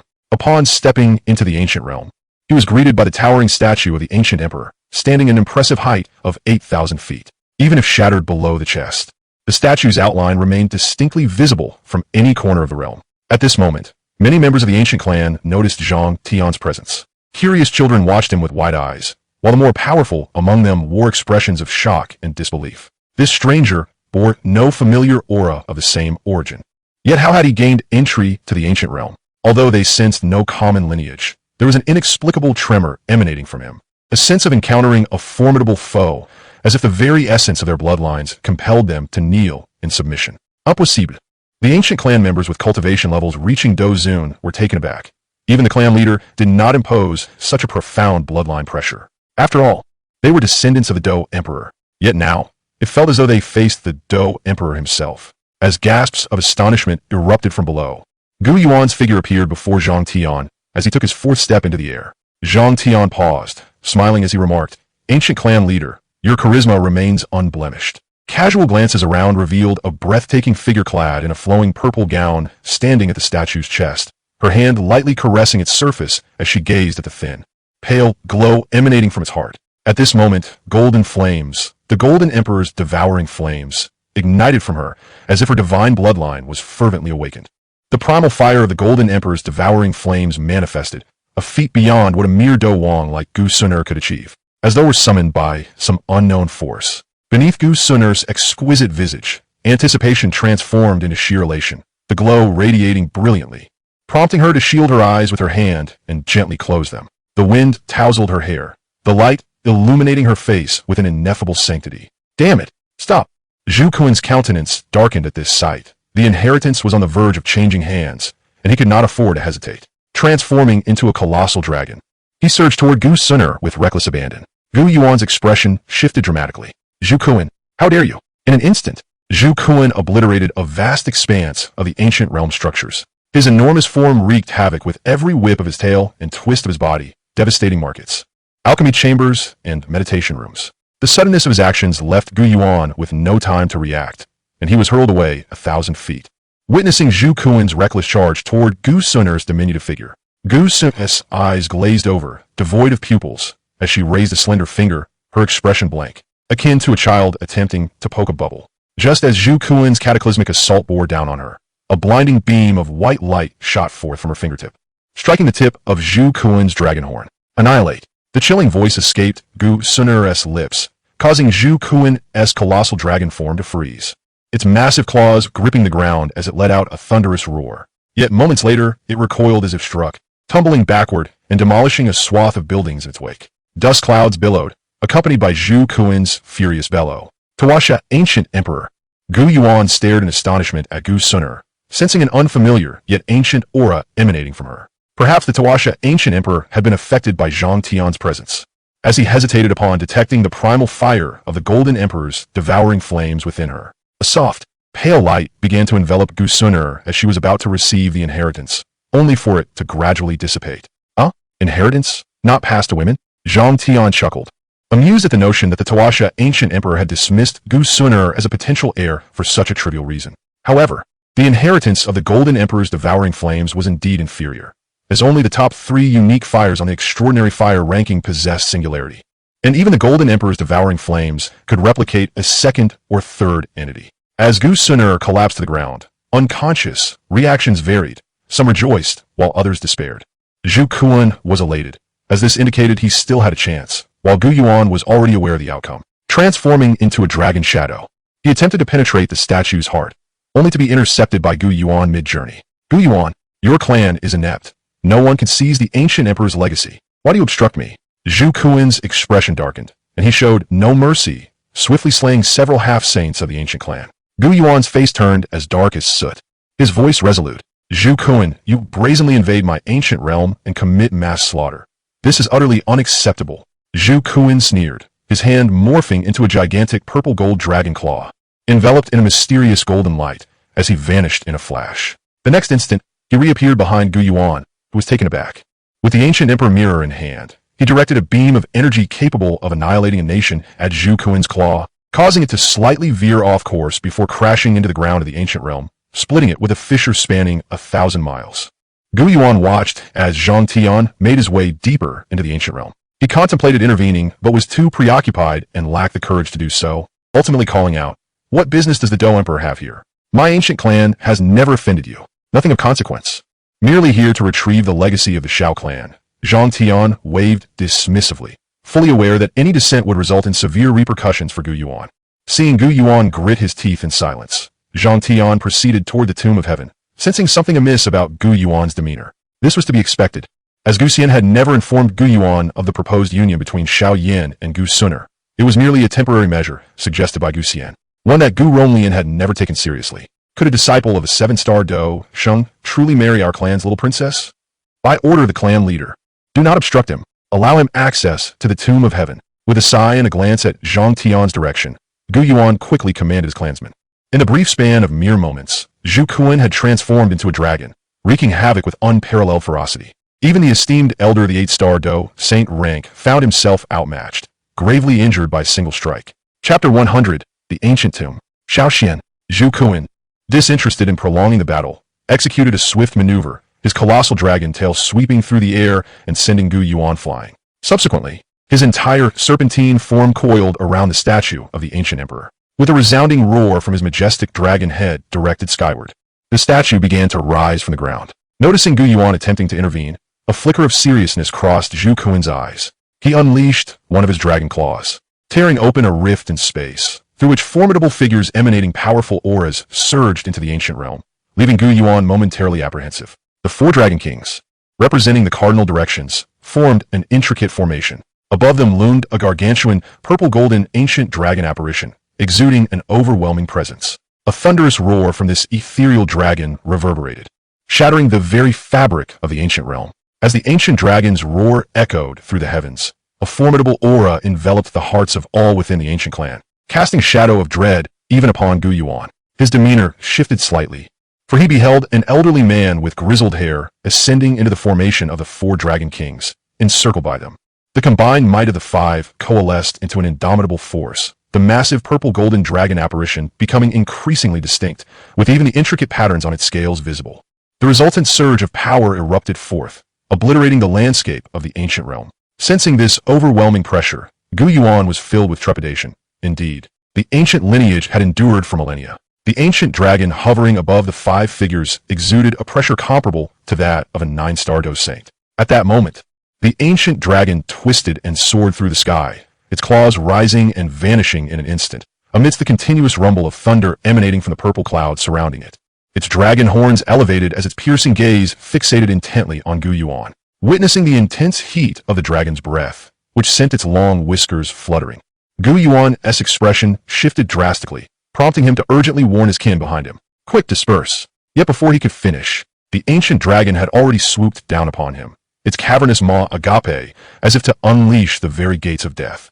A torrent of multicolored lightning surged forth from its jaws, transforming the ancient realm into a tempestuous ocean of thunder in an instant. Gu Yuan barely evaded the cataclysmic lightning, which upon striking the ground, silently reduced a towering mountain behind him to dust. The relentless barrage of lightning was seemingly inexhaustible. Should this continue, the ancient realm would be reduced to fragments in no time. It is essential to note that the ancient realm was no ordinary space, but a vast domain fortified by several nine-star dose saints throughout history, its expanse only slightly smaller than the central continent. Yet now, it stood on the brink of collapse. The ancient Emperor Mirror, spanning thousands of zhang, emitted a terrifying beam of white energy, annihilating all obstacles in its path. A multitude of nearly 1,000 zhang black golden ancient dragons, at the level of Dozun, were obliterated in the torrent of energy, including 2 semi-holy ancient dragons. Gu Yuan's eyes bulged with fury amidst this furious onslaught.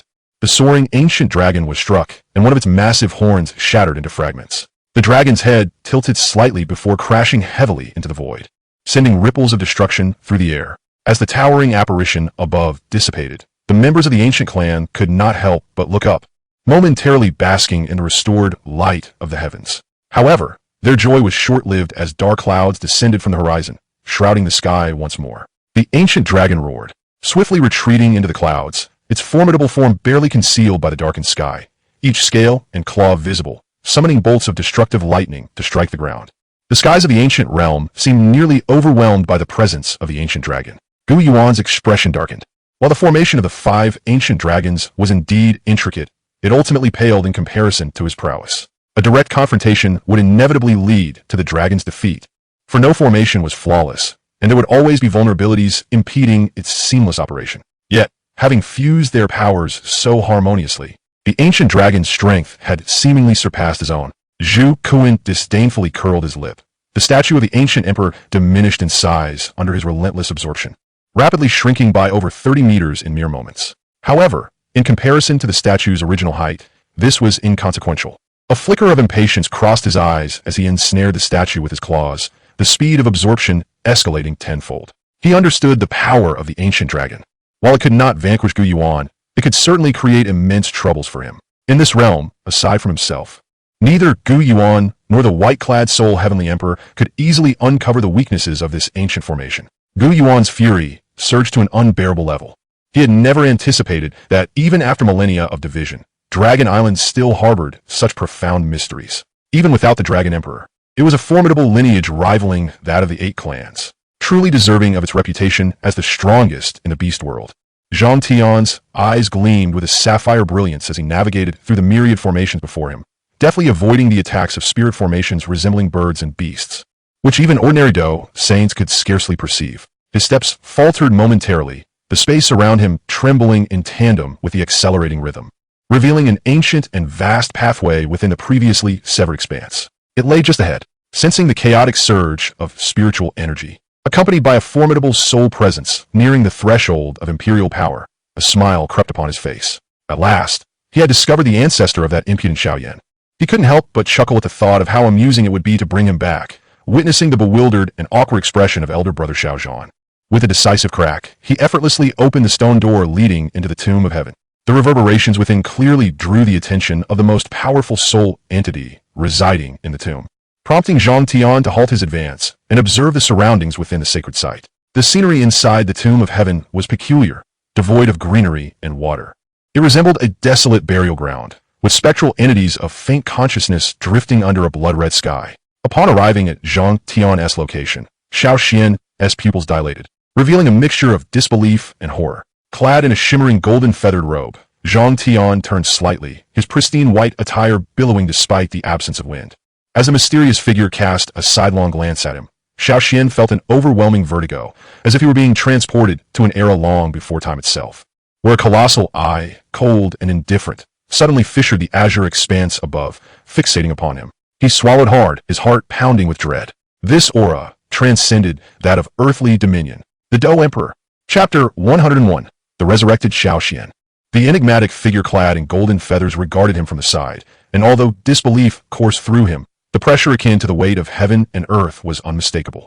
Waves of emotion surged in Xiao Xian's eyes, longing and fervor. But, can one truly achieve the status of an emperor? He stammered, his throat dry, his tone imbued with an unprecedented sense of reverence. Indeed, came the response, and upon hearing this, Xiao Xian could no longer contain his emotions, exclaiming in unrestrained excitement. Is there still a way to become an emperor in this world? There is. The mysterious man turned around, and it was only then that Xiao Xian discerned the remarkably youthful visage before him. Though not strikingly handsome, it possessed an unforgettable charm. How does one become an emperor? Xiao Xian retreated several paces and respectfully bowed deeply with his hands clasped together. Having accepted the teacher's etiquette, he smiled gently and said, "In this world, there exist constraints. Once I unravel these bindings, the exceptional talents of this realm shall naturally ascend to emperorhood." As his words resonated, the entire celestial tomb trembled violently, as if the very heavens were quaking in response. Xiao Xian was momentarily taken aback, his expression shifting in myriad ways before he regained his composure and laughed heartily. The emperor's word is as heavy as a mountain, a decree of gold and jade. He himself was merely a step away from that realm, having glimpsed the path ahead. Why would he hesitate to take that final step? Uncertain of the purpose behind the Dou Emperor's arrival at the celestial tomb, he felt that the grace of becoming an emperor was a debt that could never be repaid, yet he would not shy away from it. Xiao Xian could not help but scrutinize the man before him. The realm of the Dou Emperor stirred his ambitions, yet he noted with astonishment that this individual exuded no trace of tyrannical power. Rather, there was an air of tranquility and transcendence, seemingly existent, yet elevated above the very fabric of the universe. Your demise is not necessary. On the contrary, I must ensure your survival. Tion extended his hand, and outside the ancient realm, Zhu Kun halted in his actions of collecting the ancient emperor statue, for a terrifying rift had manifested beside him. A colossal hand, thousands of feet in size, emerged from the fissure and grasped the statue. Zhu Kun found himself immobilized by an overwhelming pressure, his enormous dragon-like eyes filled with fury and bewilderment as they gazed upon the vanishing hand. Gu Yuan also raised a hand to block the incoming dragon head from the ancient dragon, casting a wary glance deep into the ancient realm. The disparity between the Dou Emperor and the late-stage 9-star Dou Saint was staggering. It seemed that the sole Emperor's calculations this time would come to naught. Inside the celestial tomb, the space quaked violently, and the sky split open, revealing a rift through which the nearly 10,000-foot ancient Emperor statue crashed down. After stirring up a tempest of dust, Xiao Xian gazed in awe at the towering statue, realizing that even the most colossal beasts of the Douqi continent would appear insignificant before it. A voice tinged with respect echoed in his ear. Predecessor, ancient emperor.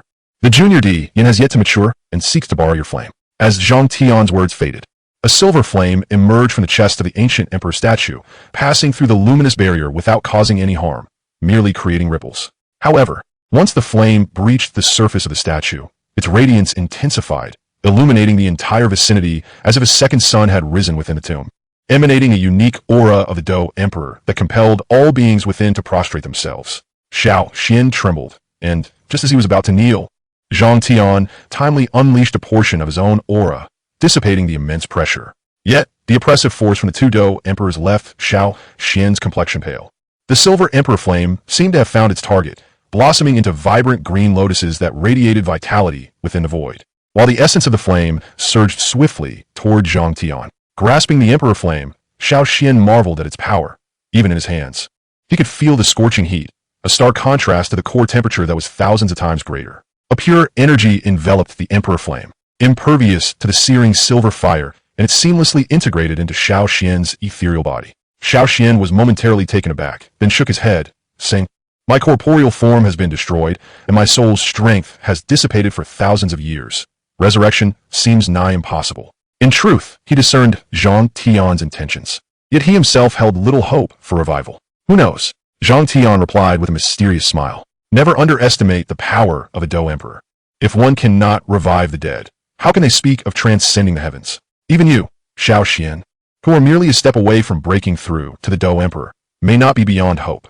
Feeling the long-lost revival of his power, his flesh and bones were continuously reconstituted under Zhang Tian's Douqi. Streams of energy from the vibrant green life flames flowed into Xiao Xian's incorporeal form, revitalizing even his withered soul power as if nourished by a spiritual spring. Subsequently, powerful currents surged from his dantian through his meridians.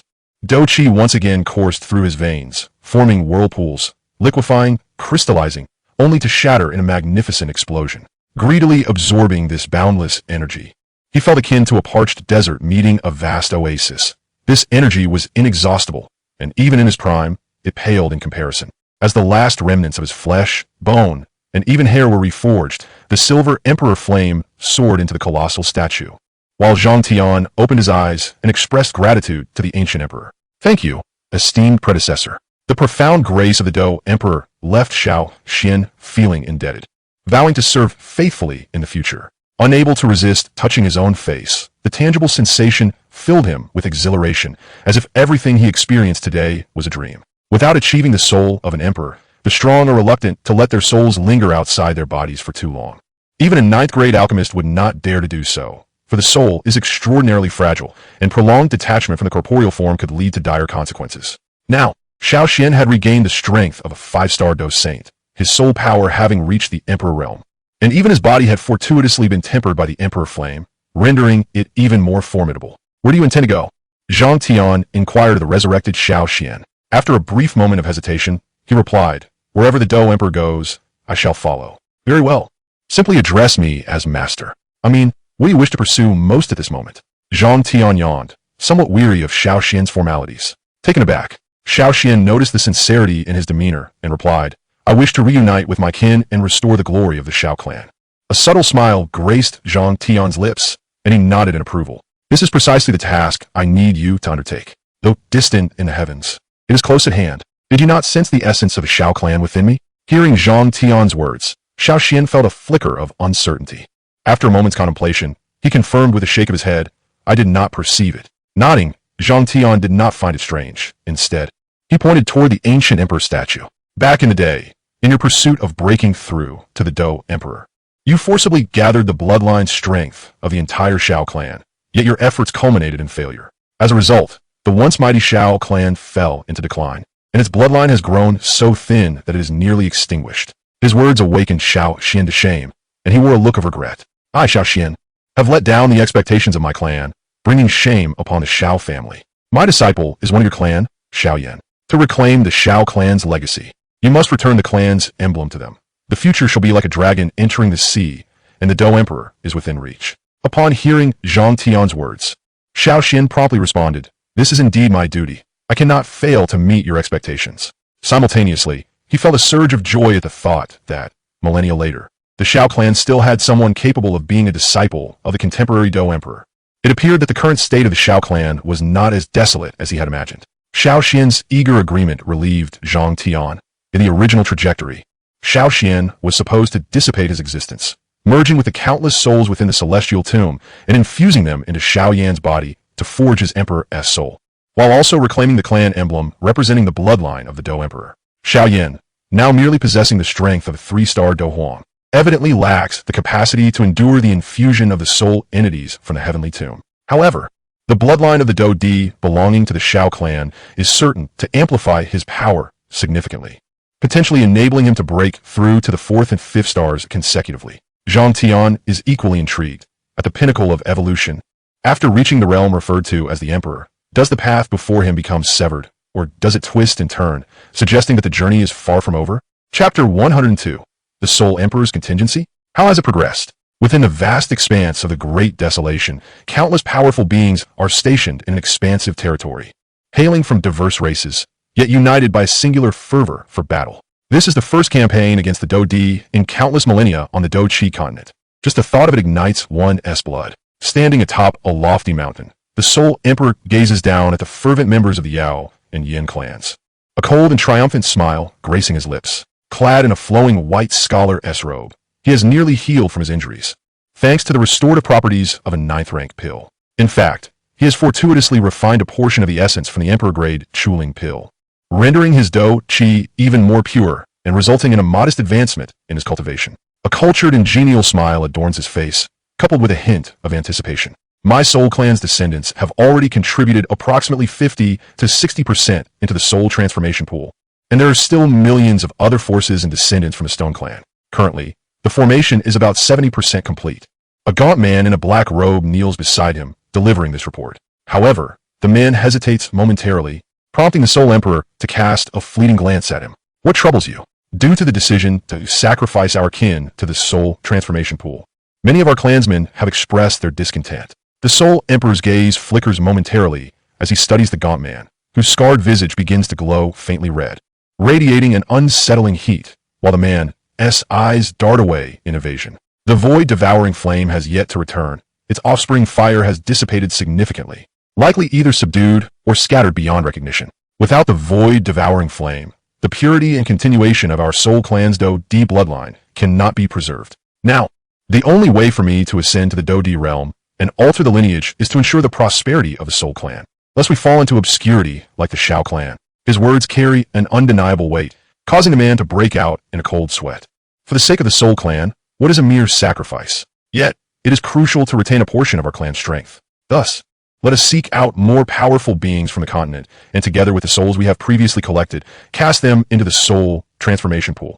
He glances down at the Yao and Yin clans, a glimmer of pity flickering across his visage. The Yao and Yin clans are situated relatively close, while the Soul Clan's territory lies further away, though they have united under the leadership of the Soul Emperor, once the mightiest being in the world.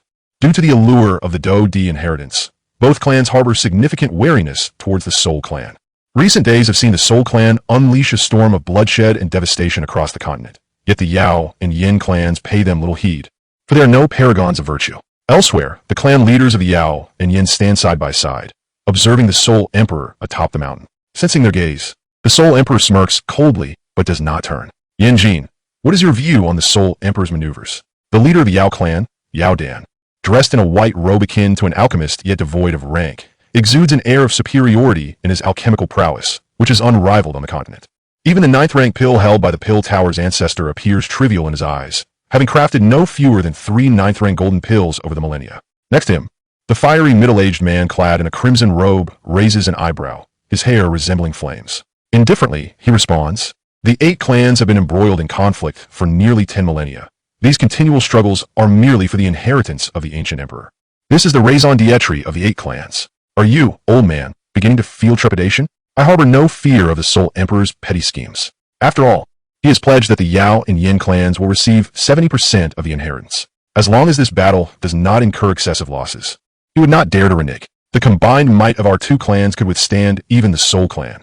Only in the era of the ancestral Xiao Yan, who inherited from Xiao Ding, could such a feat have been possible. Regrettably, the ancestor Xiao Yan met his demise after being ambushed and grievously injured by a coalition led by the Soul Emperor, alongside the ancestors of the Soul Cliff and several other formidable beings. While the Yao clan fears the Soul Emperor, the Yin clan stands resolute.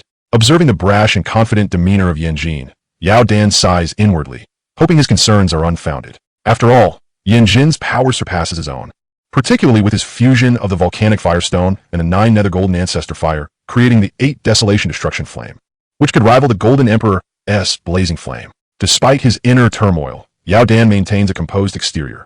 After a brief exchange, they realize the figure of the Soul Emperor has vanished, exchanging glances and shaking their heads. Suddenly, Yin Jin inquires, "What of that renowned alchemist from Central State who was expelled from the Yao clan? Did the Yao clan truly refuse his return?" This incident has stirred Central State to its core, and even I am taken aback. How could they cast aside a Do, Sheng, and 9th-rank alchemist? Such an opportunity is rare. Yao Dan feels a pang of bitterness, yet his face remains serene and composed. Indeed, such an occurrence transpired.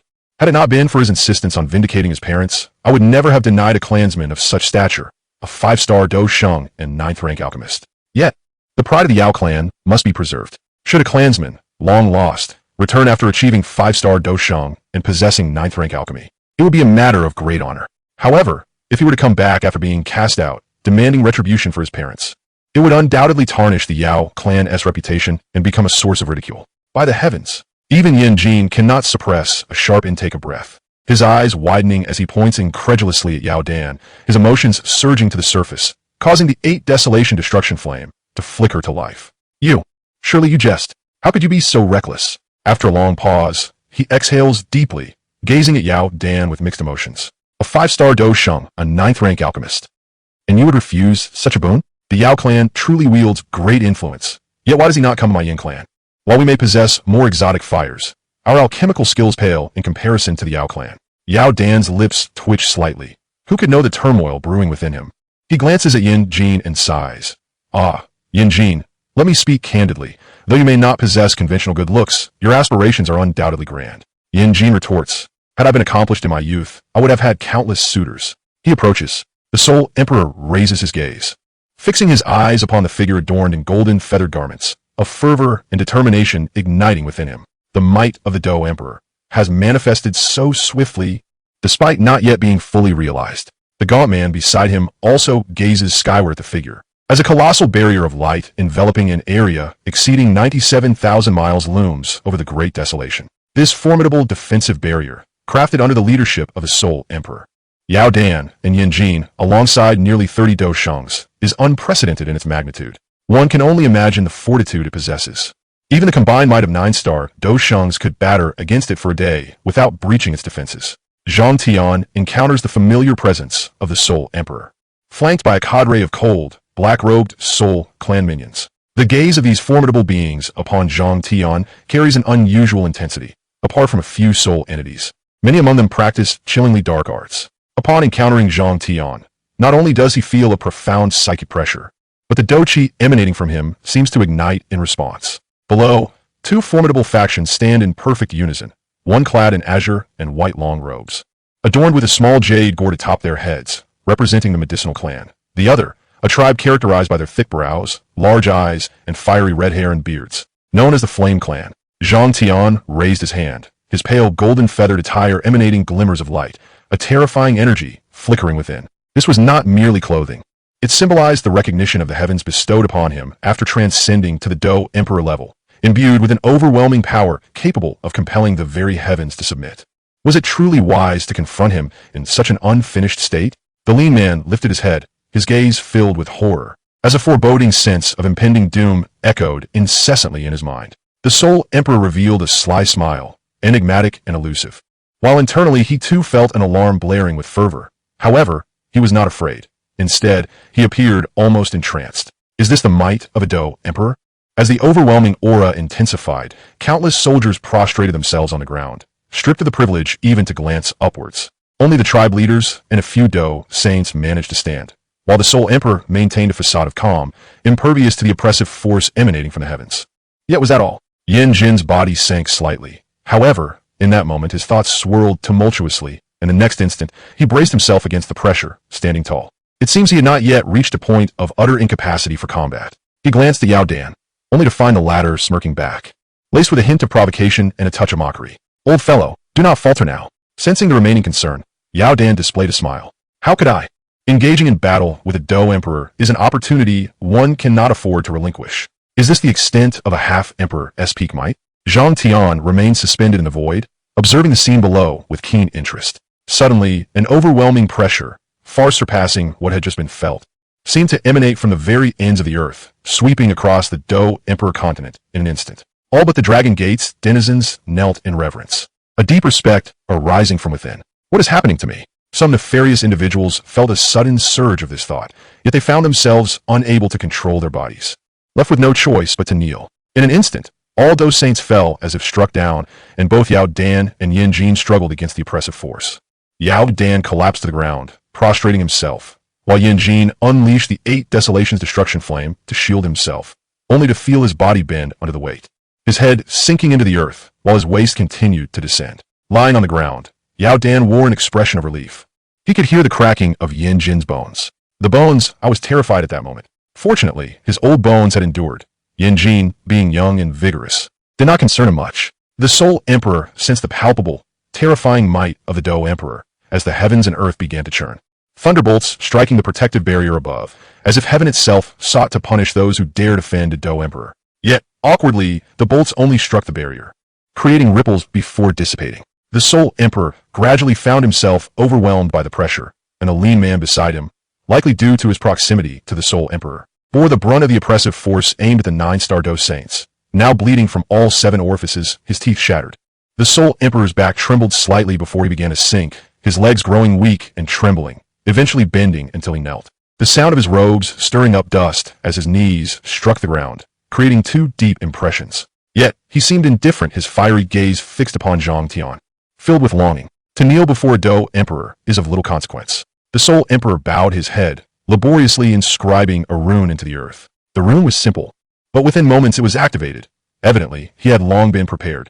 Blood light erupted across the entirety of Central State, imbued with a terrifying capacity for devouring and destruction, threatening to consume the entire region in an instant. Meanwhile, within the great wilderness, countless blood lights rose, many individuals bursting apart, their blood flowing inexorably into the hill where the Soul Emperor stood, the hill emanating a crimson glow, marked with intricate runic symbols. Suddenly, a blood pool of 2,000 zhong in size appeared, already filled to 8/10 capacity, as an endless stream of blood flowed into it from the great wilderness.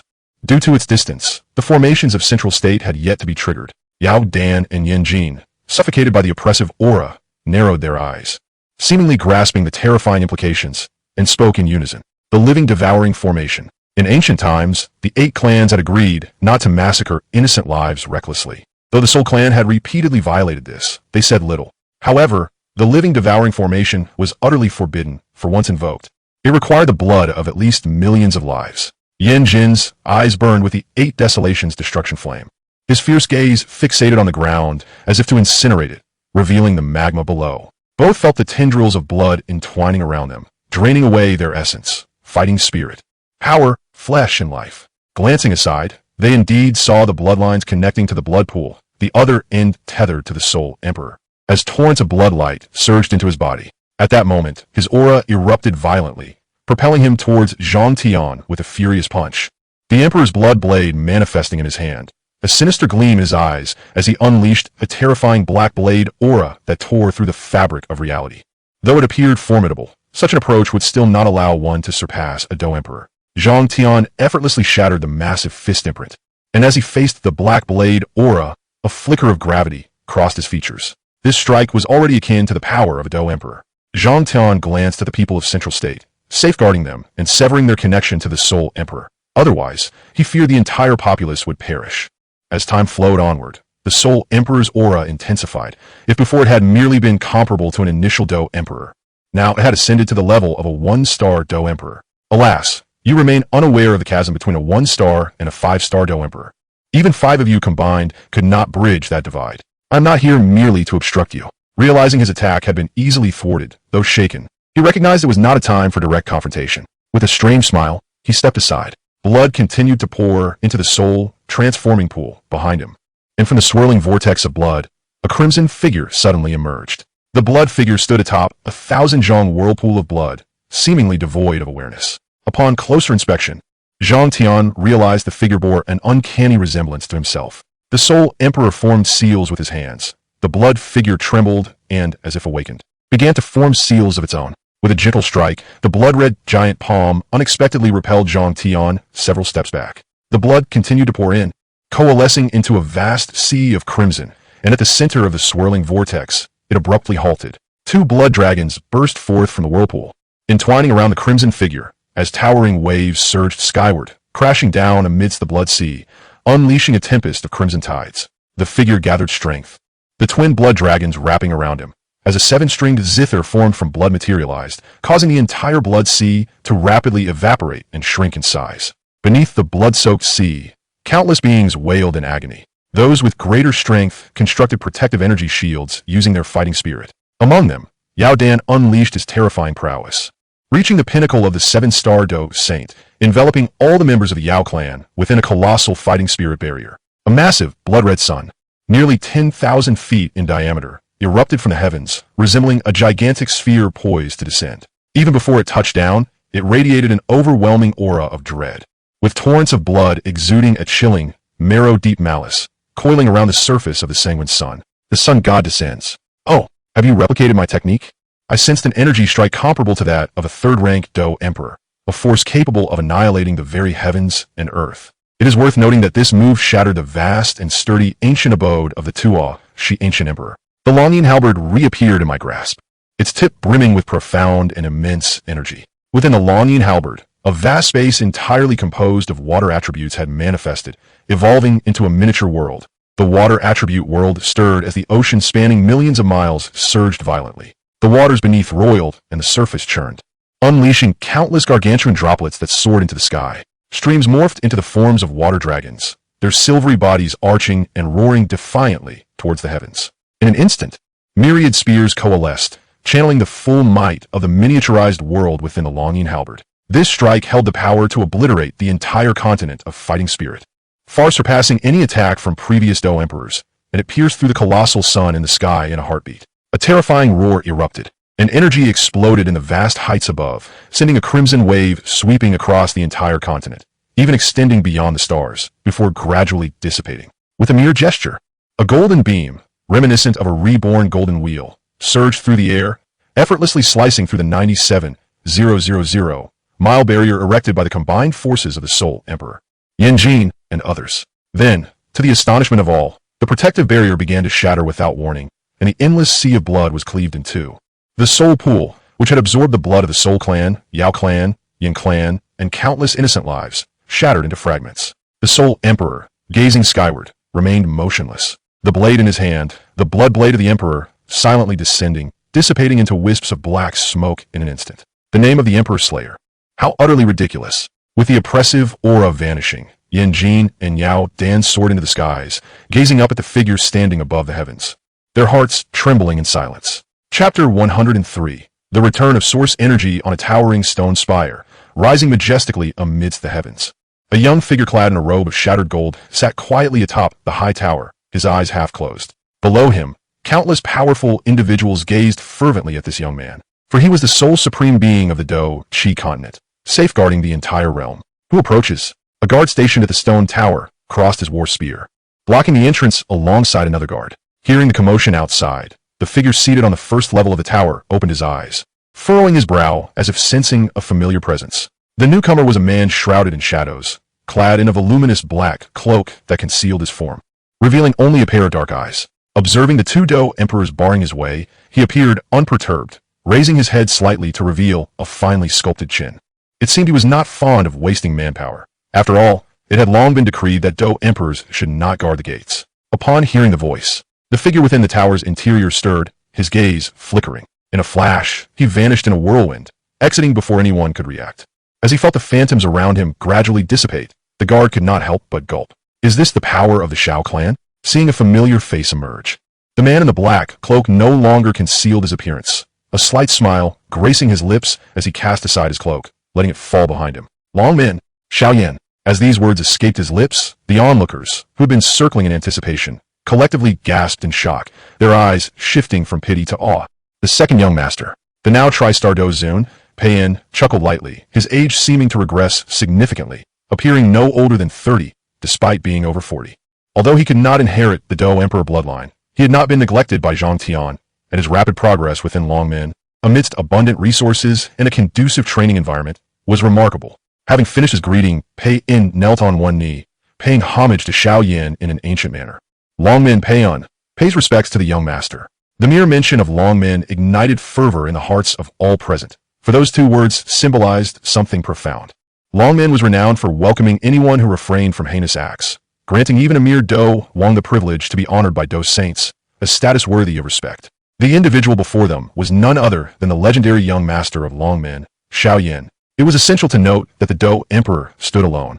While some distant relatives had significantly enhanced their strength due to the Do Emperor bloodline, yet this so-called Zhang family had seemingly not gained the Emperor's acknowledgement. In contrast, the Xiao clan, which had once dominated the Do Chi continent and now rose anew, was the most coveted and transcendent power in the realm. Countless Do saints, even those far surpassing the clan leader, Xiao Yan, sought to join the Xiao clan as guest elders or stewards. Xiao Yan appeared immune to the fervent gazes surrounding him, a sense of helplessness washing over him amidst the attention. Pei-In felt a pang of empathy. He understood how exceptional this young master was, yet regrettably, he had always been overshadowed by the mythic glow of his master. Nevertheless, Xiao Yan accepted this reality, recognizing that having a formidable master was not without its advantages. This was the essence of having a strong background. Moreover, Xiao Yan had never disappointed Zhang Tion, upholding the esteemed title of a Do Emperor's disciple. A fiery pattern flickered on his brow, as he had consumed no fewer than 7 types of extraordinary flames, his aura causing those around him to feel a mix of uncertainty and awe. His subsequent actions elicited gasps from the numerous powerful individuals hovering in reverence. With a slight movement of his foot, he ascended, not manifesting Do Chi wings, but instead seemingly stepping upon the air itself, rising effortlessly as though traversing an invisible staircase. His speed rivaling that of any Dou Emperor present. Dou. Those familiar with Xiao Yan knew he had become a disciple of the Dou Emperor at the tender age of 15, and now, just over 4 years later, he was merely 20. Such talent was exceedingly rare, even among the ancient 8 clans of Zhongzhou. After all, none could compare to that figure. Gulp. Xiao Yan's aura was concealed remarkably well.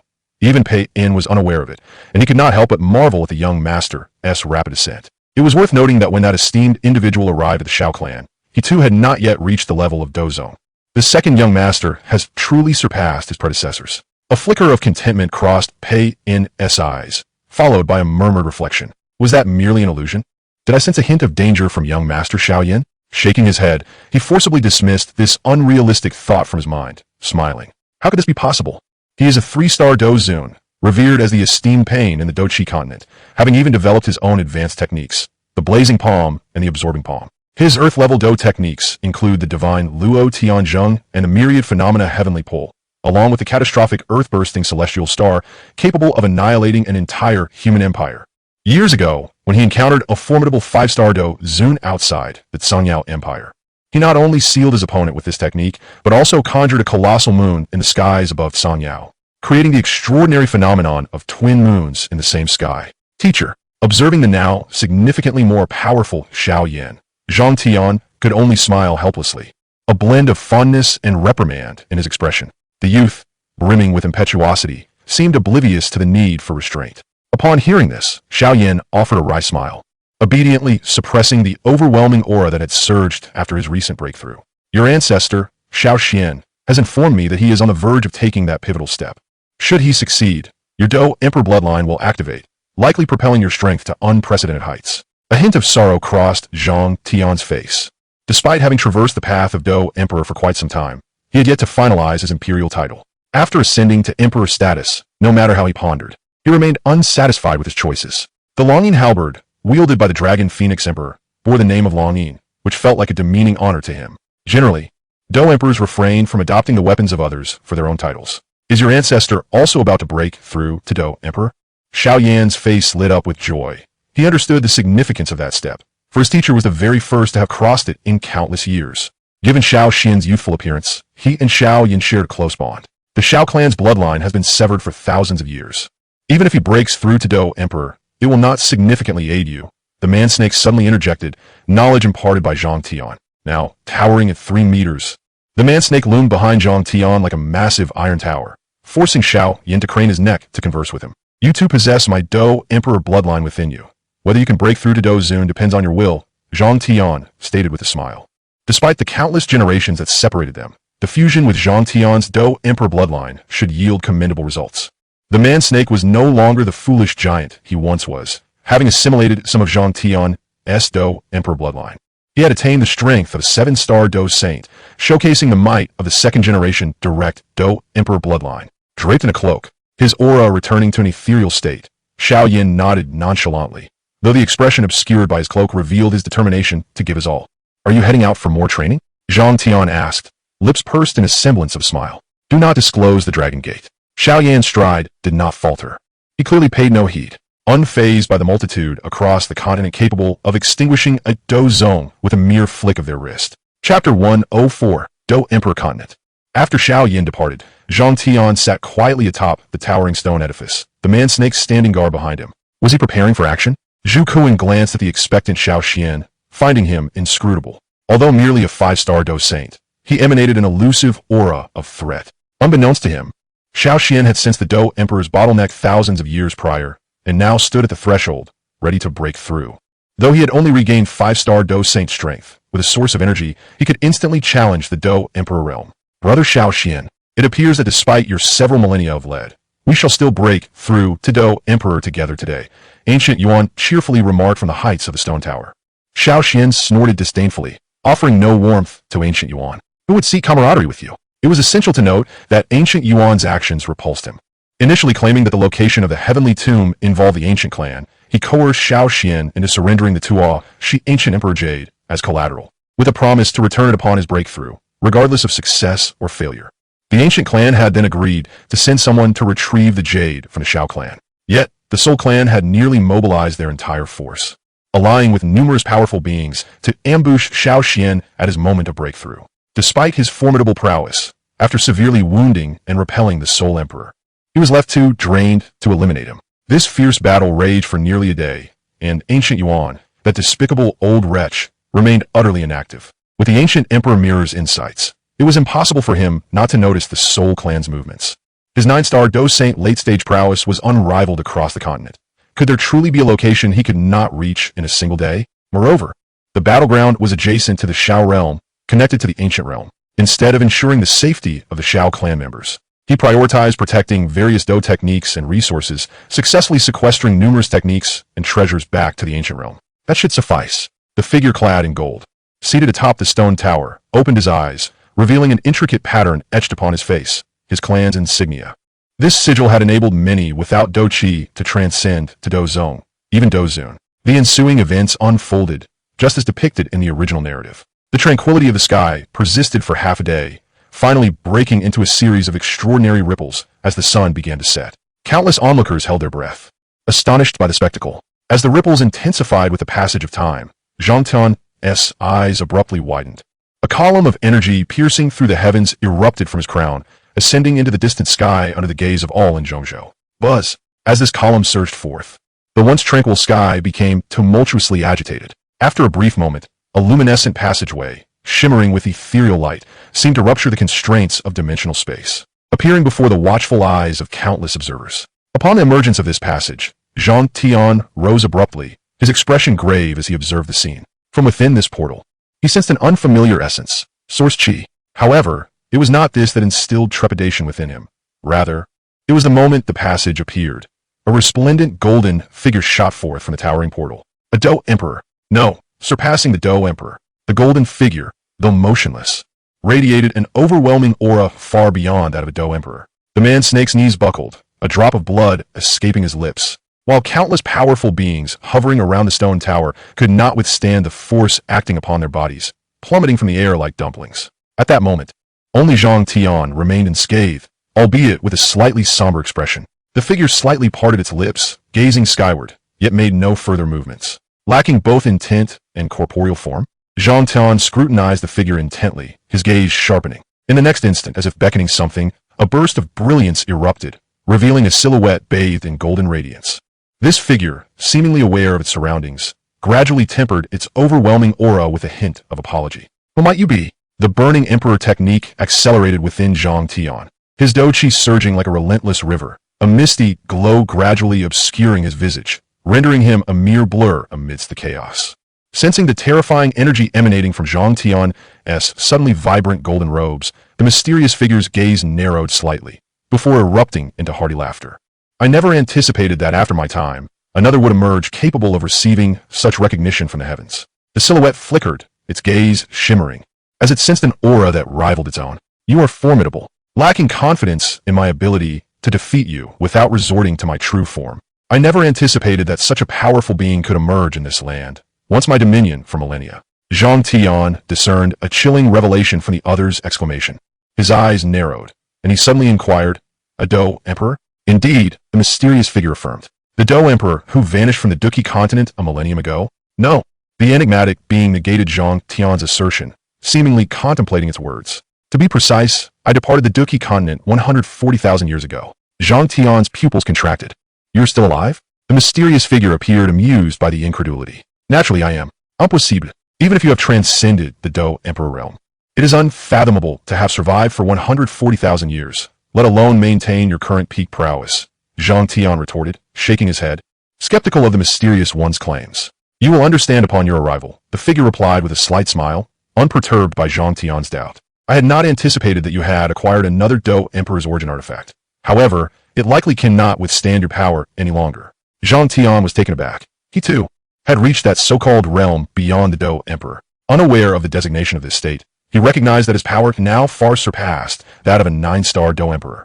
With but a thought, he could instigate the collapse of the Duki continent, and the process would not be slow. Are you aware that there exist artifacts even beyond origin artifacts? The mysterious figure chuckled, gesturing lightly, causing a luminous screen to unfold.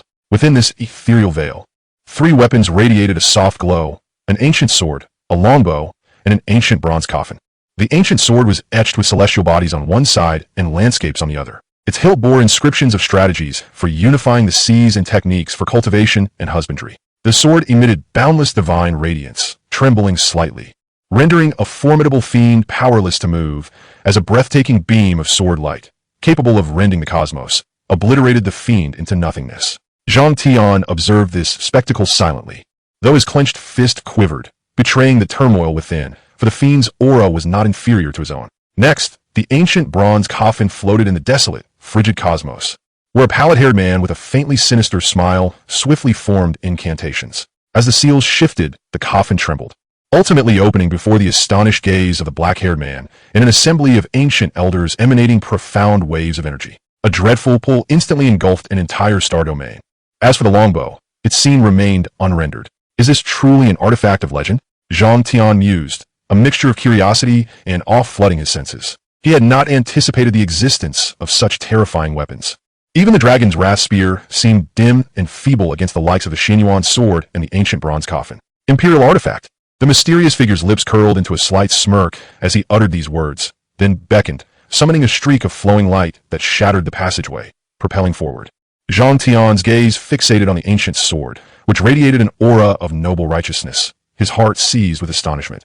This sword was undoubtedly tangible, not an illusion. This is my sword. The mysterious figure affixed the ancient sword to his waist, observing Tion with keen interest. A splendid blade. Time had not elapsed significantly. Unlike the presently bewildered Gu Yuan and Zhu Kuan, Xiao Yan had entered a state of breakthrough, choosing to place his trust in Tion. I hail from the Dou Emperor continent, Tion murmured, glancing at the mysterious figure. The Dou Emperor continent? The figure nodded slightly. It is a realm above the Duki continent, and due to your influence, I was briefly transported here as an apparition. Are you familiar with the Great Thousand Worlds? Tion suddenly asked. The Great Thousand Worlds? The mysterious figure nodded, a trace of nostalgia flickering in his gaze. Many of us returned from the Great Thousand Worlds. But due to the invasion of the evil clan in the Dou Emperor continent, we were compelled to return and seal the passage to the Great Thousand Worlds. You have inherited our Dou Emperor space. You have grown strong. Come forth. I, the Flame Emperor, and Zisho await your arrival. The passage began to destabilize, threatening to collapse. Tion understood that while the mysterious figure was merely an apparition, his consciousness was connected through the passage. Once it sealed, he would dissipate. Flame Emperor Zisho? Tion murmured to himself. The connection between the Dou Emperor space and the Dou Emperor continent was unexpected yet logical. The strong of the Dou Emperor continent originated from the Duki continent, suggesting both realms were fundamentally intertwined. It seemed that the legacies within the Dou Emperor space did not encompass these two figures, yet he gleaned their near-divine status from the memories of the Dou Emperors. The sovereign among emperors, the emperor of emperors. Chapter 105, Beyond the Dou Emperor Realm. Xiao Yan's breakthrough progressed smoothly. 3 days later, he seamlessly ascended to the Dou Emperor Realm. Notably, the legacy of the ancient Emperor Ta, she had chosen Xiao Yan.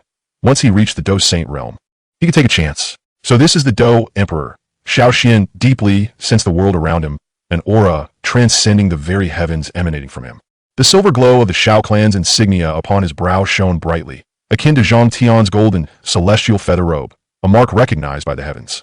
The Dou Emperor represented not only the power to rend the heavens and shake the continent, but also embodied a supreme, sovereign status over the land. Observing Zhu Kuan and Gu Yuan still in their breakthroughs, a glint of coldness and fury flickered in Xiao Yan's eyes. He waved his hand lightly, sending Zhu Kuan aside, and a fiery red thread swiftly ignited the space, racing towards Gu Yuan.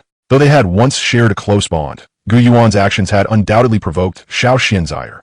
Witnessing this scene, Xiao Yan, who had just stepped away, paused, sensing something amiss. He glanced back, opening his mouth to speak, but cast a pitiful look at his uncle Gu Yuan. Let them be. I am but a mere dozone. Just as the fiery red ray was about to pierce Gu Yuan's body, Tion flicked his fingers, causing the air to erupt, coalescing into a towering pillar of pure, white energy. Upon collision, Xiao Yan's assault was thwarted in an instant. However, the overwhelming energy exploded beside Gu Yuan, intentionally or unintentionally disrupting his breakthrough. The previously unrestrained absorption of energy came to a halt, and a mouthful of blood erupted from Gu Yuan's lips, draining color from his face as his aura became unstable. He had stepped into the Dou Emperor realm, but was now stymied, his expression darkening as he realized his foundation had been damaged. He would never ascend to the Dou Emperor stage in this lifetime. Xiao Yan, Gu Yuan's expression turned cold. an uncontainable murderous intent radiating from him. Xiao Yan regarded him with indifference. The first time he spoke to Gu Yuan, if you wish to fight, then prepare to die. The silver insignia on his forehead glowed, exuding the unique might of the Dou Emperor, his eyes glimmering with a hint of frost. To behold all beings is akin to observing mere ants. Gu Yuan's heart brightened. An uncontrollable chill coursed through him. He instinctively glanced at Zhang Tion atop the stone tower, only to find him turn away, seemingly observing the fading passage. Swallowing hard, he found the ancient emperor mirror hovering around him, yet it offered him no sense of security. Xiao Yan, Yuyist, how could I dare engage you in combat? Gu Yuan forced a grim smile. Roar! Xiao Yan let out a cold snort, intending to articulate further, when he suddenly noticed that Zhu Kuan had begun to stir. His flowing purple-golden hair billowed wildly, his eyes firmly shut, and his entire being trembled with a frenzied intensity. Simultaneously, the very fabric of the universe quaked, as energies surged forth in a tumultuous cascade. The energies of heaven and earth had erupted. The barbaric serpent was taken aback, its towering form shuddering slightly, revealing an unmistakable terror. How could such a tremendous commotion arise? Xiao Yan's gaze turned wary as he looked skyward, for there resided an inexplicable and formidable force in gestation. Suddenly, a vast expanse of golden lotus blooms and an immense bank of golden clouds, stretching thousands of miles wide, drifted forth from the horizon. Within those clouds, a divine and noble dragon's roar echoed, shaking the very stars and subduing all beneath the heavens. This extraordinary phenomenon of breakthrough left all present awestruck, their eyes fixated on Zhu Kuan, who stood with eyes closed beneath the vast golden clouds. Ah, so it is. The dragon sovereign has come to understand. Zhu Kuan's eyes snapped open, a golden radiance emanating and illuminating a vast swath of the world. He twisted his form, ascending into the clouds, transforming into a colossal purple-golden dragon that let out an earth-shattering roar. In this moment, he was no longer the old man accustomed to habitual hand-wringing. He was the sovereign, the emperor of the ancient dragon clan that spanned the void between heaven and earth. Suddenly, countless chains emerged from the firmament, ensnaring Zhu Kuan's body.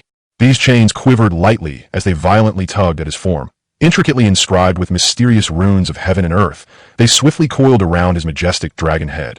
Binding its horns, Zhu Kuan's dragon head abruptly turned, and in a fierce struggle, he shattered the indestructible chains with a tremendous roar that reverberated throughout the continent of Douqi. Countless chains rushed forth, only to be shattered. Yet those chains seemed to derive from the very essence of heaven and earth, endless and unrelenting in their pursuit to ensnare the colossal dragon form. The silver clan markings on Xiao Yan's forehead began to glow as he sensed a thread of threat emanating from those chains. Beneath their overwhelming weight, even he would find himself in considerable difficulty. The chains, as hard as the most resilient metals known to man, sealed heaven and earth. Even the mightiest attack of a 9-star Dou Saint would struggle to leave a mark upon them. Zhu Kuan's dragon tail lashed out, severing a large swath of chains, while his purple-golden claws glinted with a chilling light, slicing through the chains as though they were mere paper. The scales upon his colossal dragon form gleamed ever more brilliantly, the snow-white underbelly occasionally revealing itself to the onlookers as his 4 claws curled protectively around it. Zhu Kuan twisted his fierce dragon head, displaying a terrifying smile to the crowd. Observe how this dragon sovereign shatters them. Transforming into a sinuous dragon, he deftly evaded the myriad chains attempting to ensnare him, soaring to heights of thousands of miles, leaving countless chains trailing behind. Yet they continued their relentless pursuit. With a furious roar, Zhu Kuan dispersed the clouds across the vast sky, yet the expansive golden clouds that enveloped the heavens remained. He abruptly raised a dragon claw, his body surging upward, exposing his radiant underbelly, which now radiated boundless golden light. The crowd could sense an immense power gathering within. This might even be sufficient to slay a Dou Emperor. The domineering golden claw pierced through the heavens and earth in an instant, filling the entire expanse of time and space with blinding golden light. The firmament erupted with a shattering sound, as if the great terror concealed within the sky was being obliterated.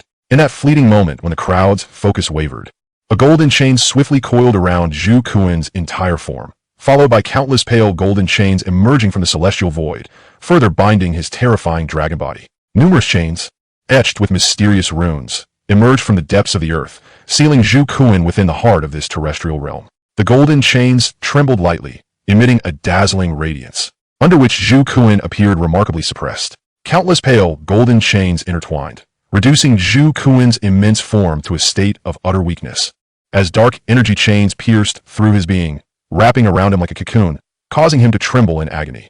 Could it be that a magical beast breaking through to the Dou Emperor level would face such suppression? Xiao Xian's expression grew grave, as a suspicion began to take root in his heart. I shall assist you, he murmured softly, as the silver imperial markings flickered, and a torrent of horrifying crimson flames coalesced into a furious dragon, each scale and claw brimming with boundless waves of fire, reminiscent of an ancient fire dragon, incinerating all in its path. In mere moments, the clouds above transformed into fiery billows. Even the golden clouds began to dissipate. Xiao Xian targeted the chains in the sky. He had no means to affect those rising from the earth, for the ground was littered with structures and humanity, encompassing countless lives within a radius of tens of thousands of miles. As long as Xiao Xian was not bereft of sanity, he would not attack the ground. Those chains seemed to exist only as phantoms, taking on physical form only upon striking their target. The fire dragon swept through the endless chains, suddenly opening its maw and slashing through thousands of approaching chains. However, it could do little against those binding Zhu Kuan, as the flames emitted from the dragon's mouth had only a mediocre effect upon them. To truly obliterate those chains would require the might of imperial flames. Xiao Xian's efforts not only failed to yield significant results, but also triggered a backlash, as a portion of the chains redirected their assault towards him, with silver chains poised to strike. Tion raised his gaze to the heavens. So that is it. The moment the silver chains appeared, he grasped their essence. Yet a small doubt lingered within him. The power of heaven and earth, the beings of heaven, or perhaps the beasts of heaven. Zhu Kuan's breakthrough to the Dou Emperor required the shedding of the magical beast shackles, hence the golden, heaven, and black, earth or beast, chains sought to impede him, while Xiao Xian's intervention represented the silver chains of human order, with the severance of the silver chains representing humanity.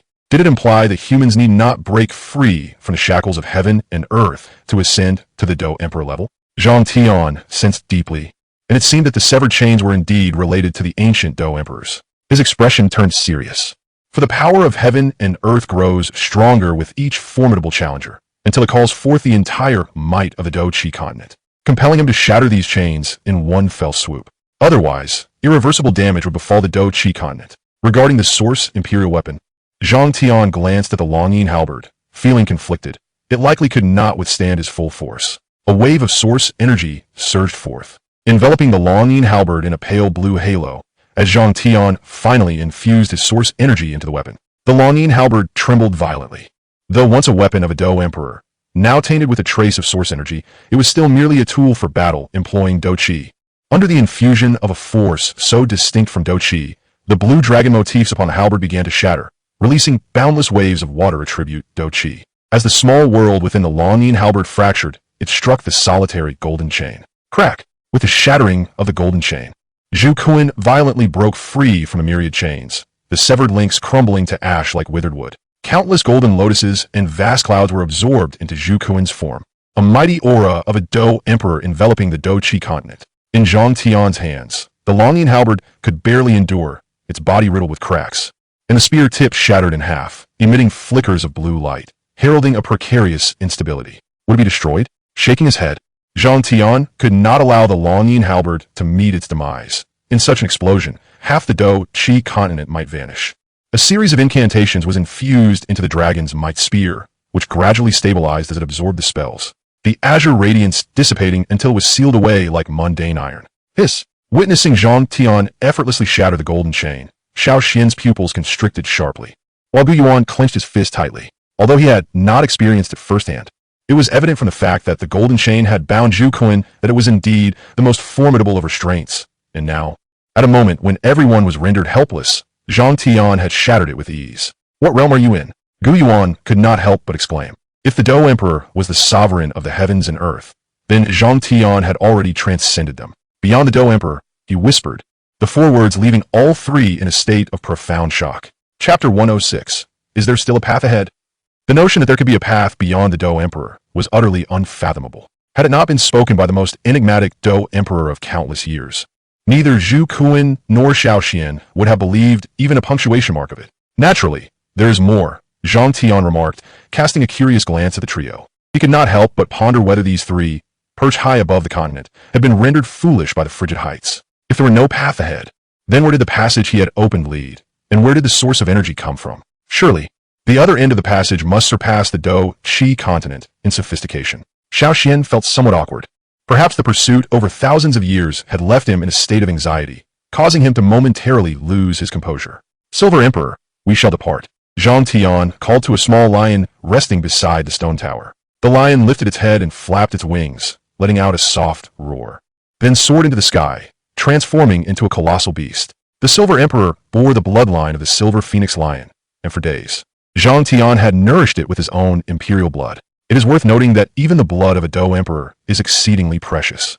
And Tion's own blood was undoubtedly even more extraordinary. The blood that dripped from Zhu Kuan while he resisted the shackles of heaven and earth would, in several centuries, transform this place into a spiritual land rich in heavenly energy, where even weeds could evolve into rare ginseng and spirit herbs. The current Silver Emperor already possessed a portion of the Dou Emperor's might, although the vast chasm between realms made it difficult to contend with the Dou Emperor. Even a peak 9-star Dou Saint would be torn apart by it. With a gentle flap of its enormous wings, it conjured an uncontrollable tempest. Fortunately, the stone tower's elevation mitigated any significant impact on the inhabitants below. It seemed as though heaven and earth were cleaved in two, one side basking in sunlight while the other was shrouded in shadow. Tion took a single step forward and, in the next moment, crossed 1,000 zhang to land upon its back. Sensing the presence of its master, the Silver Emperor abruptly lifted its head, its wings flaring as it surged skyward, then dove into the clouds, disappearing from sight. As I depart from the White Emperor amidst the colorful clouds, the rivers stretch 1,000 miles still. Tion chuckled softly, reciting the immortal's exquisite verse. The Silver Emperor's speed was 1,000 times swifter than any vessel. In the morning, I traversed the North Sea. At dusk, the Kanwu. He lamented, "Such vastness is the world." Xiao Yan ought to have grown independently. He did not wish for Xiao Yan to lose his edge. Even if he could forcibly elevate him to the realm of the Dou Emperor, it would be futile. Instead, he hoped that his fellow countryman, or rather his only disciple, could, like him, gaze down upon the multitude of beings from this height that transcended the Dou Emperor. What magnificent mountains and rivers! Would it not be a pity if Xiao Yan never beheld them? Crossing myriad waters and mountains, he soon found himself before the continuous range of towering peaks. Among the layered hills, a magnificent giant peak suddenly emerged within his sight, standing erect like two celestial swords. The mountains circulated water around them, as if heaven and earth were tempering these divine blades. The destruction of the demonic zither and the severing of the dragon's might spear had left this place rich in peculiar mountains and perilous waters.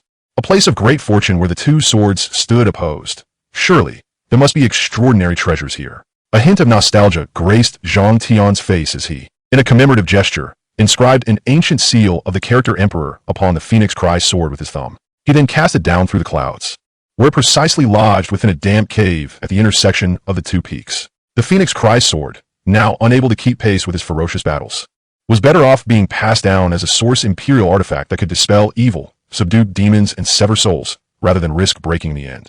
1,000 miles away, a woodcutter gazed at the two towering peaks with a mix of reverence and curiosity. Beside him stood an ancient tree, thick enough to be embraced by two arms, its branches lush yet severed halfway, indicating that the woodcutter had only just paused his work. Lifting his straw hat, the woodcutter's gaze flickered. He had just heard a resounding cry of a phoenix echoing across the boundless sky while chopping wood, followed by the descent of a colossal phantom phoenix upon the crumbling peaks. It would be impossible for the woodcutter not to be stirred. He had once traversed the monster beast mountains and deserts as a mercenary, tasting the blood on the edge of his blade. Though an injury had rendered him unable to fight, the long-dormant fervor within him was ignited once more. This must be some powerful treasure or martial technique. Despite the brim of his hat obscuring his expression, he could not contain his excitement. After all, even a high-level Shin-tier martial technique could not provoke such a spectacle that darkened the heavens. Treasures in the mountains were at least of the earth tier or formidable in nature.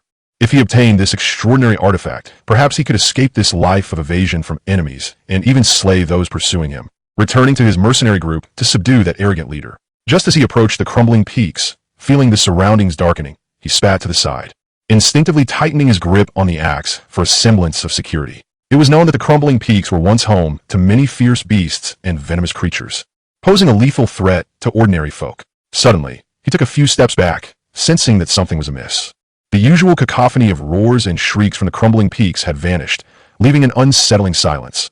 No chirping insects or singing birds. A barely perceptible transparent beam of light sliced through the air, and after taking a few more steps, the woodcutter's body was abruptly cleaved in two. Following this, faint rustling sounds emerged from the underbrush as small wild beasts dragged away his remains, feasting upon him. That scoundrel Xiao Yan, 1,000 miles away, within the stone cloud sect of the Southern Fire Nation, A man with a sinister countenance observed the handsome youth's enraged expression as he smashed the stone table.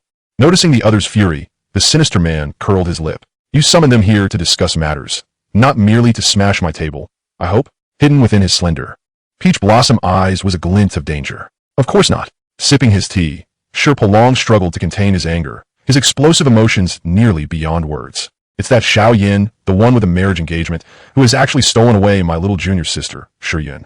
Are you all willing to be suppressed by that scoundrel Xiao Yan? Observing Sher Palong's gritted teeth, the other disciples of Stone Cloud sect exchanged glances, hesitant to agree. Although the Southern Fire Nation was somewhat remote, the respect shown to that boy by the sect leader and elders indicated that he must hail from an unfathomable, transcendent power. Come now, he merely encountered her during his travels and happened to rescue her. What is there to be so upset about? Not satisfied? Go challenge him to a duel then. I'll say it up front, that boy's realm is likely higher than the sect leaderess. As soon as the sinister man finished speaking, a collective gasp echoed through the secret chamber. Even Sher Palong's expression grew rigid and unnatural. He's stronger than you, and he's just seeking the spotlight. His smile faded, and his gaze turned disdainful as he looked at Sher Palong, making him feel exceedingly uncomfortable. Humph, your strength surpassed that of the sect leader 3 months ago. Why don't you go test Xiao Yan's prowess? He has sought you out for a duel 3 times now. A flicker of inexplicable light crossed Sher Palong's eyes as he spoke, his tone laced with mockery. As the words left his lips, Sher Palong found himself bereft of the figure of the man before him. In the next instant, he felt a vice-like grip around his throat, leaving him no time to even register the dizziness that overcame him. Subsequently, he was enveloped by an ominous force, rendering him blind to his surroundings. Let me go, he gasped, the feebleness of his voice met with disdain. Do you truly believe I cannot see through your clumsy provocation? With the motion he had just executed, an ancient wooden token fell from his wrist, its rustic design adorned with a silver inscription of an archaic character, Tion. His desire to engage in a contest was of no consequence to the man, who seemed indifferent to the prospect of avoiding conflict. I am aware of your intentions. Even if I cannot defeat him, there are others who will surely intervene. He scoffed, exerting a slight pressure on Sher Palong's throat, causing fine cracks to appear in his trachea, the excruciating pain forcing him to open his mouth in a silent scream. Those behind me have warned me that once you provoke a powerhouse above the Dosheng level, even they would not come to my aid. Though he had once been saved by those at his back, the man was not foolish enough to seek out such formidable adversaries, especially one known as Xiao Yan. Only a fool like Sher Palong, blinded by lust, would recklessly challenge such a young powerhouse. Chapter 107. Xiao Yan's premonition cough. Cough. No, Elder Shi Yan.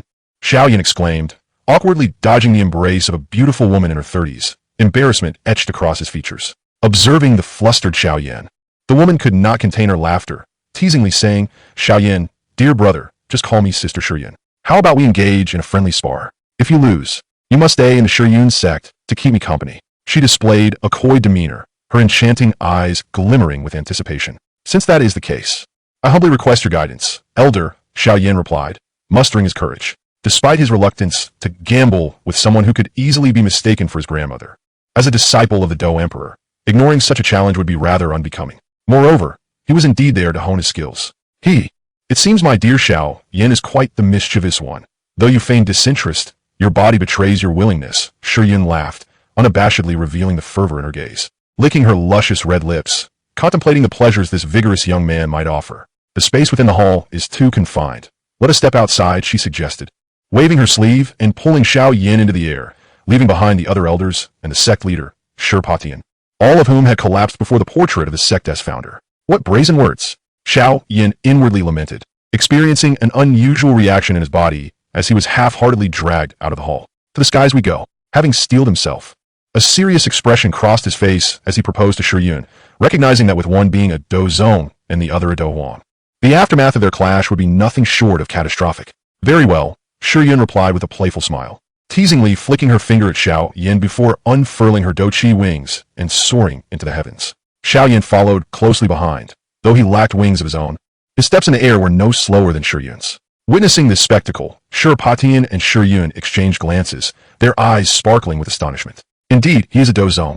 Shi Yun extended her arms, unleashing a vast expanse of pink mist toward Xiao Yan. Upon inhaling it, he felt an intense heat course through his body, his Dou Qi becoming momentarily chaotic. Cloud-splitting palm. Shi Yun's melodious voice echoed, manifesting as a gigantic cloud-like hand spanning dozens of feet, parting the thick clouds in two. The fierce gusts of wind tousled Xiao Yan's hair, and with a steely gaze, he unleashed a tremendous force from his arm, striking out with a powerful fist. 8 Extremes Burst. The formidable power of the 8 Extremes Burst surged forth, akin to a mountain crashing down or a tsunami roaring in, compressing the air in a radius of dozens of feet before erupting. Seeing the might of this punch, Xiao Yan dared not resist, swiftly evading and conjuring a small short sword in her hand. The force of the 8 Extremes Burst collided with the clouds above, leaving a colossal imprint visible for all to see, revealing glimpses of the azure sky beyond.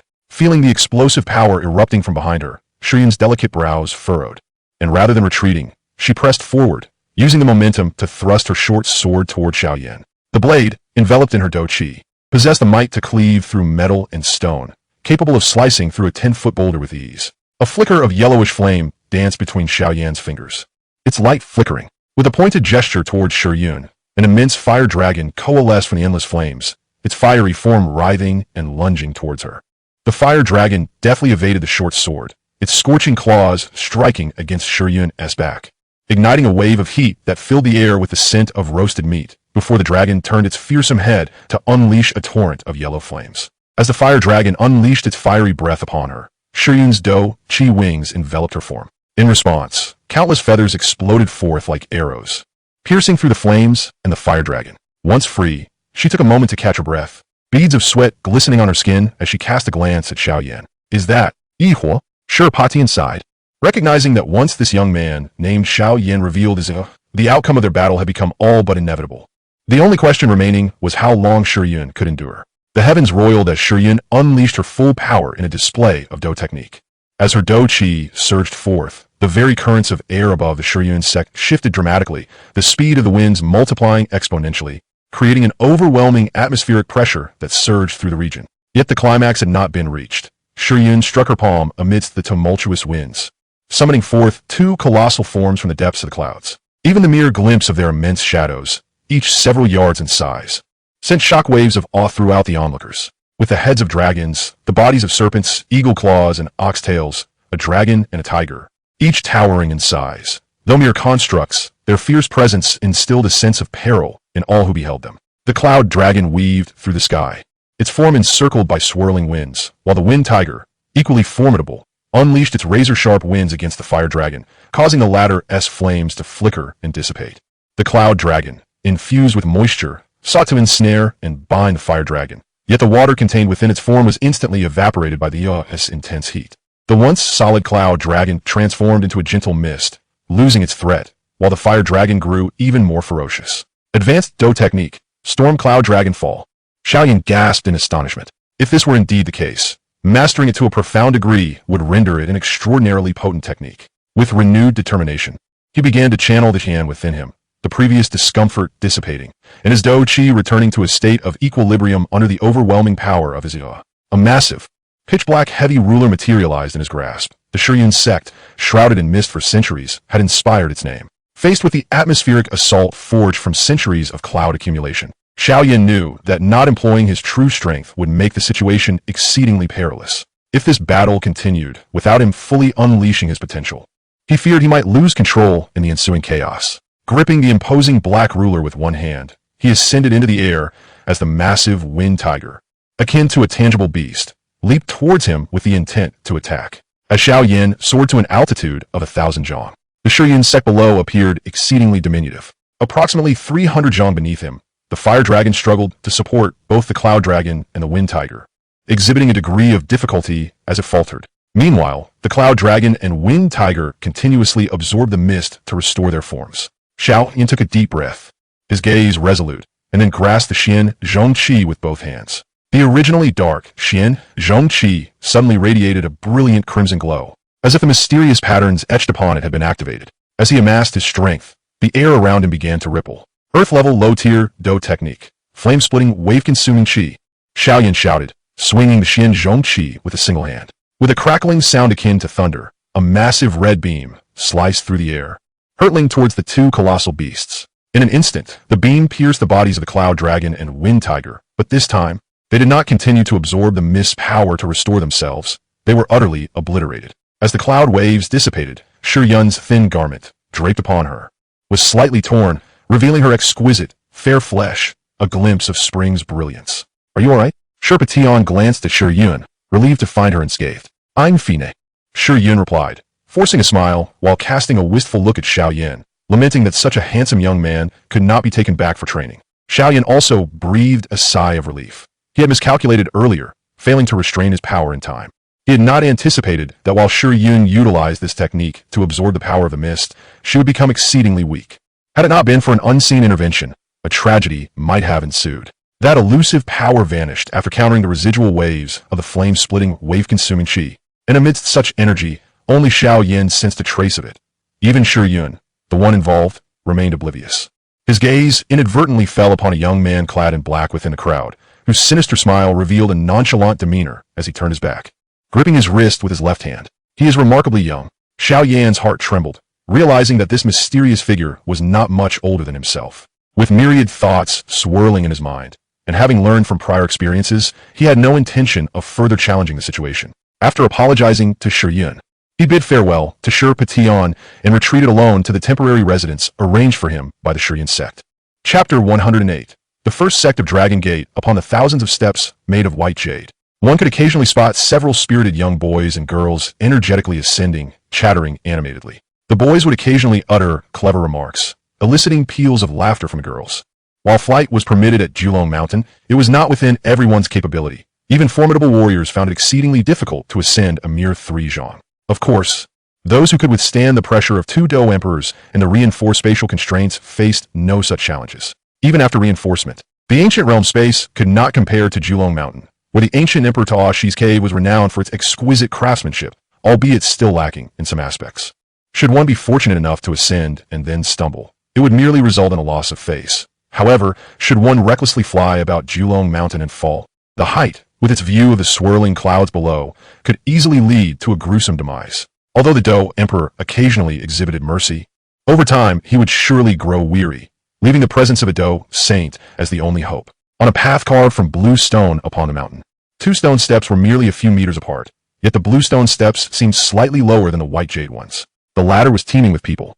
While there were boys of 14 or 15 on the blue stone steps, most were accompanied by their fathers or uncles, their eyes filled with a mix of anticipation and nervousness. Despite their excitement, the crowd's gazes were irresistibly drawn to the imposing heavenly gate several hundred zhang away. Isn't it too conspicuous? The heavenly gate was not particularly broad, yet to the onlookers, it appeared overwhelmingly grand, exuding an aura of supreme authority. Feeling such pressure, the crowd's eagerness to join the life beyond the Dragon Gate intensified. It is not merely conspicuous. It bears the weight of a Dou Emperor's might, remarked a rugged middle-aged man with a single eye, his face exuding a sense of determination. Though clad in a coarse garment, it could not conceal his extraordinary presence. His condition appeared less than optimal, sweat soaking through his shirt, droplets cascading down his cheeks, which he wiped away, flinging them onto the mountainside. The individual who had asked the question was taken aback, turning to regard the middle-aged man, surprised that someone would respond to him. Hello, uncle. I am Jiang Tao from the Giant Whale Gang. May I know your name? Jiang Tao, a youth of 17 or 18. Observed the unremarkable man before him with growing curiosity, noting the potent Dou chi coalescing beneath his feet, indicating the man was indeed a 4-star Dou fighter. You may call me Uncle Xiao. The middle-aged man responded nonchalantly, waving his hand, though inwardly astonished. Despite his injuries, he was being suppressed by an ordinary white jade step. Once the head of the Blood Luo sect, whose influence spanned the continent as a notorious assassin organization, he had only failed 3 times in his endeavors, each time opting for resolution after pursuing targets to no avail. His extraordinary vision and decision to settle matters led to a favor from a Dou saint and friendships with 2 half-saints, despite the cost. The Blood Luo sect operated in secrecy, known for their lethal precision, forever shrouded in a veil of blood, their members clad in red, wielding crimson daggers. Yet, despite his significant status, he felt an overwhelming sense of weakness. Since stepping onto the bluestone steps, his Dou Chi had ceased to stir, rendering him as powerless as an ordinary person. Old Master, a youthful voice called from behind the middle-aged man, prompting Jiang Tao to notice a child clinging to the man's back. The child's complexion was ashen, long fangs protruding from his lips, and his eyes, slightly darkened, wandered in confusion as his small head peeked from behind the middle-aged man. Uncle Xiao, who is this? Jiang Tao inquired, puzzled, as the child, despite his apparent youth, should have been able to walk on his own rather than being carried up the thousands of steps. This is my nephew. He grew tired from the journey. Xiao smiled gently, suddenly turning to Jiang Tao. Young man, would you care to carry me up? due to the resentment and malevolence born from his past indiscriminate slaughters. He found himself exceedingly weak and, upon encountering this naive youth, saw an opportunity to leverage the situation. Well, all right. Jiang Tao hesitated for a moment, but ultimately acquiesced, recalling the man's earlier display of prowess. A satisfied smile spread across Xiao's face, filled with meaning. Jiang Tao gritted his teeth, hoisting Xiao onto his back. The sudden weight, over 180 Jin, bore down on him, causing him to gasp for breath. Nevertheless, as a 4-star Do fighter, he could easily lift even a 200-kilogram boulder. As they ascended the steps, it merely required some effort, proving slightly arduous. Xiao sensed Jiang Tao's movement and closed his eyes for a brief respite, regaining some vitality before jesting. So, are you here to seek a master as well? Of course, Jiang Tao replied, not glancing back as he stepped steadily on the blue stone, his tone filled with certainty. In a few days, Longman is poised to officially supplant the Dan Tower as the paramount force. Should one choose to join Longman, there may yet be an opportunity for transformation akin to a carp becoming a dragon. Upon hearing this, Houston nodded in agreement, recognizing the might of Longman, which is surging forth with formidable momentum, nearly sweeping across the entire continent. Although it has not incited wars or engaged in extermination, the unveiling of Longman's profound foundation has drastically diminished the survival space for other sects, primarily due to its rapid development. Fortunately, the Blood Luo sect, being a killer organization, has little influence beyond its core foundation, thus escaping significant repercussions. You're at such an age, they likely want you, Houston teased, feeling rather bored and suppressing his frustration. Hearing his mischievous tone, Jiang Tao halted, immediately perceiving the elder's annoying demeanor. Frowning, he wanted to retort, but the words that escaped his lips were, "What you say is true, then I shall return the same way." With that, he turned his back to Houston and took a few steps down the mountain, provoking shouts and discontent from the other disciples ascending to pay their respects. His descent quickening to the point that Houston sensed the pressure upon him was not as oppressive as before. However, how could he achieve his goal without ascending the mountain? Thus, Houston hastily dissuaded him. "Little brother, I was merely jesting." After saying this, he gently tapped Jiang Tao's forehead, and an indescribable surge of knowledge flooded into Jiang Tao's mind. What is this? Jiang Tao pondered, feeling an unprecedented wealth of knowledge within his mind. It is a profound-level fighting technique, Houston explained, aware that he dared not take a life under the watchful eyes of the Do Emperors. The occasional presence of powerful beings in the sky sent chills down his spine. Bloodblade strike? Jiang Tao muttered, understanding from a knowledge within his mind that this technique required the shedding of blood to cultivate, killing 1 to enter, 10 for minor mastery, 100 for major mastery, and 1,000 for perfection. Upon achieving perfection, one could unleash a blood-red radiance spanning 15 zhong. Its might comparable to advanced profound-level techniques. What a ruthless technique! Jiang Tao shuddered, too intimidated to continue his rebellious thoughts, and obediently proceeded with Houston. Seeing Jiang Tao subdued, Houston subtly nodded, then engaged him in casual conversation to glean information. Chapter 109. Conditions for joining Longman's intersect with Jiang Tao's final step taken. They finally arrived before the Celestial Gate. Upon ascending Julong Mountain, Houston felt the suppression of his fighting spirit recede like a retreating tide. Glancing at the panting Jiang Tao, a blood radiance manifested in his hand, seemingly intent on striking him down, yet Houston's eyes flickered, dispersing the blood light. Despite his lack of moral restraint and propensity for indiscriminate slaughter, he would not unleash his wrath upon those who had aided him. After all, had he not ascended Julong Mountain this time, the loss would not have been merely a low-level profound technique. Should the 7 demons sect and the 8 ghosts become aware that a profound-level technique could facilitate entry to Julong Mountain, the suppressed demonic cultivators would likely swarm the mountain the very next day. Beyond the Celestial Gate lay the assessment area for Longmen. Only by passing the evaluation could one hope to become a disciple, with subsequent treatment varying based on aptitude, either under the guidance of elders or menial disciples. The mere sight of the Celestial Gate from afar instilled a sense of grandiosity and pressure, and up close, every intricate pattern upon the white jade gate was profoundly mysterious. Whether on the white jade steps or the azure stone stairs, all paths ultimately converged beneath the Celestial Gate. Disciples ascending and descending occasionally exchanged greetings, though most merely glanced at one another before resuming discussions about their cultivation. Houston stepped forward slightly, placing his hand upon the white jade gate, feeling a warm and soothing sensation radiate from his palm, accompanied by an inexplicable aura. Julong Mountain bore a subtle, yet palpable pressure. Those of higher cultivation could sense it more acutely. Given that it was the dwelling place of the Do Emperors, it inevitably exuded an extraordinary essence, and Houston's keen sight discerned that the aura of the white jade gate was particularly profound, perhaps even crafted by the Do Emperor himself. Impudent! How dare he show such disrespect? How can he casually touch the celestial gate? A few recently assessed disciples, brimming with youthful vigor, loudly admonished Houston. Conversely, the older disciples of Long Men paid little mind, having long since become accustomed to such behavior. They had all, to varying degrees, touched the celestial gate, and there had never been any admonition against doing so in the rules.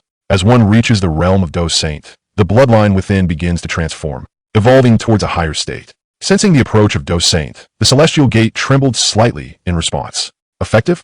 Houston rejoiced, astonished that the so-called celestial gate responded. The disciples who had previously scolded him now looked on with uncertainty, for at the moment the middle-aged man placed his palm upon it, the previously inert celestial gate trembled.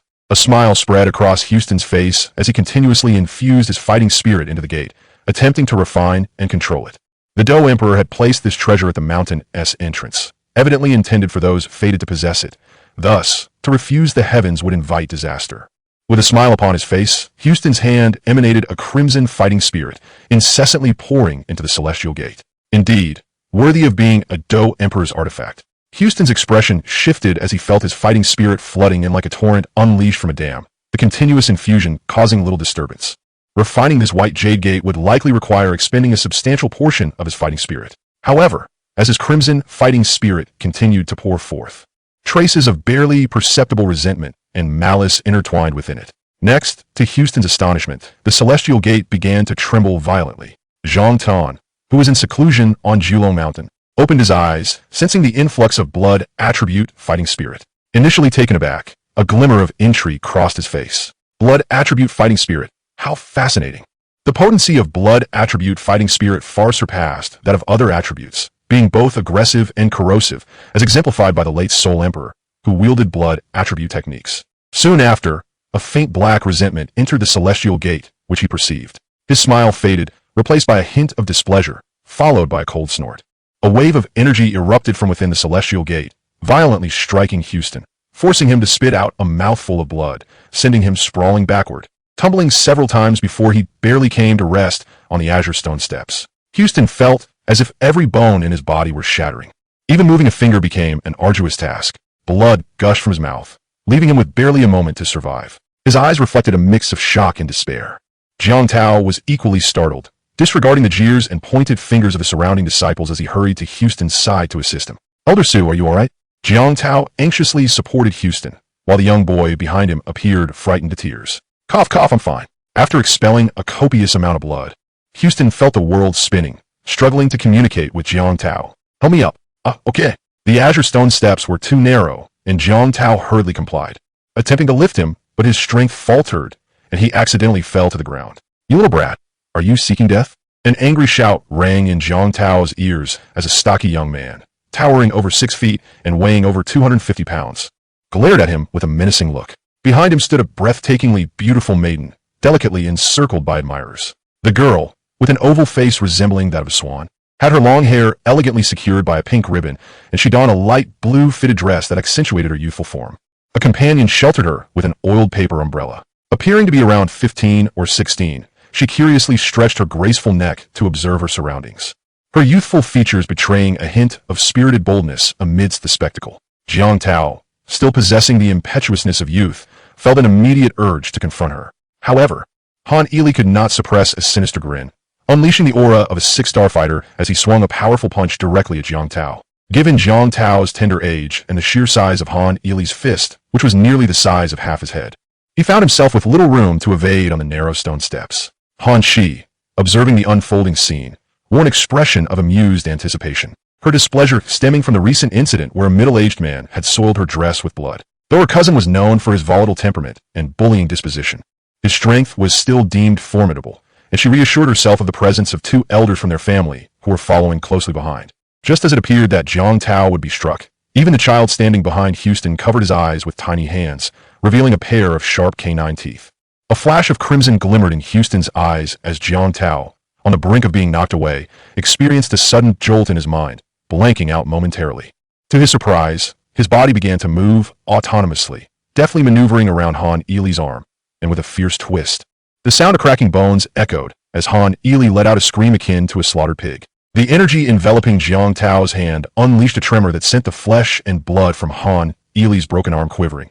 and with a swift motion, he yanked out the shattered bone. The flesh was entirely stripped away, akin to a butcher seasoned in the art of killing, seizing upon a flaw in Han Ili's defense. The jagged bone, gleaming with a cold light, pierced through his throat. Behind him, a 3-foot arc of blood erupted from the protruding bone. Houston's eyes opened, revealing a mischievous grin. Not only have I saved you, but I have also aided you in mastering the rudiments of the bloodblade slash. However, Jiang Tao was oblivious to Houston's whisper, his eyes wide with shock as he stared at his blood-soaked palm, overwhelmed, before he erupted into a fit of violent retching. A stunned silence enveloped the onlookers, the only sound breaking through being Jiang Tao's heaving. The stench of blood permeated the air, and Han Chi gazed in disbelief at the towering figure now sprawled in a pool of crimson. Damn it, a junior, an elder with hair as white as snow. His eyes ablaze with fury, exclaimed, realizing that a life had been lost at the foot of Long Mountain. Following a series of gasps, the elder, despite Han Ili's average talent, recognized that his father held a significant position within their family, providing him with a sense of security. As he witnessed a youthful, silver-haired elder soaring through the air, his resolve solidified, and he struck out towards the dazed Jiang Tao. Hiss! Who is that person? Murmured some onlookers, astonished that one could fly above the stone steps. The commotion on the stone staircase caught the attention of the disciples on the jade steps. Many seasoned fighters furrowing their brows, sending out urgent thoughts. Everyone, please refrain from engaging in conflict in the presence of the Dodi. The prospect of a life lost was indeed a headache for the veteran disciples of Longman. However, the two figures soaring through the air paid little heed to such concerns, unleashing an unfathomable aura as their hands morphed into claw-like shapes, aiming to pierce Jiang Tao. Jiang Tao's eyes widened in terror and despair. Cough, cough. Houston cleared his throat, half collapsed on the ground, his eyes flashing crimson as he swiftly pointed, cutting through the space. A blood-red beam struck the silver-haired elder, shattering half of his body. A resounding roar echoed as the colossal ancient void dragon emerged, its head protruding, claws gripping the mountain peak as its body coiled around. If you wish to continue fighting, then you must face me, Zhu Mo. The overwhelming presence of Zhu Mo, far surpassing that of the two elder members of the Han family, sent shivers down the spines of those present. The current master brother of Long Min, Zhu Mo of the ancient Void Dragon clan, held a position second only to the young master Xiao Yan. Seeing no objections, Zhu Mo lightly nodded his dragon head, transforming into a handsome young man clad in a purple robe and adorned with a white jade crown. Saint, Zhu Mo offered a slight bow to the prostrate Houston, acknowledging him despite his own esteemed status within the ancient Void Dragon clan. Saints need not provoke the Dodi. Shaking his head, Zhu Mo regarded Houston with a look of pity, fully aware of his grievous state. Alas, Houston sighed, his expression complex, unsure of the reasons behind it. Jiang Tao, I have refined much of this heavenly gate. While I cannot control it, I sense its remarkable essence. You should reach out and touch it. Houston weakly instructed Jiang Tao before closing his eyes to recuperate, observing the varied expressions around him, some filled with anticipation, others reveling in the unfolding drama, and many still in shock. Jiang Tao swallowed hard, casting a hesitant glance towards the heavenly gate. He recalled that even Uncle Houston had nearly perished moments ago, and he himself. Zhu Mo found the situation amusing and prompted. Since the saint has spoken, you should give it a try. As long as you do not provoke the Dodi, all will be well. Hee, this fellow is quite the rascal, half destroyed yet still wishing to bring others into calamity. Amidst this interplay of encouragement and mockery, Jiang Tao rose from the stone steps, steadying himself against the rocky wall as he cautiously approached the distant heavenly gate. As he slowly extended his trembling arm, fear coursed through him. Upon touching the heavenly gate, he felt a wave of warmth radiate through him. It did not siphon away his Do Chi. Instead, gentle currents of Do Chi flowed into his body, which he instinctively refined and absorbed. The towering heavenly gate trembled slightly, the white jade emanating ripples. Is this success? Many witnesses observed the ripples, their expressions filled with uncertainty. However, some remained composed, refraining from jumping to conclusions. No, not necessarily. That middle-aged man exhibited similar signs, yet it did not guarantee success. Suddenly, the heavenly gate erupted with brilliance, casting a luminous screen in the sky, upon which glimmering golden characters appeared, seemingly inscribed in some mystical script. Following this, a torrent of tadpole-like characters surged into Jiang Tao's mind, causing a stirring within him, as four radiant golden words materialized in his consciousness. Qing Su Dao Ju. Simultaneously, golden characters reappeared upon the external heavenly gate. From this moment forth, those with destiny may obtain various Do techniques and legacies based on their innate roots at the heavenly gate, categorized as follows: yellow, blue, green, gold. The yellow glow signifies yellow tier do techniques. The blue glow indicates mysterious tier do techniques. The green glow corresponds to earth tier do techniques, while the golden glow represents heaven tier do techniques and select earth tier do techniques. Houston seemed to awaken, a smile gracing his face. Even if it was not the most coveted golden light, simply being recognized by Longman for such potential was a certainty. He had exerted considerable effort to influence the situation, and it appeared that the outcome was favorable. His gaze shifted towards Han Chi and the two elders from the Han family. The silver-haired elder lay in tatters, barely alive, while the remaining elder and Han Chi regarded Houston with trepidation. Those eyes, Han Chi merely glanced at them and felt as though her soul was on the brink of shattering, an overwhelming wave of killing intent crashing upon her. The elder, pale-faced, supported Han Chi, preventing her from collapsing. Han family, Han Ki, Han Ding Tion, Han Ding Sing. Houston recited their names with intimate familiarity, each utterance causing the onlookers to pale further. He cast a glance at the lifeless Han Ely, remarking, "This fellow is known as Han Ely, is he not? Impossible. How could you know everything?" Han Chi was even contemplating turning to flee, descending the bluestone steps. However, Han Dingsheng firmly grasped her, aware that leaving Julong Mountain now would only hasten their demise. If the young lady could join the Dragon Gate, it would be even better. Life is as fragile as a blade of grass. To live is akin to death. Sorrow is not the same, and the greed for slaughter is draped in crimson robes of blood. Blood Luo Men. Han Ding Tion felt his life force waning, as if he recalled some legend. Indeed, only that organization would possess such profound knowledge of the power dynamics across the continent.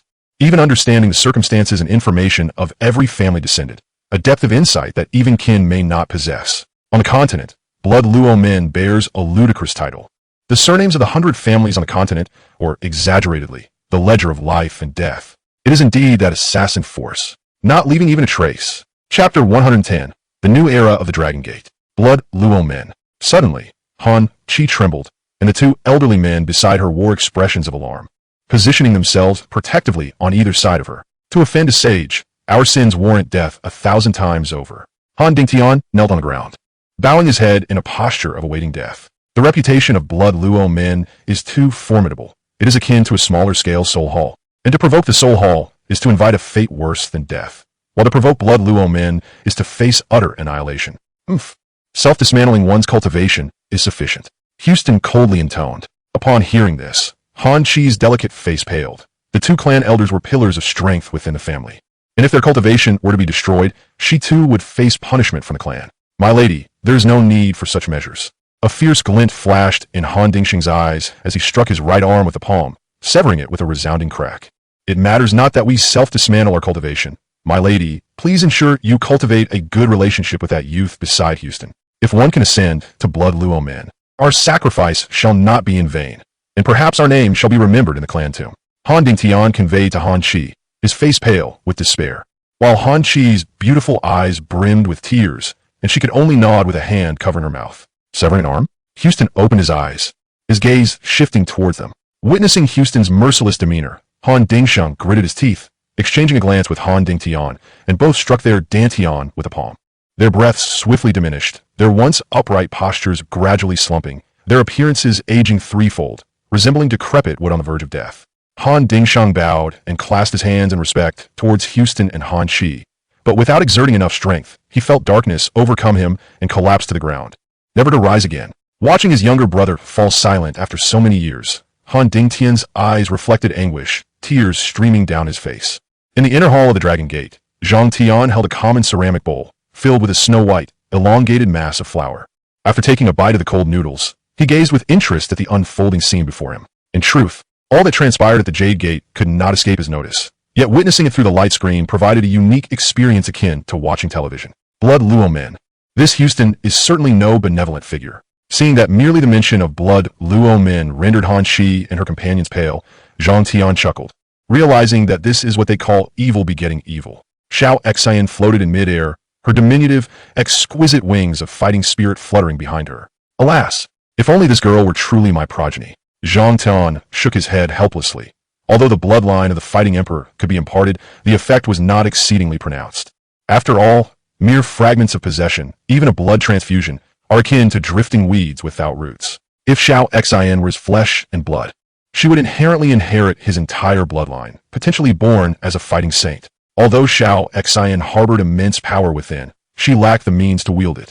The wings of fighting spirit had merely formed because Xiao Yan found the notion of wings amusing. Oh dear. A collision with the flitting Xiao Yan nearly caused him to drop the cold noodles in his hand, and he irritably ruffled her mushroom-like hair, giving her a gentle tap. Why have you flown over here? Father hasn't finished eating yet. These cold noodles are specially prepared by the Dragon Gate, and Tion certainly relished them. I want some too. Xiao Yan giggled, extending her arms in a bid to snatch some, her hands harboring strength surpassing that of a fighting sovereign, capable of easily crushing a dignitary. You little brat, are you trying to kill your father? After dodging, Xiao Yan punched the ground, causing the entire hall to tremble. And upon observing the massive pit left behind, Tion's brow twitched slightly. Xiao Yan seemed to realize her misstep, tugging at her clothes, shaking her head as she pondered what to eat for dinner. You. Observing her demeanor, one could only say that no one knows a child better than their father. Tion immediately discerned that the little girl was contemplating dinner. Shaking his head helplessly, he said, I entrust you with a task. Accompany senior brother, Xiao Yan, on his travels across the continent. The little demoness has grown up, no longer possessing her former cuteness. Upon hearing this, 7-year-old Xiao Yan puffed her cheeks, placing her hands on her hips, and pointed an accusatory finger at Tion, appearing heartbroken. You've changed, dog. Tion's expression hardened. That evening, Xiao Yan departed the mountain with a small pack, tears in her eyes. Xiao Yan, who was on the verge of tears amidst the care of many disciples of the Dragon Gate. Once she stepped outside the mountain gate, she unleashed her true self. Had it not been for the marvelous treasures in her pack, she likely would have tossed it skyward in exasperation. You little brat. Witnessing this scene, Tion chuckled as he scolded her, marveling at her acting skills akin to a seasoned actress. Although Xiao Yan was merely 7, as his most cherished daughter, he frequently infused her bloodline with his own, amassing over the years. It could be said that she was the closest to his bloodline in the world. Though she had not fully inherited it, she was certainly close. Who could fathom the terrifying power concealed within her small frame? By the way, Tion's voice resonated in Xiao Yan's mind, causing her to pause mid-step after treading upon a yellow wildflower, before she resumed her bouncy gait on the road. Seemingly just a little girl caught in the triviality of stepping on a flower. Stop pretending. I know you can hear me. Tion rolled his eyes. With his prowess beyond that of a fighting emperor, was there anywhere in the fighting spirit continent where his voice could not reach? Absolutely not. Oh dear, you discovered me. Old man, speak quickly. I still want to play at the Dan Tower. Xiao Yan displayed an impatient expression, waving her hand dismissively. Don't bother your grandfather, Yaochen. Upon uttering this, Tion fell silent, as if sensing something amiss. Convey this to senior brother Xiao Yan. If he does not break through to fighting sovereign within 3 years, he need not return to the Dragon Gate. Also, tell him to tread carefully. If he perishes, I shall not intervene. Hearing her father's somewhat lacking tone, Xiao Yan burst into laughter. Will you really not care? Listening to her teasing tone, Tion felt a bit embarrassed, clearing his throat, as the atmosphere atop Julong Mountain shifted dramatically with thunder and lightning. Even contemplating taking action pains me for my daughter. Upon hearing this, Xiao Yan's south eyes transformed into crescent moons of delight. All right, I shall let you off this time. Goodbye, old man. Zhang Yusen. Zhang Tan's forehead twitched. This little girl had grown increasingly audacious, even dropping the honorifics. After concluding the transmission, Tion no longer focused on Xiao Yan's situation, but returned his gaze to the light screen. Hundreds of young men and women clad in Dragon Gate attire surrounded a uniquely different little girl as they descended the mountain, naturally capturing the attention of Houston and Han Chi, among others. As the silhouette of the young girl gradually receded, the steps of the white jade staircase became crowded with disciples of the Long Man, while the elders and youths who had come to pay their respects buzzed with conversation. Moments ago, the area had been sparse, yet now it overflowed with people. Who could that little girl be? A flicker of curiosity seized Han Chi's heart as he gazed down at the swirling clouds and mist beneath the white jade steps, pondering deeply. It seemed this girl held considerable status. The previously scattered disciples of Longmen had instantly congregated upon her arrival. Zhu Imo shook his head in resignation, his thoughts drifting. How could that esteemed figure allow this little enchantress to descend the mountain? Surely, the formidable beings across the continent would be in peril. The memory of being effortlessly tossed around like a mere mudfish by this little sorceress, despite his own ancient dragon form, sent a shiver down his spine. Chapter 111. I am Xiao Yan, and I am utterly flustered. In a patch of grass, Xiao Yan's eyes widened slightly as a sharp hand pierced through his right chest, enduring an excruciating pain while igniting the seed of foreign flame within his assailant's body. Boom! Amidst the anguished cries of the formidable opponent, flames erupted from him, engulfing his entire being in an instant. The ethereal blue flames continued to blaze as Xiao Yan gasped for breath. With his left hand, he conjured a vibrant green flame, gently pressing it against the wound on his chest. Ugh! Xiao Yan's lips turned pale, a muffled groan escaping him as cold sweat trickled down his forehead. Yet, the wounds on his body began to heal at an astonishing rate, the blood seeping from his waist and back gradually ceasing. Mominzla, Brother Xiao Yan, I finally found you, a voice called out, and as Xiao Yan opened his eyes post-recovery, a small figure appeared before him. The newcomer was diminutive, cloaked in a black cape, excitedly waving her hand, attempting to remove the hood. Cough, cough, cough. Xiao Yan's complexion suddenly paled, quickly grasping the child's arm and pulling the hood back over her head. With a sheepish grin amidst her dissatisfied expression, he inquired, "How did little Xian leave the long man?" Curiosity piqued his heart. Surely, little Xian could not have departed without the teacher's permission. Pouting, little Xian mumbled something barely audible even to Xiao Yan's keen ears, and as he leaned in closer to listen, she playfully struck him on the head with a small nut. Hiss! A sharp pain shot through Xiao Yan's head, nearly causing him to faint. "You little rascal! Such a fierce blow!" he exclaimed, both frustrated and helpless, rubbing the burgeoning bump on his head. "You, my dear girl, must have thought I want to come out and play." Shaking his head, Xiao Yan stood up and exited the thicket, with little Xian eagerly trailing behind, tugging at his flowing garments. "Brother Xiao Yan, I was wrong," she pleaded, removing her hood to reveal her large, glistening eyes, embodying an innocent charm. Enough of that. A shiver ran down Xiao Yan's spine at her pitiful demeanor, and he quickly extricated his arm from her grasp. After a brief pause, he continued, "It's not that, Brother Xiao Yan doesn't want to take you out to play. I have a journey to embark upon, with tasks entrusted to me by my master." Yet, little Xian paid him no heed. She kicked a stone, causing it to strike down a soaring sixth-tier magical beast from the sky. "I was also sent down by my father," she declared. Hiss! Witnessing the gruesome demise of the sixth-tier beast, Xiao Yan inhaled sharply, feeling the strength at his wrist slightly increase. Just a minuscule amount. He could not break free. "So, where does little Xian wish to play?" he asked with a smile, lifting her up as if he were a gentle older brother. "Let us go to the territory of the 9 nether ghost python." The moment the words left her lips, Xiao Yan gasped, his eyes widening in alarm. The 9 nether ghost python clan was no trifling matter. Despite having suffered great calamities, they still possessed a dose saint. More importantly, they bore a grudge against Tion. "How about we visit Dragon Island to play with Sister Xian instead?" he suggested, shaking his head vigorously. It would be madness to venture into the lair of the 9 nether ghost pythons. Like a clay Buddha entering a latrine, there would be no way out.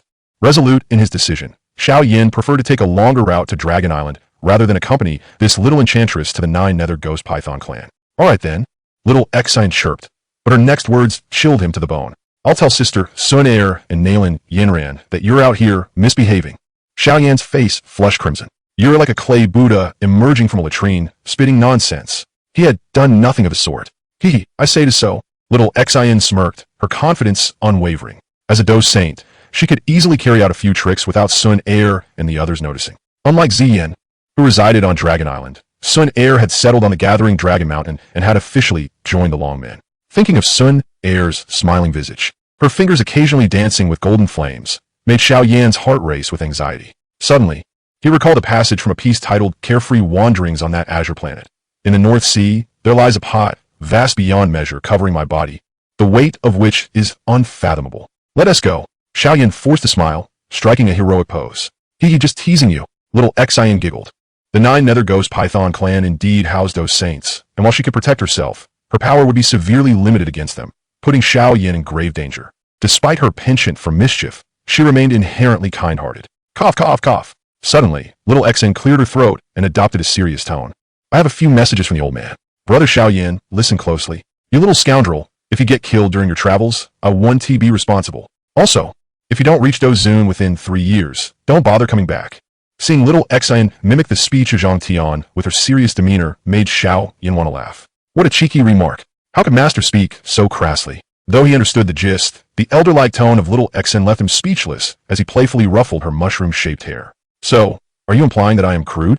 Little Xian lowered her head, only to look up at Xiao Yan with a smile, her small fist glowing with a hint of doqi. Hey, that's not it." Xiao Yan attempted to deflect, but before he knew it, her fist descended upon him like a collapsing sky. In that crucial moment, Xiao Yan frantically channeled the doqi within him, 5 types of entwining his form, transforming him into a silhouette of flame. Seeing the advanced Earth-tier combat skill shatter instantly, Xiao Yan's eyes nearly bulged out. Boom! Xiao Yan's body crashed into the earth, stirring up a vast cloud of dust. There exists a law that villains are unharmed by smoke. A teammate's attack must surely inflict severe injury. In the expansive pit, Xiao Yan lay at the bottom, groaning softly.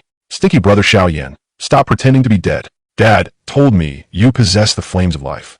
As long as you have breath, you won't die. Little Xian flashed a cunning grin. Xiao Yan lay at the pit's bottom, speechlessly questioning the heavens. So that was why she struck him so hard. Chapter 111. 10 years later, the path of the Doe Emperor. The figure seated at the main position gave a slight nod, then leaned back. It had been over a decade since the Soul Clan allied with the Medicine Clan and the Flame Clan to combat the Doe Emperor, who had decisively quelled them with thunderous might, bringing stability to the continent. The Dragon Gate and the Starfall Pavilion have rapidly ascended to become the two most formidable powers on the Dookie continent. They are closely intertwined, with whispers circulating that the young master of the Dragon Gate is also the cherished disciple of the Starfall Pavilion's leader. This revelation has incited envy among countless mercenaries, imperial families, and offspring of noble clans, as it seems inevitable that the future will see the stewardship of these two transcendent forces fall into their hands. Amidst the dominance of these two powerful entities, the previously unremarkable assassination organization, Blood Luo Men, has emerged with extraordinary vigor. Under its banner, the Han family of Tion Luo City instills fear in all, serving as one of the most formidable arms of Blood Luo Men. What do you all think? In the conference hall of the Dragon Gate, a vague silhouette occupies the seat of honor. In response to the inquiry posed by this ethereal projection, those present promptly clasped their hands in respect, each offering their replies. We have no objections. As they raised their heads, their breathtaking visages came into view. Gu Yuan, Xiao Tion of the Xiao clan, Ziyin of the ancient Void Dragon clan, Houston of Blood Luo Men, and Tan Yi of the Shaking Heaven sect. Behind each of them stood others. Gu Sinner stood gracefully behind Gu Yuan, her enchanting smile brightening the atmosphere, though her keen eyes searched for a familiar figure. Not finding the person she longed for, a hint of melancholy crossed her features as she sighed softly. Xiao Yan Skosin, Xiao Ning, now humbly followed the current patriarch of the Xiao family, Xiao Tion, shedding his former rebellious demeanor for one of utmost obedience. Behind Houston stood Han Shi, who had clashed with Jiang Tao a decade ago. Han Shi is now married to Jiang Tao and possesses greater talent than him. Ziyin, ever the whimsical spirit, was accompanied by Zhu Mo, a disciple of the Dragon Gate's inner circle, with Zhu Kuan holding the title of elder at the Dragon Gate.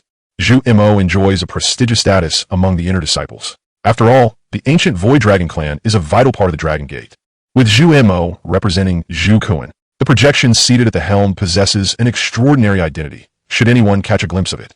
It's likely that 99% of the continent's populace would be driven to frenzy. He is the true sovereign of the Dookie continent. Yet, he himself harbors no fondness for such a title, preferring monikers like the Master of the Dragon Gate or the Carefree Wanderer. The matters under discussion among the assembly are of exceptional significance. If they were to leak, it would be akin to casting a deep water bomb into the long placid lake of the continent. Zhang Tian has initiated the opening of a passage leading to another legendary land, a place that supposedly harbors the ancient, lost Doe Emperor, known as the Doe Emperor continent. If that is the case, I shall commence the opening in 7 days. The ethereal image belonging to Zhang Tian nodded slightly, its gaze sweeping over the assembly before momentarily pausing on Gu Yuan. Shu Kun, Siu Suen, and Gu Yuan will venture to the Doe Emperor continent. Gu Yuan felt a tremor in his heart, his prior aspirations dissipating. Observing this, Zhang Tian shook his head slightly. How could one pursue the realm beyond the Doe Emperor without relinquishing the desire for power? Since Gu Yuan had sustained an injury left by Xiao Yan, he had struggled to break through, sinking into despair and wondering if he would ever surpass the Doe Emperor. This despondency led him to become increasingly enamored with power, unbeknownst to him that this fixation had contributed to his decade-long stagnation. However, Zhang Tian was evidently not inclined to consider Gu Yuan's plight. After all, Gu Yuan had been teetering on the brink of a breakthrough for 10 years, and once he untangled his heart's knots, transcending to the Doe Emperor might be a foregone conclusion. The Dookie continent forbids the emergence of Doe Emperors. This consensus had been reached between Zhang Tian, Zhu Kuan, and Xiao Yan. The existence of a Doe Emperor constantly siphons the essence of the world, causing the source energy to dwindle. Once it is depleted, the realm would plunge into a new abyss, and it is uncertain if future generations will produce talents as extraordinary as those of this era. Zhang Tian himself is relatively unaffected, requiring minimal cultivation, while Zhu Kuan and Xiao Xian expend vast amounts of source energy during their training. 3 years prior, Xiao Xian's crafting of a primordial imperial artifact consumed countless resources. At this moment, Zhang Tian began to comprehend the essence of the primordial imperial artifact. which inherently contained the power of source energy. Gu Sinner's face paled, her beauty dimmed as she bit her lip, clearly reluctant to part with Gu Yuan. Yet, upon perceiving the ethereal projection seated at the helm, her thoughts shifted. Brother Xiao Yan has left his master. Surely, he must feel quite sorrowful as well. I must go to comfort him. The pang of reluctance she felt vanished in an instant. Hey, Do Emperor Brother Xian's soft voice broke the tension. What is it? Tion turned to glance at her, noting her conflicted expression, and smiled knowingly, understanding that the little girl was reluctant to part with her father, who had just returned. Allowing Zhu Kuan to depart was for his own good and for the well-being of the Duki continent's inhabitants. Tion patiently elucidated the relationship between the Do Emperor and source energy, and amidst the dawning realization of the assembly, he stated, if we remain on the Duki continent, we shall deplete a vast amount of source energy. However, if we travel to another continent, it may be possible to periodically return to our homeland. Everyone nodded in agreement, particularly Houston and the newly risen Tan E of the Shaking Heaven sect. Both had benefited from the source energy. Tan E had been taken under the wing of the previous Supreme Elder of the Shaking Heaven sect and had forged a connection with the young master of the Dragon Gate. Xiao Yan. Once the source energy returned, all present could noticeably feel their cultivation becoming significantly easier. Yao Lao and Ling each broke through to the 9-star Do Saint level, while Houston and Tan E, both promising newcomers, each made their own breakthroughs, one to the 8-star Do Saint and the other to the 7-star Do Saint. In light of Tan Yi's talent, Xiao Yan felt somewhat overshadowed. Now, Xiao Yan had reached the pinnacle of the 9-turned Do Zune, subtly approaching a transformation into a saint. With the return of source energy, the forces on the continent flourished, each vying for prominence.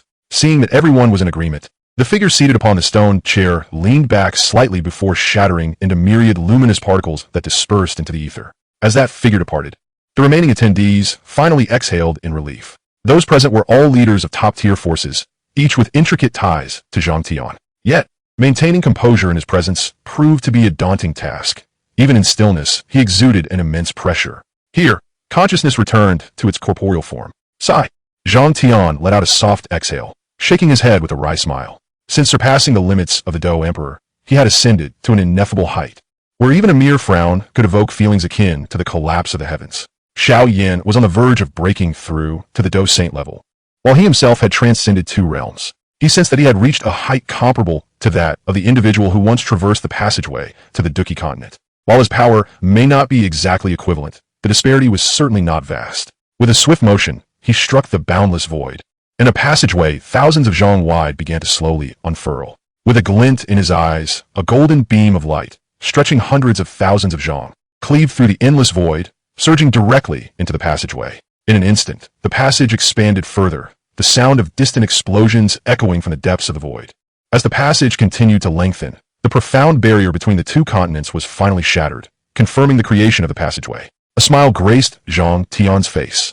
His conjectures had proven correct. The opening of a spatial passage from the Duki continent was indeed far more straightforward. After all, if everyone had to attain the strength of that golden robe man to open a passage and project an avatar, how had the countless Do emperors of the past managed to depart? This passage would endure for millennia. With a smile on his face, Tion turned to Zhu Kuan and the cloaked Xiao Xian. Upon seeing their nods of agreement, Tion erupted into hearty laughter. Inform the future generations. For millennium, we shall await your arrival on the Do Di continent.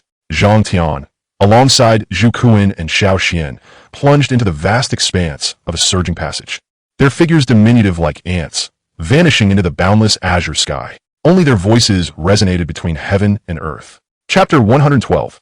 A New Universe. Where lies the great thousand worlds? The trio traversed the colossal blue corridor, their gaze extending to the unfathomable depths where a dreamlike azure light shimmered. Shattering space was a feat many Do Zune could achieve. Xiao Xian, unfaltering in his stride, reached out to gather a wisp of blue mist in his hands. Yet, to breach the barriers and obstructions between the 2 extremes, especially across such an elongated passage, even a Do Di would find such a tremendous endeavor arduous. In the midst of his musings, the countenance of Xiao Xian, the celestial Do Di, revealed a hint of astonishment. Zhu Kuan cast a complex glance at Tion, who stood at the forefront. A decade had elapsed since his ascendance to Do Di, and he now felt Tion's aura growing increasingly inscrutable. Over the years, while their own powers had progressed, the chasm between the 3 had only widened. Despite their advancements, it remained a challenge to bridge such a disparity. Tion, positioned at the forefront, displayed an enigmatic silhouette. Upon hearing Zhu Kuan's remark, he paused slightly, his voice resonating clearly within the expansive, dreamlike blue corridor. It is merely a fraction of the power, he mused with a gentle smile. The Do-Chi continent cannot withstand it. Suddenly slowing his pace, he noticed the inquisitive glances from Zhu Kuan and Xiao Yan. Taking a deep breath, he declared solemnly, I have glimpsed that distant world. Zhu Kuan, taken aback, swiftly extended his spiritual awareness for inspection. Yet his perception, capable of surveying the entire Do-Chi continent, detected nothing amiss. Xiao Yan, relying on the formidable spiritual energy from the heavenly tomb, found his own abilities slightly superior to Zhu Kuan's in this regard. It is still quite far, Tion chuckled, indicating that the world lay light years away, a distance that could evoke despair even in a Do-Di. The predecessors of your must have traversed for over a decade. With a subtle smile, he noted that the spatial dominion wielded by Do-Di far surpassed that of Do-Zun, transcending into what could be termed spatial travel or leap. Within this vast cosmos, it seemed Do-Di need not deliberately suppress their powers. After sensing for a moment, Xiao Yan nodded in acknowledgement toward Tion. The Do-Chi continent differs greatly from the Do-Di continent a millennia past. The world has become fragile after its transformation, perhaps when countless races thrived and heroes gathered. Only then could a Do-Di exert their full strength unimpeded. Zhu Kuan, feeling somewhat restless, furrowed his brow in dissatisfaction. Does this imply we shall require another decade to reach that new world? Xiao Yan, amused, responded, You, who have lived for 10 millennia, display such impatience. Can you not endure a mere decade? It was ironic that the oldest among them, Zhu Kuan, was the least patient, while Tion, who was yet to reach 40, remained composed. Contrary to Xiao Yan's expectations, Tion appeared affable and unperturbed, taking measured steps along the corridor. Sensing Xiao Yan's gaze, he glanced back casually and remarked, I was merely referring to the distance from the Do-Di continent. The two worlds are not far apart, as they are nearly fused by a barrier. As he took another step, the corridor suddenly emitted a sound of impending collapse. The walls, akin to glass, fractured, revealing spiderweb-like black fissures. Within those crevices, glimpses of the vast, unfathomable cosmos occasionally flickered. Absorb more of the blue light. It is beneficial, Tion interjected. Both Xiao Yan and Zhu Kuan nodded in agreement, aware that the treasures formed in the narrow space between the two worlds were invaluable, their worth immeasurable. They had already begun to gather such riches along their journey, having collected nearly 2/3 of the total. Next lies an extraordinary world, Tion proclaimed as he stepped forward, the entire corridor trembling precariously. In this realm, even a Do-Di might not be deemed a formidable force, for countless years had passed.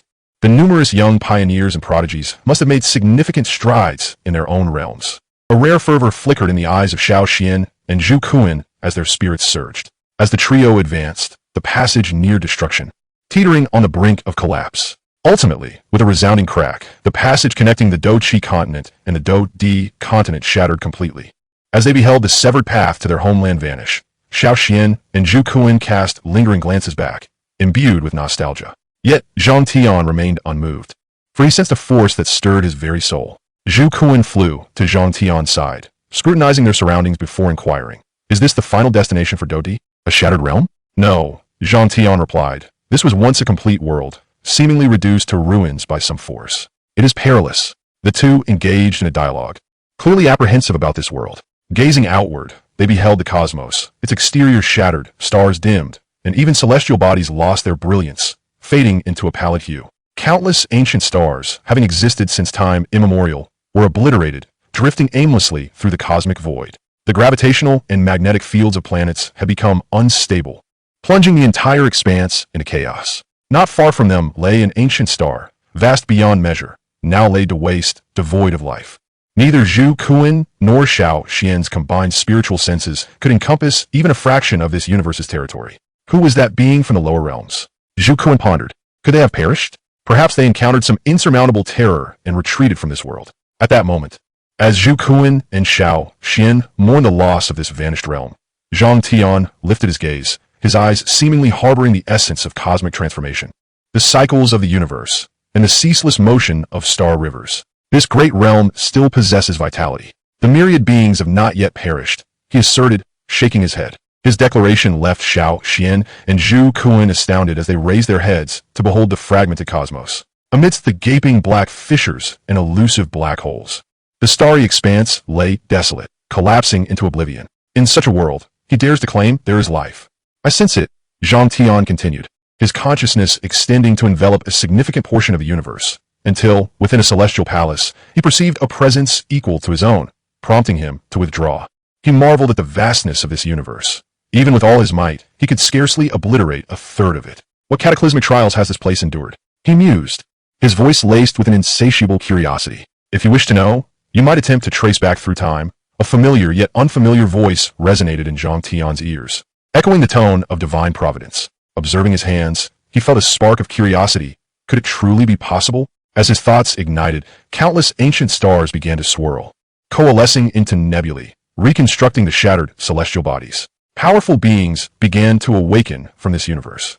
Among them were ordinary creatures, and those whose might rivaled that of a Dodi, yet all met with helpless demise.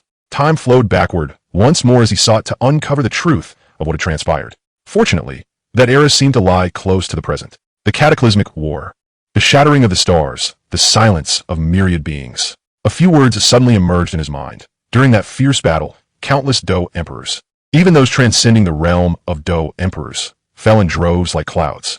The colossal fists of destruction, the celestial imperial deities, the shifting stars. At last, a brilliant arrow of light shot forth from the depths of the cosmos, bearing an immeasurable aura of annihilation that ravaged the entire universe. The arrow raced toward him, its endless sharpness and terror transforming into an indescribable pressure that bore down upon him, shattering the very fabric of time itself. In that moment, he was confronted by the beam of light, feeling as though his boundless sea of souls was being pricked by countless needles. To his astonishment, "You truly have reached this realm." The voice echoed once more, peculiarly unperturbed as he gazed upon the past. Dou Emperor, surpassing Dou Emperor, Extreme Emperor, and now, nearing the realm of the imperial deity wielding the royal artifact. He could not discern which realm the imperial deity referred to. "If it is unfeasible, then let it be named by you all," Zhang Tian remarked lightly with a gentle smile. Chapter 113, Master of the Celestial Court, Another Vast World.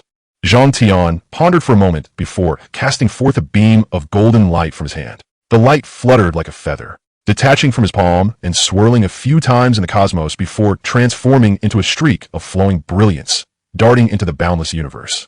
A smile graced his face as he beckoned to Zhu Kuan and Xiao Yan behind him. "Hurry and follow." That golden feather was indeed the guiding token left behind by the individual who once descended to the lower realms. After traversing tens of thousands of light years, the feather finally came to a halt, and the void began to ripple, revealing a radiant passage that opened from the darkness of the universe, suffused with a purple mist. Incomparably precious. Zhu Kuan's eyes flickered with astonishment. Zhang Tian halted, murmuring to himself, "Is this the passage that can traverse most of the universe?" The prowess of that person must be unfathomable. Even he found it difficult to directly cross such vast distances. Moreover, this aura did not seem to originate from that individual who descended to the lower realms. It was becoming rather intriguing. Dressed in dark robes, Xiao Yan also sensed it. Zhang Tian exchanged glances with him and chuckled softly, opening the dimensional passage, dispatching a clone to the Dou Qi continent, and wielding one of the three imperial artifacts, the divine sword, yet still not being the strongest in this realm. Who could have caused the destruction of most of this universe? Upon entering the purple mist tunnel, Zhang Tian's gaze flickered. The technique and the application of power were profoundly enlightening, leaving him in awe. "Hey, Zhang Tian, there are people ahead," Zhu Kuan suddenly whispered to him. He was startled. Though distracted by his surroundings, his consciousness had remained vigilant. Upon raising his eyes, he indeed spotted a man standing in the center of the tunnel, clad in the robes of a heavenly emperor, hands clasped behind his back. Taking a sharp breath, Xiao Yan was greatly astonished. He had not noticed this person before, as if he did not exist in this world. "Why has he come here?" Zhang Tian pondered, furrowing his brow. Although this person resembled the figure from before, he emanated a peculiar, supreme power. Should a battle ensue, despite their similar strengths, he feared he would be swiftly subdued. He contemplated silently. "I have come to guide you." Observing Zhang Tian's apparent ignorance, the smile on the ancient imperial deity's face grew increasingly radiant. "What do you think of this world?" Although he posed the question lightly, an imperial aura accompanied his words, carrying an innate majesty. Upon witnessing the golden dragon energy concealed beneath the being's exterior, which seemed to illuminate the entire outer cosmos, Zhang Tian's pupils constricted. What a terrifying imperial dragon aura. Zhu Kuan felt utterly uneasy, as if confronted by a being of higher status, yet he did not bow his head, for that was the dignity of his ancient dragon lineage. Even the usually placid Xiao Yan became serious, regarding the approaching figure with gravity. Zhang Tian slightly turned his head, surveying the surroundings outside the tunnel. They had now reached the center of the universe, where one side was filled with charred, fragmented remnants, bleak and ancient. A sky-blue ray of light split the universe in two, emanating a faint, precious glow. On the other side lay a realm brimming with vitality. A pale blue cosmos teeming with boundless energy, where stars gleamed brilliantly and myriad life forms thrived among ancient celestial bodies. Indeed, this world is teeming with life. Tion nodded slightly, his tone affirming. Casting a glance at the dim universe behind him, Zhu Kuan and Xiao Xian's eyebrows twitched, their mouths twitching in disbelief. However, they understood. After all, provoking the other party unwittingly would not bode well. It is rare for you to witness this scene. He expressed a hint of surprise. This world is divided into 4 quadrants: east, west, south, and north, ruled by 5 imperial deities, including myself. Upon hearing Yang Zhou's words, Tion nearly burst into laughter. And even the usually composed Xiao Xian wore an odd expression, struggling to contain himself, while Zhu Kuan's mouth visibly twitched. The so-called northwest quadrants had surely been obliterated. Had they not? It was evident, considering their very presence. We have waited for so many years, and, at last, we have awaited the final one, Yang Zhou sighed, waving his hand as the surrounding endless space began to ripple rapidly, swiftly covering vast distances. Witnessing this scene, Tion's eyes narrowed slightly. Upon arriving in this universe, he realized he had attained a unique level of connection with it, an ineffable sensation. In this cosmos, once one surpassed the extreme Emperor realm, it seemed one could gain the universe's recognition and acquire special authority. The other party should be aware of this. Yet I cannot see through you. Tion spoke solemnly, the figure enveloped by a gold-hued eastern dragon of cosmic proportions. Who exactly are you? Upon hearing this, the ancient imperial deity turned his head, allowing Tion to see the back of his heavenly emperor robes, intricately embroidered with terrifying beings exuding an aura of ancient, primal energy. Some figures were humanoid, while others were beastly, yet all shared an overwhelming presence. I am the once and future sovereign of humanity and deities, the first Do Emperor of eternity, the origin of all gods, the inheritor of the purest bloodline of the primordial ancestor, master of the celestial court, Yang Yo. Each title uttered by him caused the 3 men's eyelids to twitch uncontrollably, a silent shock coursing through them. Although they had already suspected his immense antiquity, they had not anticipated that this imperial deity could trace his lineage back to countless years prior, having departed from the Doqi continent, this ancient pioneer. Yang Zhou smiled slightly. Aside from Tion, who possessed some uniqueness, both Zhu Kuan and Xiao Xian bore a trace of the ancestor's bloodline within them. Though scant, it was sufficient to render them powerless in his presence. As the purest descendant of the ancestor's bloodline, even those stronger than him would have to bow in submission. Noticing the prolonged silence from the other party, the atmosphere within the lengthy tunnel grew increasingly oppressive. Zhu Kuan's gaze sharpened, while Xiao Xian waved his hand, summoning a golden imperial bell. Boom! An indescribable, overwhelming aura surged forth, yet aside from Tion, none were able to perceive it. Zhu Kuan and Xiao Xian merely felt the spatial barrier of this universe solidify. This momentum erupted in another universe, where only an eternal, unchanging faint glow persisted, devoid of any stars. Yet at the center of this cosmos lay a fragmented land. As this momentum passed through a desolate, ancient wasteland, it briefly faltered, only to be instantaneously obliterated by an even more potent surge. Yang Yo wore a smile. That guy Li. Tion's expression turned grave. An endless and terrifying storm filled a portion of that universe, relentlessly surging toward him. Boom! Silent and unassuming, in the vast expanse of the universe. Tion's complexion suddenly turned pale, a metallic sweetness rising in his throat, which he forcefully suppressed, while strands of golden blood trickled from the corner of his mouth. Both Zhu Kuan and Xiao Xian were momentarily taken aback. Moments ago, Yang Zhou had stood still, and although they sensed an ominous pressure, they had not anticipated that Tion, the strongest among them, would suffer even a minor injury. Only Yang Zhou and Tion were aware that in that peculiar realm of the universe, a colossal golden dragon had swung a claw at him. The ability to endure such an attack indicated that he was indeed secure. Yang Zhou chuckled, realizing that this allowed their opponent to firmly establish themselves in this realm. Is this the Do Emperor continent? Xiao Xian inquired, his tone tinged with a somber weight, noting that the other party seemed devoid of malice while Tion was recuperating. Although he had anticipated this, the sensation of being subordinate still left him somewhat disconcerted. No, Yang Zhou's words caused Tion, who was in the midst of recovery, to open his eyes in astonishment. Is this place the Great Thousand World? He pressed, his expression revealing a complex mix of emotions. Could something have gone awry? It was well known that the barriers between worlds were not easily breached. The Great Thousand World? No, no. Outside, indeed, lies a universe that is not inferior to the Great Thousand World. Yang Zhou shook his head and smiled. Seeing that the others appeared bewildered, he further elucidated. Isn't the Duki continent essentially the Do Emperor continent? Chapter 114. The 9 dragons pulling the coffin across the River of Realms. Please, have a seat. Within the resplendent celestial hall, 9 golden dragons coiled around intricately carved celestial gold pillars, while a small spring and a cloud pool of 3 zhang in radius exuded wisps of misty energy, enveloping the hall in an ethereal haze. As Yang Zhou extended his hand in invitation, Tion found a place to sit, followed by Xiao Yan and Zhu Kun, who also sought seats at the lower end. Surveying their surroundings, within Yang Zhou's lair stood 13 pure golden thrones, with Tion seated upon one of them. These thrones represented the most illustrious deities of the celestial court, each possessing boundless power, undefeated in cosmic battles. They were ancient and venerable, each capable of recreating the sun and moon, reshaping the stars with a mere thought that could sweep across vast expanses. This world is nearing its limits. It is not a place where I can linger. Zhang Tan shook his head, acknowledging that his progress had been exceedingly rapid, rendering the conventional bottlenecks faced by others irrelevant to him. There lies a path ahead, yet it leads to another world. One of equal stature to our origin world, albeit now in ruins. Yang Zhou explained, lamenting that countless predecessors had perished in the cataclysm, including formidable beings who surpassed them.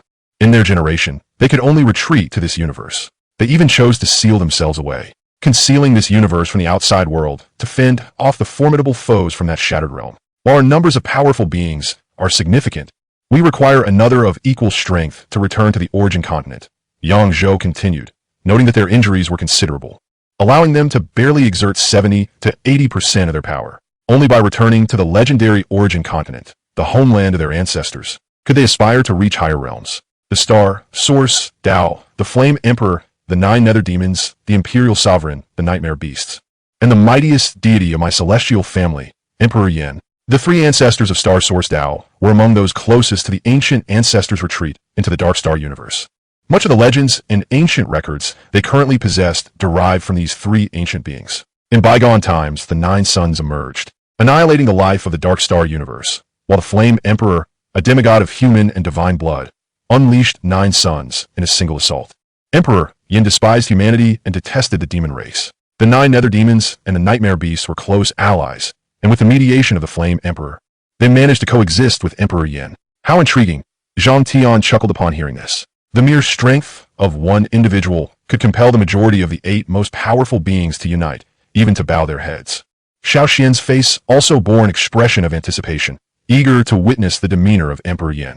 Zhu Kun remained silent, contemplating whether leaving the Duki continent had been the right decision, abandoning his young daughter for the Dark Star universe, only to find himself shaken by the might of various powerful beings, while the prowess of the Do Emperor felt utterly insignificant, causing him immense distress. Not merely the majority, but all. Yang Zhou replied with a bittersweet smile. The 3 ancestors of star source Tao maintained a close relationship and were generally reluctant to provoke Emperor Yan.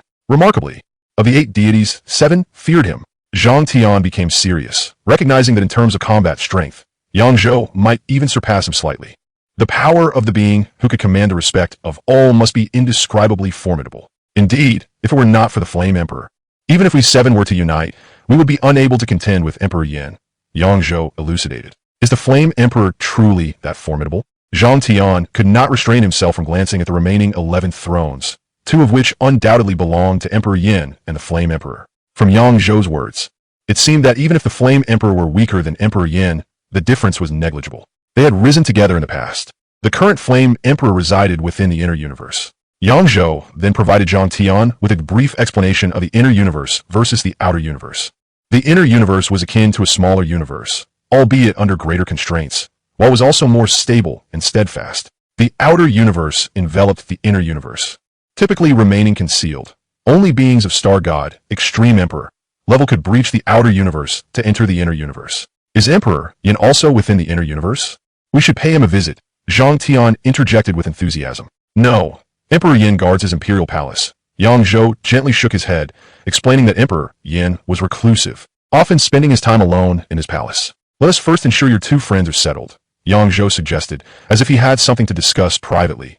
Casting a glance at Zhu Kun and Xiao Yan before continuing. Your Majesty Yang Zhou, I have a question to pose. Xiao Yan suddenly spoke up, catching Yang Zhou's attention. Yang Zhou regarded him quietly and nodded. Speak. Xiao Yan sat upright, and as his words emerged, even the usually unserious Zhu Kun straightened his posture, attentive to every word. Is the Dou Emperor the weakest entity within the universe? Xiao Yan clenched his fists, a hint of bloodshot in his eyes. Zhu Kun felt as though he had been struck by a heavy blow, eagerly yearning for the answer. How could that be? Yang Zhou shook his head, waving his hand. The mist within the cloud pool seemed to respond to his summons, coalescing into rich spiritual energy, while droplets of spiritual essence emerged from the spring, manifesting as 3 steaming cups of spiritual tea in the hands of Tion and the others. Once, the Dou Emperor's realm could command a domain within the universe. The Dou Emperor is not weak. Indeed, countless ancient stars house beings whose fighting spirit is far inferior to that of the Dou Emperor. For not everyone is born with immense power. Xiao Yan let out a slight sigh of relief. Then there is no need to trouble your majesty, Yang Zhou. He shook his head in refusal, ultimately deciding to journey into the universe with Zhu Kun. Their greatest fear was that the weakest within this universe would be a Dou Emperor. It would be too tragic to be struck down by an infant merely a few months old. Yang Zhou did not attempt to dissuade them. Tion pondered for a moment, but did not object, recognizing that both possessed considerable talent. As for Xiao Yan, it seemed unlikely he would require many years to surpass the realm of the Dou Emperor. After the two departed, Tion turned to Yang Zhou, awaiting his next words. Yang Zhou had clearly intended to speak with him, yet after Zhu Kun and Xiao Yan's departure, he remained silent. Your friends possess commendable talents. They may yet reach the Star God realm. Yang Zhou offered a slight compliment. Tion nodded, interpreting Yang Zhou's mention of the Star God realm as roughly equivalent to the Extreme Emperor realm he had delineated. The Emperor of Dou, the Transcendent Dou Emperor. The Extreme Emperor, Star God, and the Divine Emperor. Although it is possible to reach the realm of the Extreme Emperor, it appears that this is where the journey ends. Throughout the endless ages, only 14 divine emperors have emerged. Upon hearing Yang Zhou mention the 14 divine emperors, Tion, intrigued, inquired, and what of the 15th divine emperor? Yang Zhou cast a glance at the 13th seat, as if reminiscing about someone, a glint of cold light flashing in his eyes. I had to eliminate him, he answered. Tion gasped in astonishment at Yang Zhou's audacity, recalling that this master of the celestial court wielded the emperor's artifacts with ruthless authority. Despite Emperor Yin venerating me as the sovereign of the celestial court due to my noble bloodline, there were always dissenters. 3,000 years ago, a divine emperor conspired with the evil race, and I secretly eradicated him. That battle even shattered the emperor's artifact belonging to Zishou. Who is Zishou? Yang Zhou tapped his head. Oh, I forgot to tell you. Zishou is the true name of Emperor Yin. The evil race was collectively more powerful than us. 3 top-tier experts assisted their leader in stalling Zishou, along with a dozen others who still possessed fighting strength. The rest managed to hold back the fierce emperor and the 3 ancestors without difficulty. Although the evil race could only spare 2 top-tier experts, these 2 were sufficient to deliver devastating blows to those star gods and weaker beings. Zishou, that name sounds familiar. Tion mused, but his mind was preoccupied, as if he had heard the name before. Suddenly, he remembered the star Dou technique. Tion recalled that the Dou Emperor's space was said to derive from Zishou. The Dou Emperor's space contains our legacy, Yang Zhou chuckled. Is the quick gun technique also linked? Tion posed the question that had troubled him for years. What manner of person could create such a technique? It was nearly akin to a path, and one could only surmise that the creator was infinitely stronger than Zishou. Quick gun technique.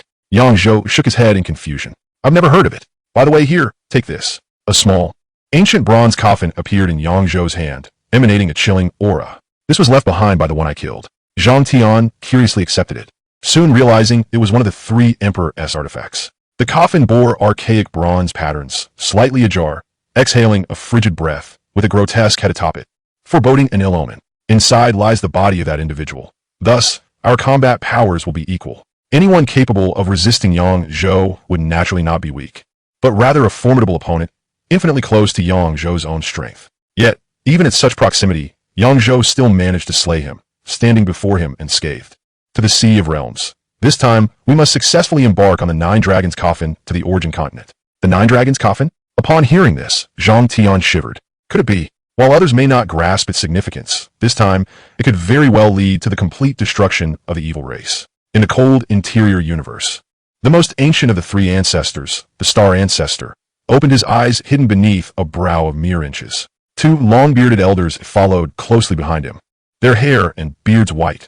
One bore blue horns atop his head, while the other possessed 3 eyes and 4 arms. The center of the inner universe served as the entrance to the Sea of Realms, where seals prevented the invasion of the evil race, yet simultaneously hindered their return to the origin continent. Numerous years prior, the ancestors endured a great calamity, leading to grievous losses for the celestial court.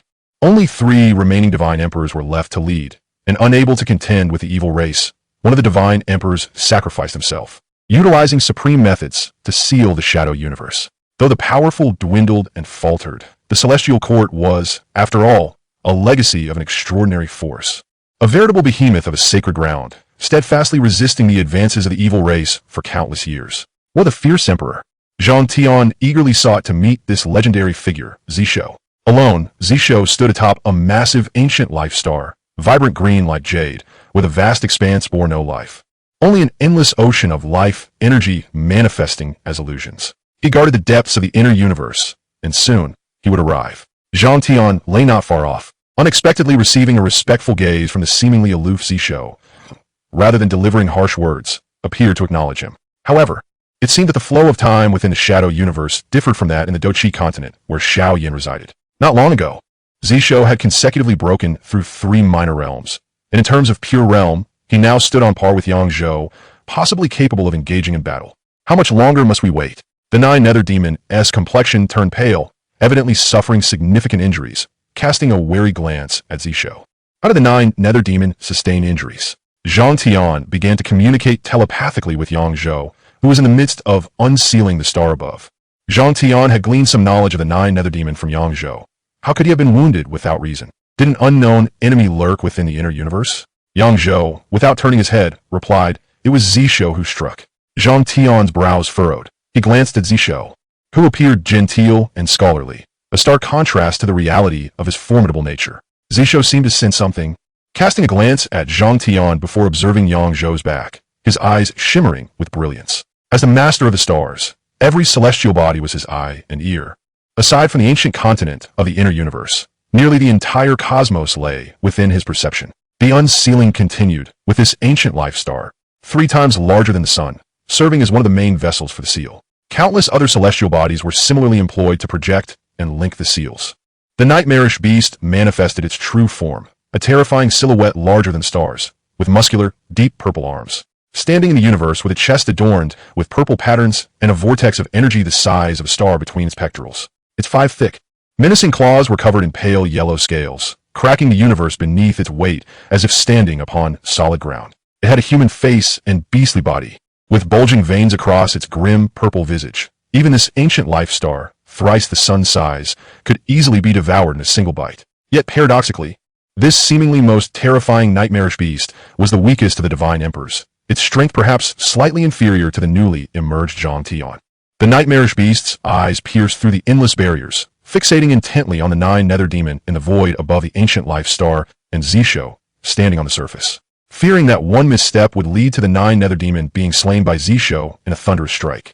Xiao resembled Panin, with thin lips and starry eyes, yet possessed an aura of extraordinary detachment and coldness. Appearing merely 23 or 24 years of age, his long hair flowed past his shoulders. His gaze was indifferent, clad in a deep blue divine robe that gracefully outlined his form, handsome yet not bewitching, exuding the majesty of an emperor, priceless and noble. He exuded an extraordinary presence, fresh and elegant, and whenever he spoke, his voice was icy and bone-chilling.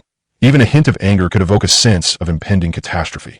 Only when occasionally locking eyes with Tion did his tone soften slightly, nodding in acknowledgement. Tion smiled as he observed this scene, all the while continuously practicing the Burning Emperor technique. He was unaware of the origins of the Burning Emperor technique, which was said to be a method passed down from the myriad worlds. Regardless, the complete version was certainly not inferior to the paths and methods wielded by the divine emperors present. Within the realm of his Ioa square, 24 stone pillars stood in a precise arrangement, each topped with a unique flame of varying colors. These flames comprised 23 types of Ioa, along with an ancient chaotic flame that Tion had cultivated. As his cultivation advanced, he had successfully simulated all 23 types of Ioa, even surpassing the power of mature Ioa. Each individual flame possessed the might to extinguish stars. The Ioa Gongchang has grown to encompass 1/5 of the dark star universe, significantly surpassing the Ioa Gongchang left behind by the ancient Tisun. The Yanshou and Sanju linger beyond the Feichui Guxing, while Zhushou and Dongtan stand upon its emerald-hued ground, and the Dongdong and Yang Jug hover in midair. The latter deed has long been missing, yet it seems Yangzhou possesses a means of communication with him. Approximately a month remains. Sweat trickles down Yangzhou's brow as an immense and intricate seal materializes in the sky above Fichoi Guxing, and as Yangzhou diligently works to unravel it, the exertion grows increasingly taxing. This complexity is overwhelming. Beside Yangzhou stands a middle-aged man, who, upon observing Yangzhou's actions, shakes his head. Your Majesty has exerted great effort. However, the seal laid by that decent ancestor is exceedingly profound. The once maiden sacrificed everything, even their very soul and body, to forge this seal. Even Yangzhou, knowing the method to break it from within, would require a month. Otherwise, it could not have withstood the ages. The seal's intricacies are unfathomable, necessitating certain bloodline restrictions and requirements. Among the present Tisun, it is likely only that Encher Di, Xiangzhou, and Di Sug possessed the bloodline capable of unlocking the seal. Countless golden motes float in the air, transforming into golden dust that dissipates across the horizon. As the seal begins to lift, a plethora of bizarre golden symbols fills the expanse, pulsating and burning as if composing an ancient, mournful war song. Echoes of a primordial horn resound from ages past, igniting an inexplicable sense of nostalgia among all but Dangtan and Jisud, who seem to feel the call of their bloodline, their very veins boiling with fervor.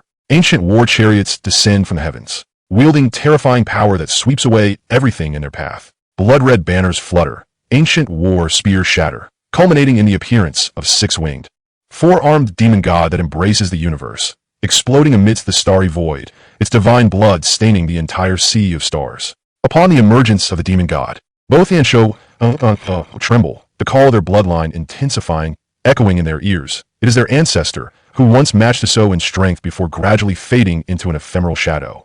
The ancient demon god seems to lament, its dreadful wings unfurling to envelop vast swathes of the cosmos, before four smaller wings fold in, and it ignites in a dark violet glow, merging into the shadowy universe, its body and soul gradually fading into the cosmic ether. Though its heart is shattered, it continues to beat, its scalding blood nurturing this universe, as countless galaxies whirl in frenetic motion. Soon, its head succumbs to the inexorable pressure, shattering. Witnessing this scene, even Zhou cannot help but feel a surge of reverence. Meanwhile, the Shimbo steps away from Yangzhou, kneeling before the spectral form of the demon god in profound respect. Entirely disregarding its identity as the foremost star god of the Shenting, a half-step down, the demon god gestures dismissively, seemingly indifferent to these empty formalities, for in its eyes, such acts are expected. This is the responsibility of the progenitor. It speaks, its voice echoing from the dawn of time.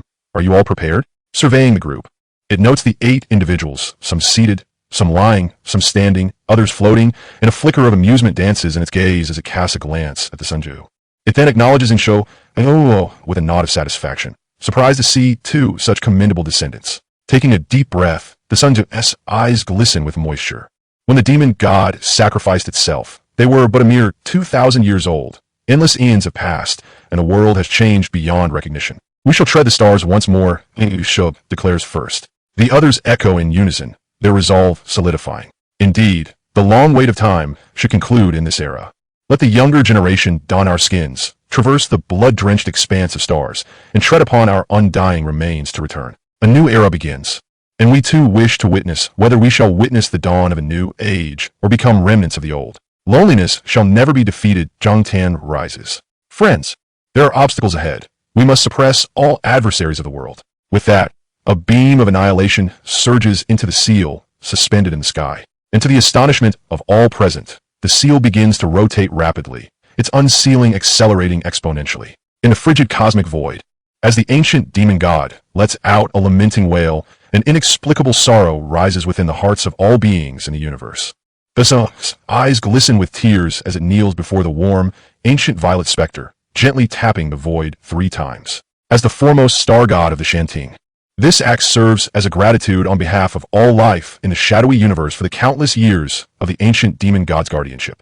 Had it not been for Yangzhou's every word and action being intertwined with the fabric of existence, this honor would not have fallen to him. Yangzhou, the stars, Yuan, Dao Sanzu, Jiu You Renmo, Yanshou, and Diviso all bow before the ancient demon god. In a remote corner of the inner universe, upon the Wangu Dalu, the Lidi steps from a wooden cabin, clad in a white imperial robe embroidered with fiery cloud patterns. Beside a well, an ancient, worn-legged lies stained with deep purple-black blood like mottled spots. The Laerdite composes himself, taking a deep breath, and solemnly clasps his fists in a bow. The demon god has long since lost conscious existence, leaving behind merely a fragment of its will and residual soul, devoid of the capacity for thought. Yet it retains an almost instinctual attachment to this universe and all its beings. Gradually it dissipates, releasing vast swathes of purple energy that explode into countless points of light across the cosmos. This immense violet radiance is absorbed by the gathered individuals. Zhu Shou observes a fleeting glimmer of pale purple upon the back of his fair hand, feeling a profound kinship of shared origin. The former sovereign of the stars? Zhu Shou suddenly understands why. During his youth, the starry expanse appeared so dim, and why the universe encompassing the Shenthing is named the Dark Star Universe.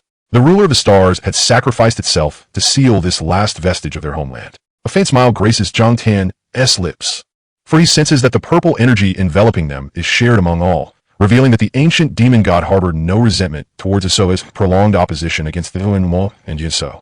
Treating all equally, such magnanimity truly embodies the essence of great love for the world. Has the ancestor entrusted everything to us? Sunbo wipes away tears, momentarily speechless. At the level of the ancient demon god, even a mere fragment of its soul can easily reincarnate or become a new deity. Well, this is all for the ancestor, so that we may possess greater strength to resist the wicked tribes. We must not betray the trust placed in us, declares one of the adorned with green horns. His words invigorating the second ancestor, who had been engulfed in grief over the loss of their elder. The seal is on the verge of being unraveled. Everyone, be cautious. Yang Zhou warns as golden red blood suddenly streams from his wrist, and a terrifying nebula, nearly 10,000 light years in diameter, erupts around them. As the seal covering the Faritsoi, Guxing, is lifted, countless Iju emerge from the long broken passage, each manifesting in diverse forms, some human, some beastly, and others blending both traits. A colossal ancient warship gradually navigates through the passage, and suddenly, a dozen or more presences comparable to that of Dishan surge forth from the other end of the passage, unleashing a terrifying aura that reverberates throughout the starry expanse. With a chilling glare, Yang Zhou unleashed a terrifying radiance from his palm, and the formidable nebula, spanning tens of thousands of light years, surged into the passage with his motion. Countless alien beings were reduced to mere ashes before they could even utter a scream. On the other end, the king of the malevolent race, an ancient sovereign of the Qilan lineage, felt his eyes nearly rupture as he sensed the life force of his subordinates dissipating one by one. Yet, even he could merely preserve his own existence beneath such overwhelming energy. His heart seethed with fury, a fury that demanded endless blood to assuage it. As a monarch of an ancient race, he had never before been reduced to a mere defender against an opponent's onslaught.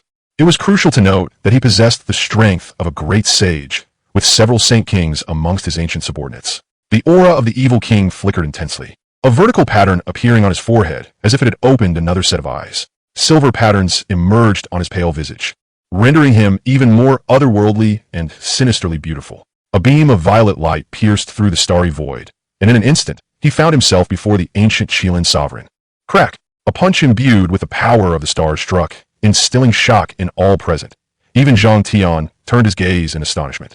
The evil king's cheek contorted as countless scales mingled with blood erupted from his visage, the shockwaves reverberating through the cosmos, shattering a portion of the starry expanse. Damn it! The ancient Qilan monarch's form reverted to its original shape, his eyes filled with resentment and dread as he regarded the figure in the azure imperial robe. Unexpectedly resilient, Yang Zhou remarked, slightly shaking his hand. Observing the conflict ignited, Zhang Tion seized an alien foe to engage in battle while assessing the combat prowess of both sides. Yang Zhou cast a glance and nodded slightly. Then, let us see how this fares. A massive surge of stellar essence erupted from a blue-yellow planet, ascending slowly, even breaching the planet's atmosphere, forming an illusory star identical to the original. Countless stellar forces were stripped away, coalescing into a phantom celestial body suspended in the starry sky. With a flick of his fingers, the stars cascaded like a torrential rain, each carrying cataclysmic energy as they hurtled towards the evil king. 7 colossal ancient stars, resembling spoons, radiated a brilliance that illuminated the heavens, casting an overwhelming weight upon the Qilan sovereign's form, each falling star pressing down as if mountains bore upon him. The celestial rain, too, grew increasingly formidable, the starry phantoms swelling under the 7 stars' illumination, descending with accelerated ferocity towards the Qilan king. The southern dipper gives life, the northern dipper governs death. One star collided with the towering physique of the Qilan sovereign, shattering upon impact, while the ancient golden armor he wore fractured into a myriad of fragments.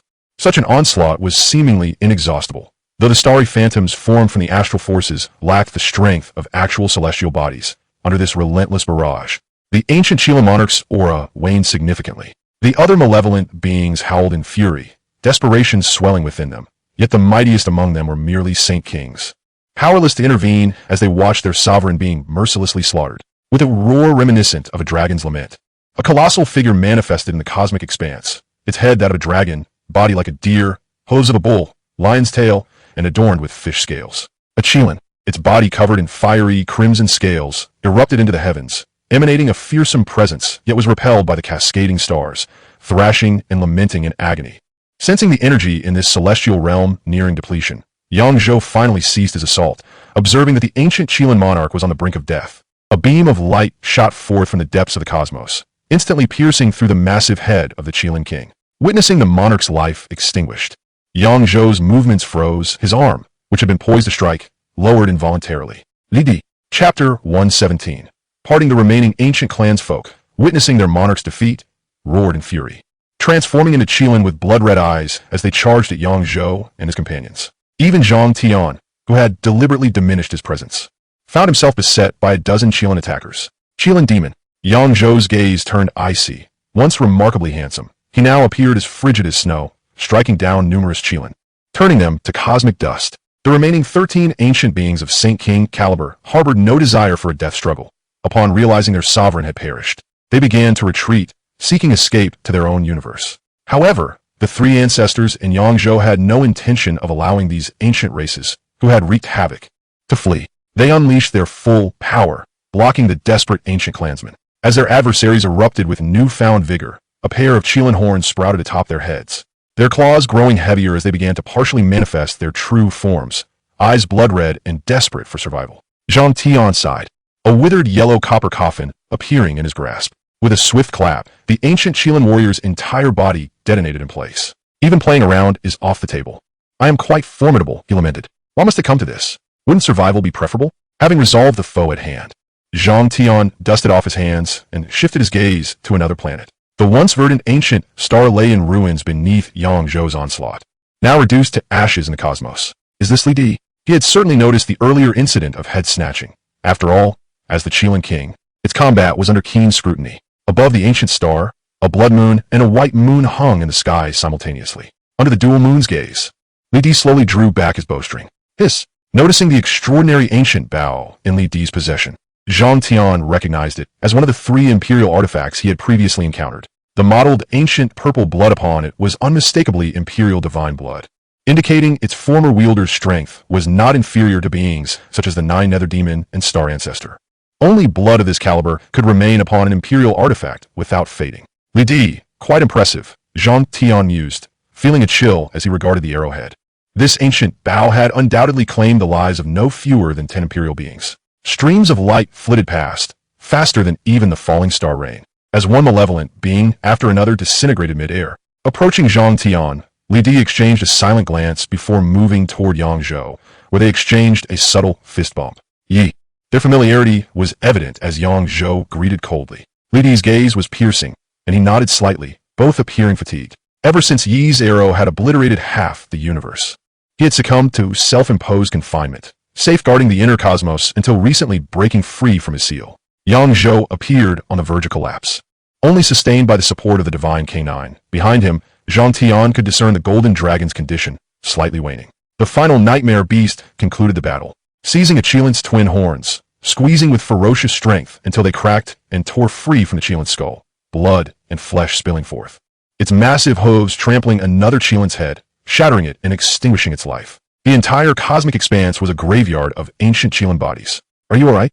Zhang Tion swiftly supported the nearly collapsing Yang Zhou, while the divine K9 hurried to assist as well. I'm fine, Yang Zhou replied, shaking his head, though a flicker of joy graced his features. The others shared similar sentiments. The malevolent race had been utterly vanquished, allowing them to return to their ancestral continent. With the innate talents possessed by Zishou and Yi, they could have long since transcended to higher realms. However, they have been persistently constrained by the shadow universe. If you wish to traverse to that vast world, the path lies ahead, leading to our origin continent, Yang Zhou remarked, gesturing towards the passageway. At the terminus of the tunnel, he discerned 2 swirling vortices. Zhang Tion nodded and boldly stepped into the blue vortex, only to be met with an instinctive sense of repulsion. Frowning slightly, he prepared to enter the crimson-hued passage instead. Please take good care of my two companions. Tion called back to Yang Zhou. Yang Zhou smiled and nodded. They still needed time to prepare before they could return with the entire immortal court to the origin continent. Very well. Your friends are also beings of the Do Emperor continent and are permitted entry to the origin continent, Zisho replied with a smile, though his tone seemed to imply something deeper. Ha ha ha. Indeed, I'm not a creature of the Do Emperor continent, he chuckled. And in a final moment of camaraderie with Yang Zhou and the others, he stepped decisively into the crimson vortex amidst laughter. In that instant, the Do Emperor's space quivered, and the legacies left by all the powerful figures of the immortal court transformed into streams of light, which Tion absorbed and assimilated. With a flash of brilliance, Tion's figure vanished. At the terminus, a desolate and frigid cosmos lay before him, where 9 colossal black dragons dragged along an immense bronze ancient coffin. The dragons emanated no trace of life, clearly mere remnants of their former selves. Each dragon's body spanned 100 meters, forged as if from steel, with fearsome claws and fangs. Tion inhaled deeply. The sight of the dragon corpses instilled in him a formidable sense of oppression, as though he were facing a dire enemy. Indeed, the legend of the 9 dragons lifting the coffin was true. On the other side of this cosmos lay that bizarre and magnificent world of immortals, where the sealed epics of history stirred once more. Ancient battle hymns cascading down the river of time. The war chariots of venerable sages thundered forth from the primordial battlefields, each emperor destined to govern myriad paths. Reawakening in this era, not merely confined to legend. Upon stepping onto the ancient altar and touching the bronze coffin, a chill enveloped him, almost freezing his very soul. In the midst of his spirit's fervent buzzing, he managed to extricate himself from this icy grip. This ancient, frigid, and mysterious coffin, unlike the withered yellow bronze coffin gifted by Yang Zhou, bore no ominous presence. Rather, it exuded a faint glimmer of hope from the immortal realm. It was said to contain a fragment of the shattered immortal world. Shaking his head, Tion understood that delving into this mystery was beyond his capacity. To restore the immortal realm would require the unparalleled efforts of a great emperor who had fused with a heavenly heart, a feat that could only be attempted by true immortals. The bronze coffin quivered slightly as the intricately patterned lid began to open. Tion leapt into the ancient coffin, and the lid gradually closed with a soft tremor. Simultaneously, the multicolored altar beneath him erupted with a terrifying radiance, and under the dazzling glow, the bronze coffin, along with the 9 dragon corpses, vanished from sight. Chapter 118, Earth? The 9 dragons lifting the coffin traversed time and space at a speed that even Tion's spirit could scarcely comprehend. From an external perspective, everything within the coffin appeared distorted and warped, as if on the verge of dissipating into smoke. This was a visual distortion. Within, Tion discovered an ancient scripture inscribed on the inner wall of the bronze coffin. Though the text was brief, only around 100 characters,